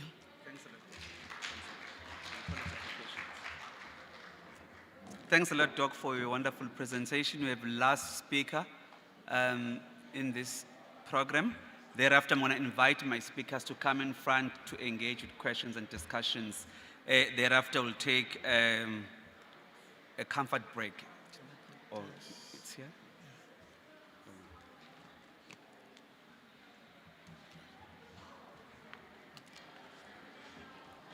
I'm going to copy it. Yeah.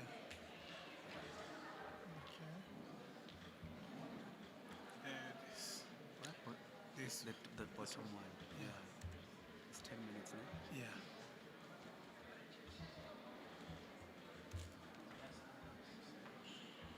Let me hold the other lady's presentation. Okay. What are you saying? Sure. Skauchelana. Okay. Like it's okay. Copy and paste.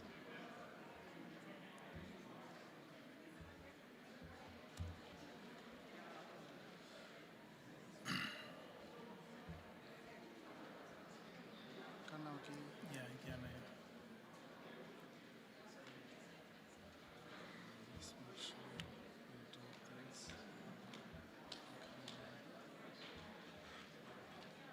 Get my USB. Okay. I'll just go. Or I'll just hold it.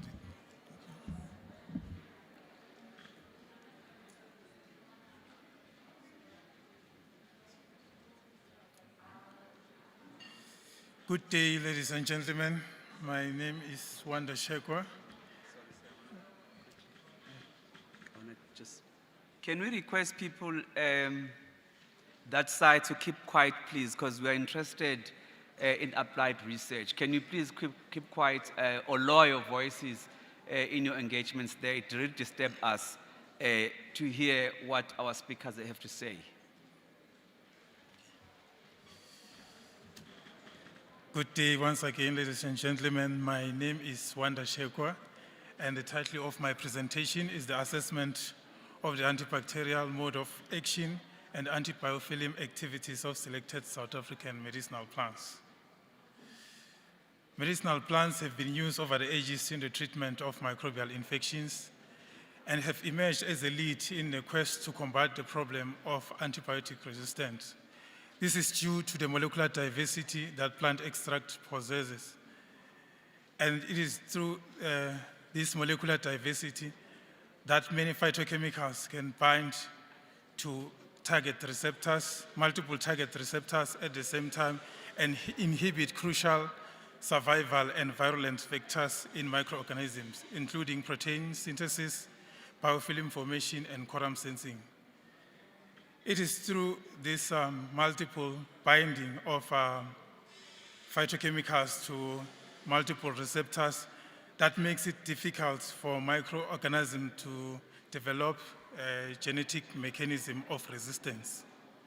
So the aim of this study is to assess the antibacterial mode of action, antibiofilm activities of selected South African medicinal plants. So table 1 shows the plants that were selected for this study, which include Antidesma venosum carissima spinosa, Gymnospora senecalensis, Sejam cordatum, and Tetradenia riparia. I know you are expecting to see Moringa oleifera in this list, but I hope one of these plants will be in the market also in the near future. So in the study, we started by by screening for the antimicrobial activity, whereby we used the Agar-Well diffusion assay and the microbe broth dilution assay. So table 2 shows the antibacterial activity of the plant extract against the selected bacteria, which are S. aureus, E. faecalis, P. aeruginosa, and E. coli. And from the table, you can see, as highlighted, that T. riparia ethyl acetate extract had the best activity, whereby it had a zone of inhibition of 16 millimeter against the gram-positive bacteria, followed by Sejam cordatum methanol extract, which was more effective against the gram-positive bacteria. So in terms of the minimum inhibitory concentration of the extract, it was interesting to note that some of these extract had a selective activity. For example, A. venosum ethyl acetate extract was more effective against the gram-negative bacteria, where it inhibited P. aeruginosa and E. coli, whilst T. riparia ethyl acetate extract had good activity against the gram-positive bacteria. While Cesium cordatum methanol extract exhibited a broad spectrum of activity. So the extract were then tested for their cytotoxic effects against the human embryonic kidney cells using the MTT assay. This evaluation was done to check whether the extract, the MIC concentration have a letalic effect against the human embryonic kidney cells. So table 4 shows the cytotoxic effects of the plant extract, which is represented by the LC50 values and the selective index. The selectivity index is an indication of whether the extracted minimum at the MIC concentration is lethal or not. It should be noted that a selectivity index of above 1 shows that the extract can exert antimicrobial activity without having any cytotoxic effects. And as shown in the table, you can see the highlighted values are mostly above 1, which shows that the extract can have antimicrobial activity without having any toxic effects. So the extract with the best antimicrobial activity were then tested for their mode of action against these microorganisms, whereby we started by checking the effect of the extract on the leakage of protein and nucleic acid, which are intracellular constituents. The leakage of intracellular constituents is an indicator of a damaged cell membrane. And we also tested the extract on the relative dehydrogenase activity, which is an enzyme that is involved in the bioenergetics of the microorganism.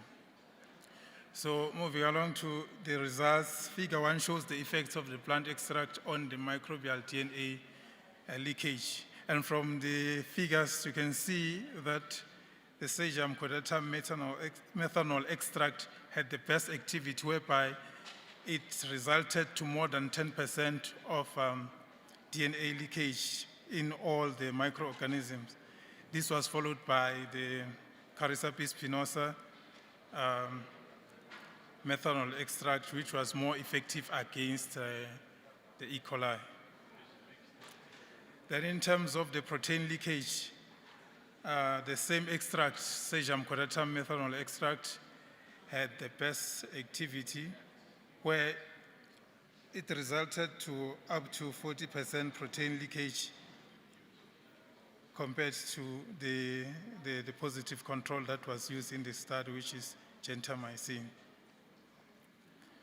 Moving along to the effect of the plant extract on the relative dehydrogenase activity, all the extract had a better activity compared to the positive control, whereby some of the extract reduced the relative dehydrogenase activity to below 20%.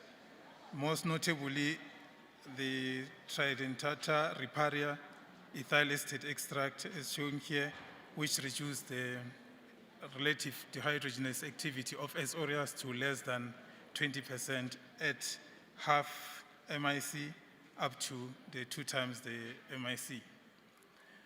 We then investigated the effect of the extract on the biofilm formation at various stages of biofilm development, including biomass formation, initial cell attachment, and the eradication of preformed biofilms. So figure 1 shows the effect of the plant extract on biofilm in biofilm formation. And it should be noted that the biofilm inhibition of above 50% is regarded as good.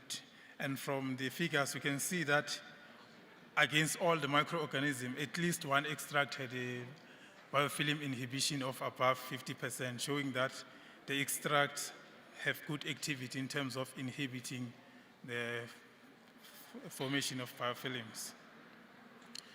And then in the second stage of biofilm, which is the initial cell attachment, also most of the extracts had a good activity against this microorganism, except against E. faecalis, whereby most of this extract had an inhibition of less than 50%, and some of the extract had an biofilm enhancement activity, whereby that is whereby that is noted by the bars that are facing down on this graph, especially against E. faecalis.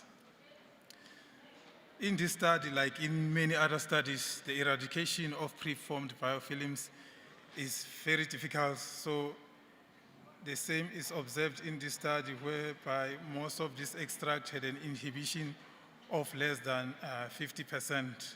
However, E. coli biofilms showed to be susceptible to this extract, as shown by these bars, which are at a range of above 50% against E. coli. And then we further evaluated the phytochemical content of this extract to determine the polyphenolic content of this extract. Polyphenols are known to possess different biological activities, including antimicrobial and antioxidant activity. So we use the Fallen C method to determine the polyphenol content. So table 5 shows the polyphenol content of the extract. And from the table, the extract with the best antimicrobial activity showed higher polyphenol content. As you can see there, the Sejam cordatum methanol extract, which I mentioned mostly on the antimicrobial assay, had the highest phenolic, flavonoid, and tannin content, followed by the tridentata riparia methanol extract, which had about 553 milligram of garlic acid equivalent per gram of extract. In conclusion, the plant extracts of T. riparia, Sejam cordatum, A. venosum had promising antibacterial activity, and this extract had minimal cytotoxic effects. What remains to be done is chemical profiling of this extract using LCMS and molecular docking studies. My acknowledgements. Thank you.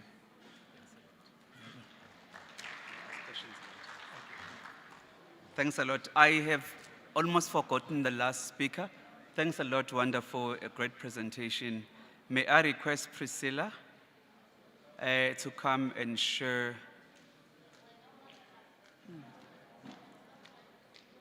her research with us.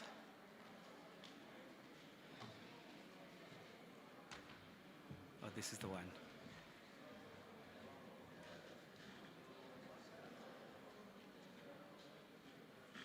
Okay, remember for 10 minutes when I flash the card, it should be 2 minutes remaining. Okay. Yeah.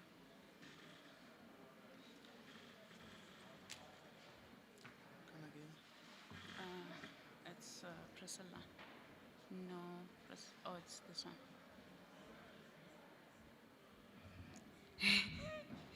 Thank you. Yeah, it's fine.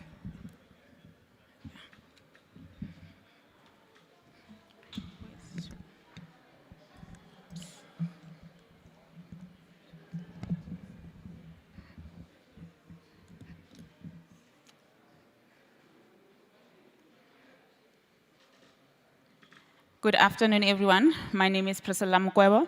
I am a PhD candidate from the University of Johannesburg, and I'll be taking you through my my project, which is titled The Effect of Extraction Method on the Quality of Pectic Polysaccharide from Opentia ficus indica clarode for potential application in symbiotic product development. Supervised by Prof. Faole and co-supervised by Dr. Trust, Dr. Kaseke, and Dr. Faith. So this is just a table of content to show the flow of my presentation. So it has been reported that the world generate over 2 billion tons of agricultural waste annually, with a significant portion of it being food waste. This food waste it has been reported to affect the environment and economy. And this is where the valorization of agricultural waste come into play for sustainable practices and economic and circular economy. Opentia ficus indica is one of the plant sources that generate a significant amount of waste in the form of cladodes during its cultivation and processing, like other plant sources such as your moringa, which is known to generate waste during its processing also. So Opentia ficus cladodes, they are a rich source of bioactive compounds such as your pectic polysaccharide. So one would ask themselves, what are pectic polysaccharide? So pectic polysaccharide are mainly a complex non-digestible carbohydrates which are found in the cell wall, with various applications in the food industry and pharmaceutical, especially in the development of symbiotic products. So one would ask themselves, what are the use of these pectic polysaccharides then? Pectic polysaccharides are mainly used as a thickening agent in your jams and jellies. They are also used as stabilizers to improve the texture and stability in your ice cream. They are also used as emulsifiers, and also they have a prebiotic potential, meaning that they can be used to feed your beneficial gut bacteria and promote gut health. So one would ask themselves now, how do we then obtain this pectic polysaccharide from the cladode or other bioactive compounds such as the ones that you would find in your moringa? Extraction is our method. Extraction, it is known to mainly maximize the yield and the quality of our pectic polysaccharide or the bioactive compounds that you find from your moringa. And this include your conventional methods such as your acid extraction, your solvent extraction, and many more. However, this extraction method have presented several limitations, including your low yield. They can lead to the degradation of heat-sensitive compounds, and also they do take long to extract, and also they use a lot of solvents during the extraction method. Therefore, this is where the use of the development of new and innovative extraction method for good quality pectic polysaccharide come into play. This is where the use of modern extraction methods come into play, and this includes our ultrasound and microwave assisted extraction as an example. This method have presented various advantages such as your reduced extraction time, increased yield, improved quality, and also they are very much more cost effective. Therefore, proper extraction methods and conditions are very important to maximize the yield of the pectic polysaccharide and its quality. So why is this study very important? It is important because it provides a thorough understanding of the effect of different extraction methods on the pectic polysaccharide quality in order to improve the development of a novel symbiotic product with potential health benefits. Also, it supports the sustainable use of Opentia ficus indica and other plant sources such as your moringa by optimizing the extraction methods and reducing waste. So what is the research gap that we are trying to fill? Mainly, even though there have been a lot of potential benefits of pectic polysaccharide, however, there is still a lack of standardized protocols for extracting pectic polysaccharide from Opentia ficus indica cladodes for high yield and quality. This is where our study comes into play in order to investigate the effect of different extraction methods on the quality and the yield of pectic polysaccharide from the different parts of cladodes in order to formulate a symbiotic product. So what was the research that the approach that we used during our research? Mainly, firstly, your cladodes were procured. After being procured, they were manually peeled and then separated into your peel and mucilage. The mucilage was then subjected to heating at the different conditions that are provided there. The mucilage was then blended, and then after that, it was centrifuged at the given conditions. After that, the insoluble fibers were separated from the mucilage. The mucilage then was stored in the freezer at -80 for the provided time, and also it was freeze-dried. After being freeze-dried, the clarode powder, it was then subjected to different extraction method, your ultrasound extraction, and also your microwave extraction at the given condition. Then it was left to precipitate, and then it was washed. After that, it was filtered and then subjected to oven drying at the given condition. The quality attributes that are mainly provided there, those are the ones that we measured. Then after that, we did statistical analysis in which the results were presented as a mean standard deviation using two-way ANOVA. They were subjected to two-way ANOVA and then using statistica. The Tankan multiple range test was then used to separate the mean values, and the graphical presentations were then made using Excel. For our results now, when we come to the moisture content, which is one of the parameters that are known to mainly affect the stability and also the gelling properties of the pectic polysaccharide. When we look at our figure A, which represents our microwave, figure B, our ultrasound, it was observed that microwave assisted extraction at lower and also at a moderate condition, it mainly decreased the moisture content of the clarode parts, with the mucilage exhibiting the highest moisture content compared to the peel and also the fiber. And this could be mainly attributed to the high affinity of the mucilage to water. That means that the mucilage can simply trap water as compared to the other ones. In this instance, the ultrasound assisted extraction, it exhibited the lowest moisture content compared to the microwave assisted extraction. When we look at our yield, it was observed that both the microwave assisted extraction and ultrasound, they mainly exhibited a high yield of pectic polysaccharide with increase in power and temperature. However, the highest power and temperature, they exhibited the highest pectic yield, and this could be attributed to So this could be attributed to the fact that at the highest temperature and yields, the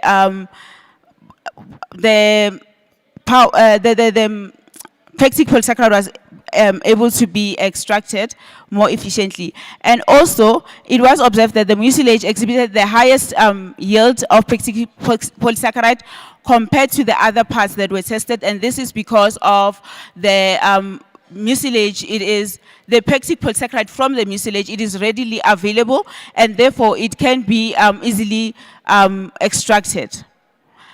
When we look at the color attribute, it is well known that as consumers we buy with our eyes. So the L value, which represents the lightness, it was observed that it's a significant decrease. It was observed in as the increase in temperature and power was done. So when we look at this, it was observed that the fiber exhibited the highest lightness as compared to the other clarode parts, and this is due to the higher cellular content that is seen in the fiber. When we look at our yellowness, which mainly looks at it is one of the color attributes, it was observed that the lowest and the moderate treatments, they exhibited a decrease in the yellowness of the pectic polysaccharide, with the mucilage exhibiting the high yellowness, and this is due to mainly the yellow color of the mucilage, and also the effect of the other, the effect of the effect of our power into actually extracting other compounds. So in conclusion, it was observed that both extraction methods, they mainly preserve the quality of the pectic polysaccharide, with the ultrasound assisted extraction showing more effectiveness as compared to the microwave. And in this instance, the mucilage pectic polysaccharide showed a good quality and more potential for symbiotic formulation. Lastly but not least, the findings of the study, they can inform the development of an efficient and cost-effective extraction method for producing high-quality pectic polysaccharide for other bioactive compounds from other plant sources such as moringa, and they can be used in symbiotic formulation to promote gut health. These are my references. I would like to acknowledge the following people and organizations. Thank you.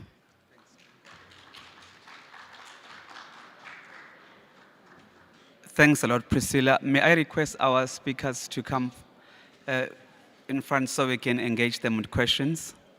We're going to just take about 10 minutes or so.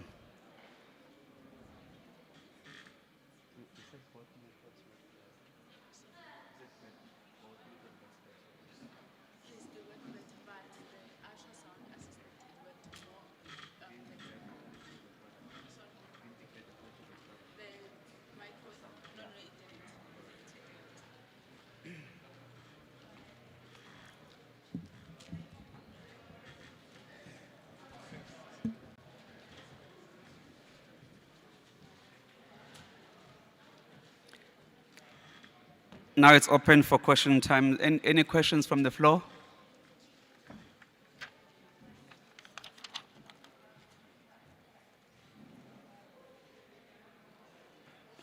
Okay, I have one question for you, Dr. Sapati. For instance, why you opted to use a blender? Is it informed by the extraction method used by the healers, or it was more of the choice of method that you utilized? Yeah. So for the blending method, it was more of, so when I would read a lot of papers, farmers tend to pulverize the moringa extract to get the extract because that's what they have available. So they'll blend the moringa powder with water to get an extract. And then also I wanted a technique that didn't involve the use of heat, but we're still using water as a solvent instead of your typical methanol and ethanol solvent. So it was a nice comparison to see what is also being used out there and also if temperature is necessary. No, that's great. I like the idea of using water because healers use water when they prepare their extracts, not alcohol per se, because at some point, alcohol can be toxicity at certain level. If you have a question, please raise your hand, because I did note some questions. Yes. Let's take 2 hands.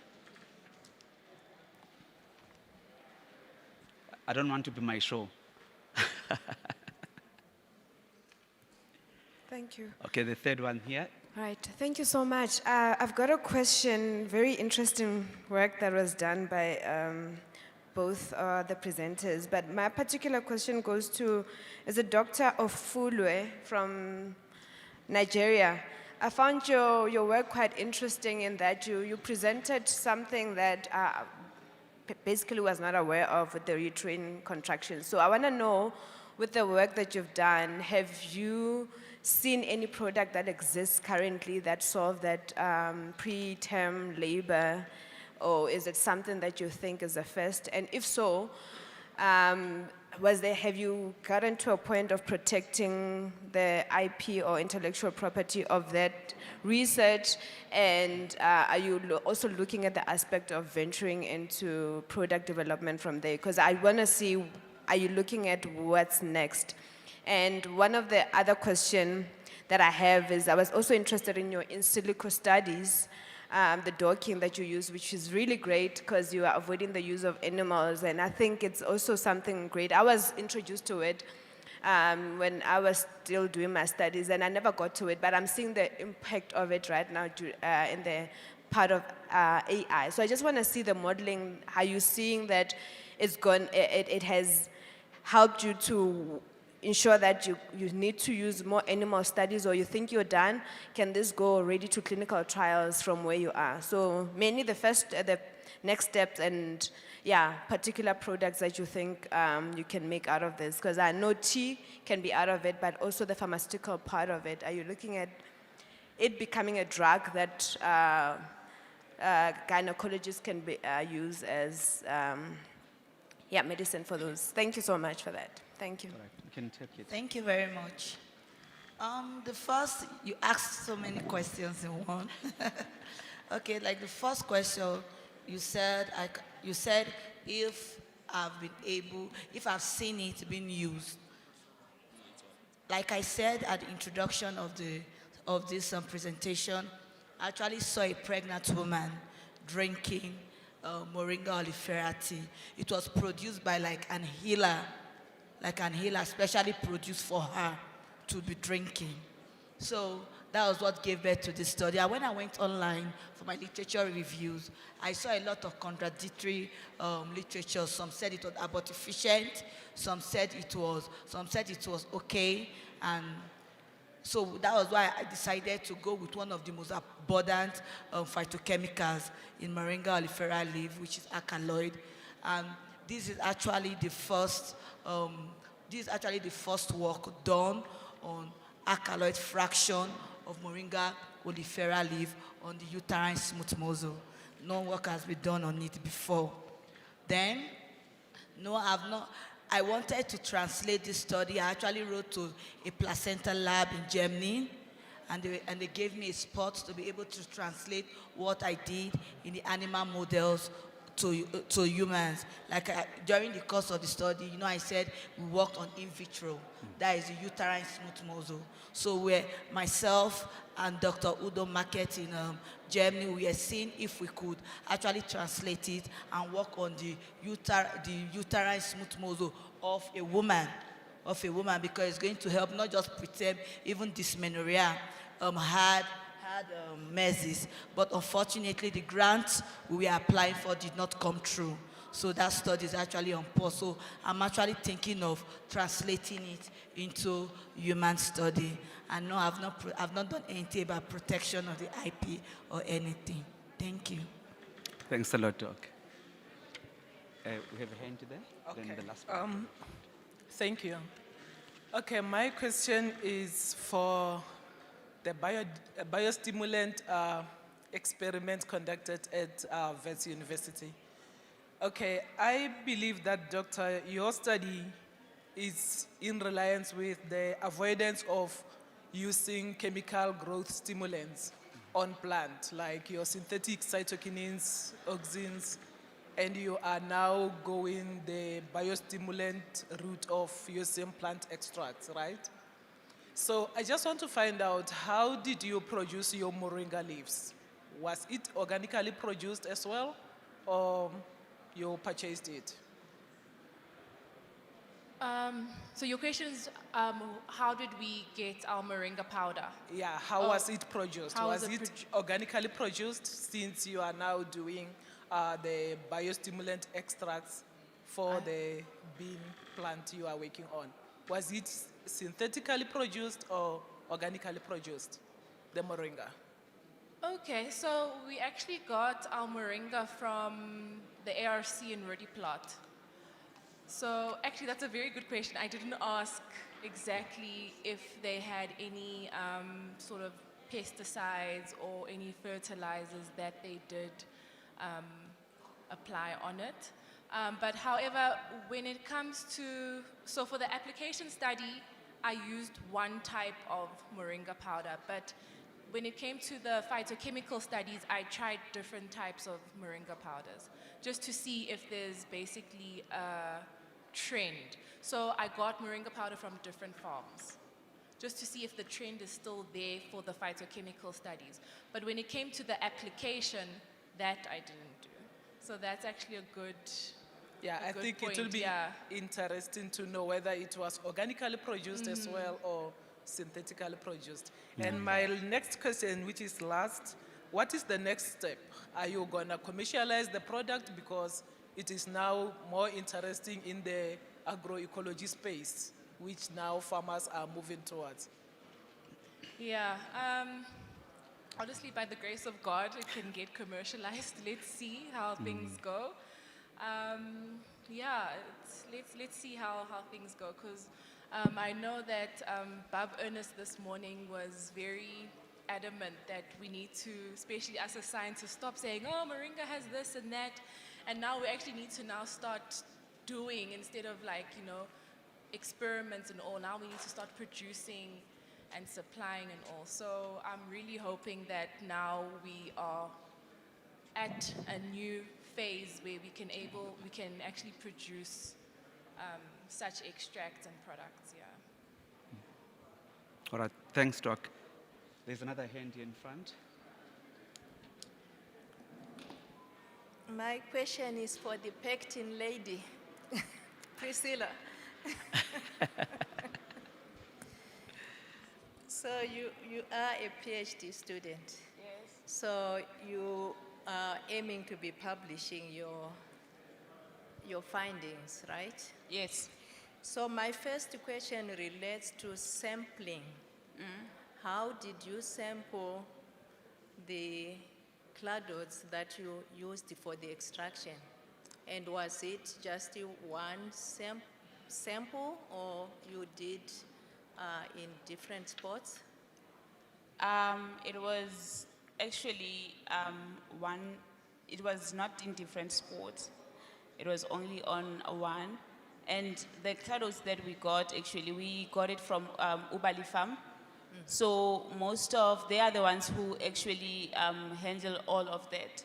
So we just go and collect a finished, or rather say, the cladodes that they think that we can be able to use. Okay. Yes. So you may want to get more information on that. Okay. Okay. I'm saying that because it can be a problem when it comes to defining the material that you chose for your study. Okay. Because that has implication into your findings. Yes, for the bacteria that I'm planning to use, I'll be using the lactobacillus. Okay. Yes, acidophilus, and also the bifidoform bacterium as the probiotics for my prebiotic. Okay, that makes So sense. I'll be formulating the symbiotic from both my pectic polysaccharide and also my probiotics, just to make it one. Okay. So when you talk of pectin, it's actually not one uniform Yes. substance. Yes. So we are talking of pectic substances. Yes. So when you use the ultrasound versus the microwave, do you know which ones are being favored by one technique versus the other? Sorry, can you please repeat that? Like what type of pectic substances are being favored by extracting when you are using ultrasound versus the microwave? I'm not 100% sure on that. I'll need to check that. But then for now, okay, that's an interesting question actually. But then what I'm looking, because now what I was presenting is still my, it's still my prelim in a sense, because I'm still busy with that study. So I think going forward, I will look into that to check, because we're still going to check all the structural, the composition there, all of those, the sugar components, to see if I'm dealing with the rhamno galactocurinic acid pectic polysaccharide with the rhamno galacturinic backbone or the other one. So I'm not 100. Okay, Yeah. so you answered my next question. Thank you. Okay. Just to follow up on that question, Priscilla, in terms of the two methods utilized, have you tested them to find out if they don't degrade your product over time? Do you have any method to compare against? Because these are the waves that we're utilizing. Yes, we currently, Prof, is working on actually getting us, what is it? This machine that tests for stability to Yes. to see how the pectin will be affected over time, just with that. And also, for now, we haven't, what I know is that when we use a higher, like for example, 900 watts, the pectin it degrades. When we use, because Yes. I was testing to see how that would affect the pectin. All right, no, that would be an interesting thing to look at. Wanda, I have a question for you. What informed you to select those microorganisms that you went for? Because some of them are not pathogens like E. coli. It is more of an indicator organism. But there was a slide that you presented which looked at E. coli. I don't know what you've mentioned, degrading, while E. coli and Faecalis, they are more or less situated in the same, they're both gut organisms. So what opted you to select those organisms, and why you left the poor fungi in your choice of organisms? Okay, let me start with the first question about the selection of microorganisms, which is the E. coli and Faecalis. So these organisms, though they are not major pathogens, they are transient pathogens, especially in immunocompromised patients. So, and they are also part of the escape pathogens, those the mentioned organisms. So they are critical, though they are still part of the gut of human being. All right. The last question from my side, then I will take three hands from the floor. Mr. Naka, your first opening of your presentation, you indicated that there's about 49 unemployment rate within your province. I just want to establish what is the role of your presentation with respect to reducing that unemployment, or your main target really was to look at educating young people about those indigenous fruits and vegetables? Thank you very much for the question. We were looking at both educating as well as reducing this unemployment rate through the youth as well as the women selling those indigenous crops so that they can get something out of them. Okay. All right. There's a hand, thanks a lot. There's a hand at the back.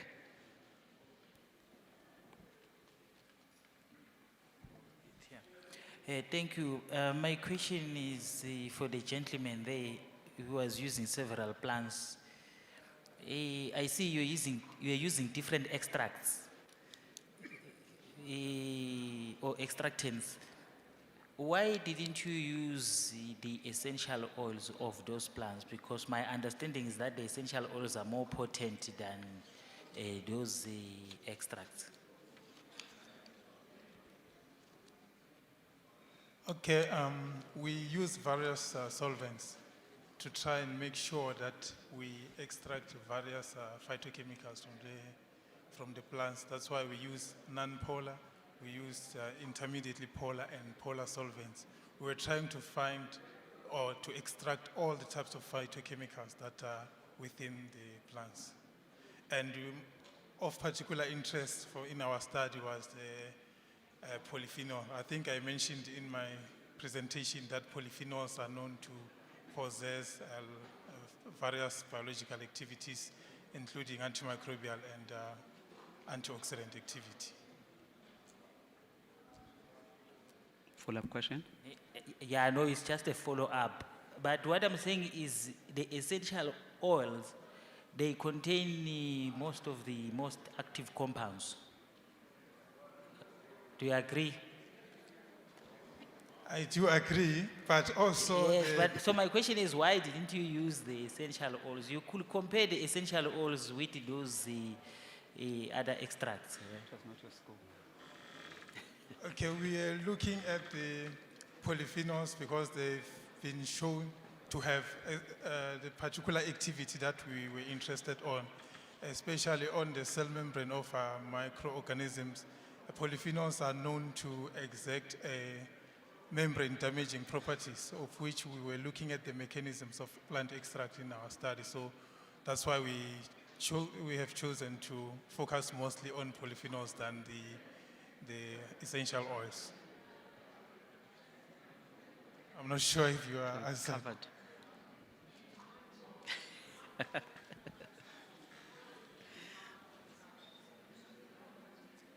Yeah. Polar and non-polar. It will still, yeah, that's what Oh, yeah, that's what I wanted him to say. You can make your comments on the mic so we can benefit from your contribution.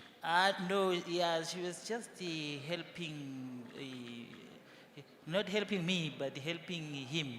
It doesn't hear Because that, so the I'm es- asking if you yeah, could pass the remote. But the mic. point is that the essential oils also contain some of the compounds that he was looking for from those extracts or the solvents that he used. You get me? Yes. Yes, so you can still use the essential oils, you will still achieve the same activity or biological activity that you were looking for. My understanding or my assumption was that maybe you'll have said obtaining the essential oils is more expensive than what you used. Okay, no thanks. I would love to hear her comments as well. Then we have last hand here in front, then we can close. Yeah, no, I would just add to that. From what I'm understanding is you did non-polar extractions, which would then have those essential oils, putting them through an antibacterial screening and finding more hits with the polar extracts, which are water-soluble polyphenolics. That was kind of what I was saying. So that you're spanning all of the phytochemical compounds and then focusing on the extracts. All right. Do you still have a question? There's one more in front, then. The mic is coming.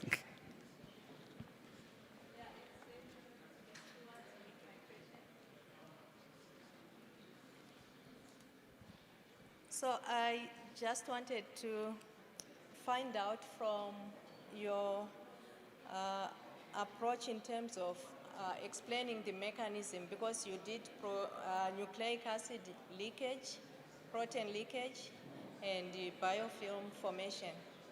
So when you are looking at those mechanisms of action of antimicrobial activity, which one is the most relevant or most potent among those three approaches?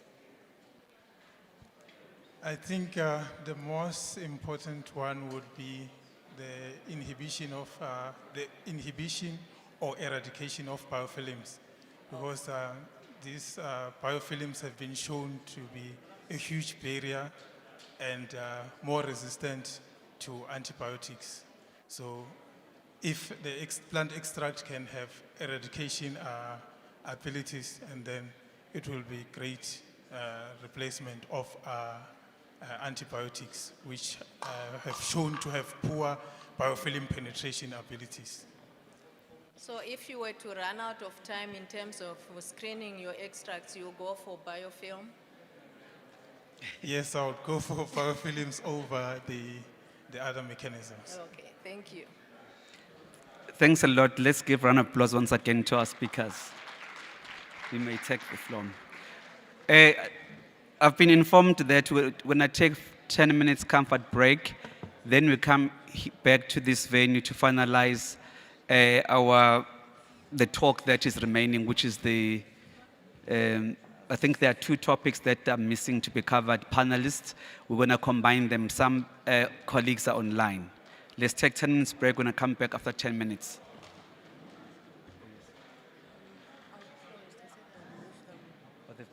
So this is the end. Oh, please. All right, let's hold on a bit. Ladies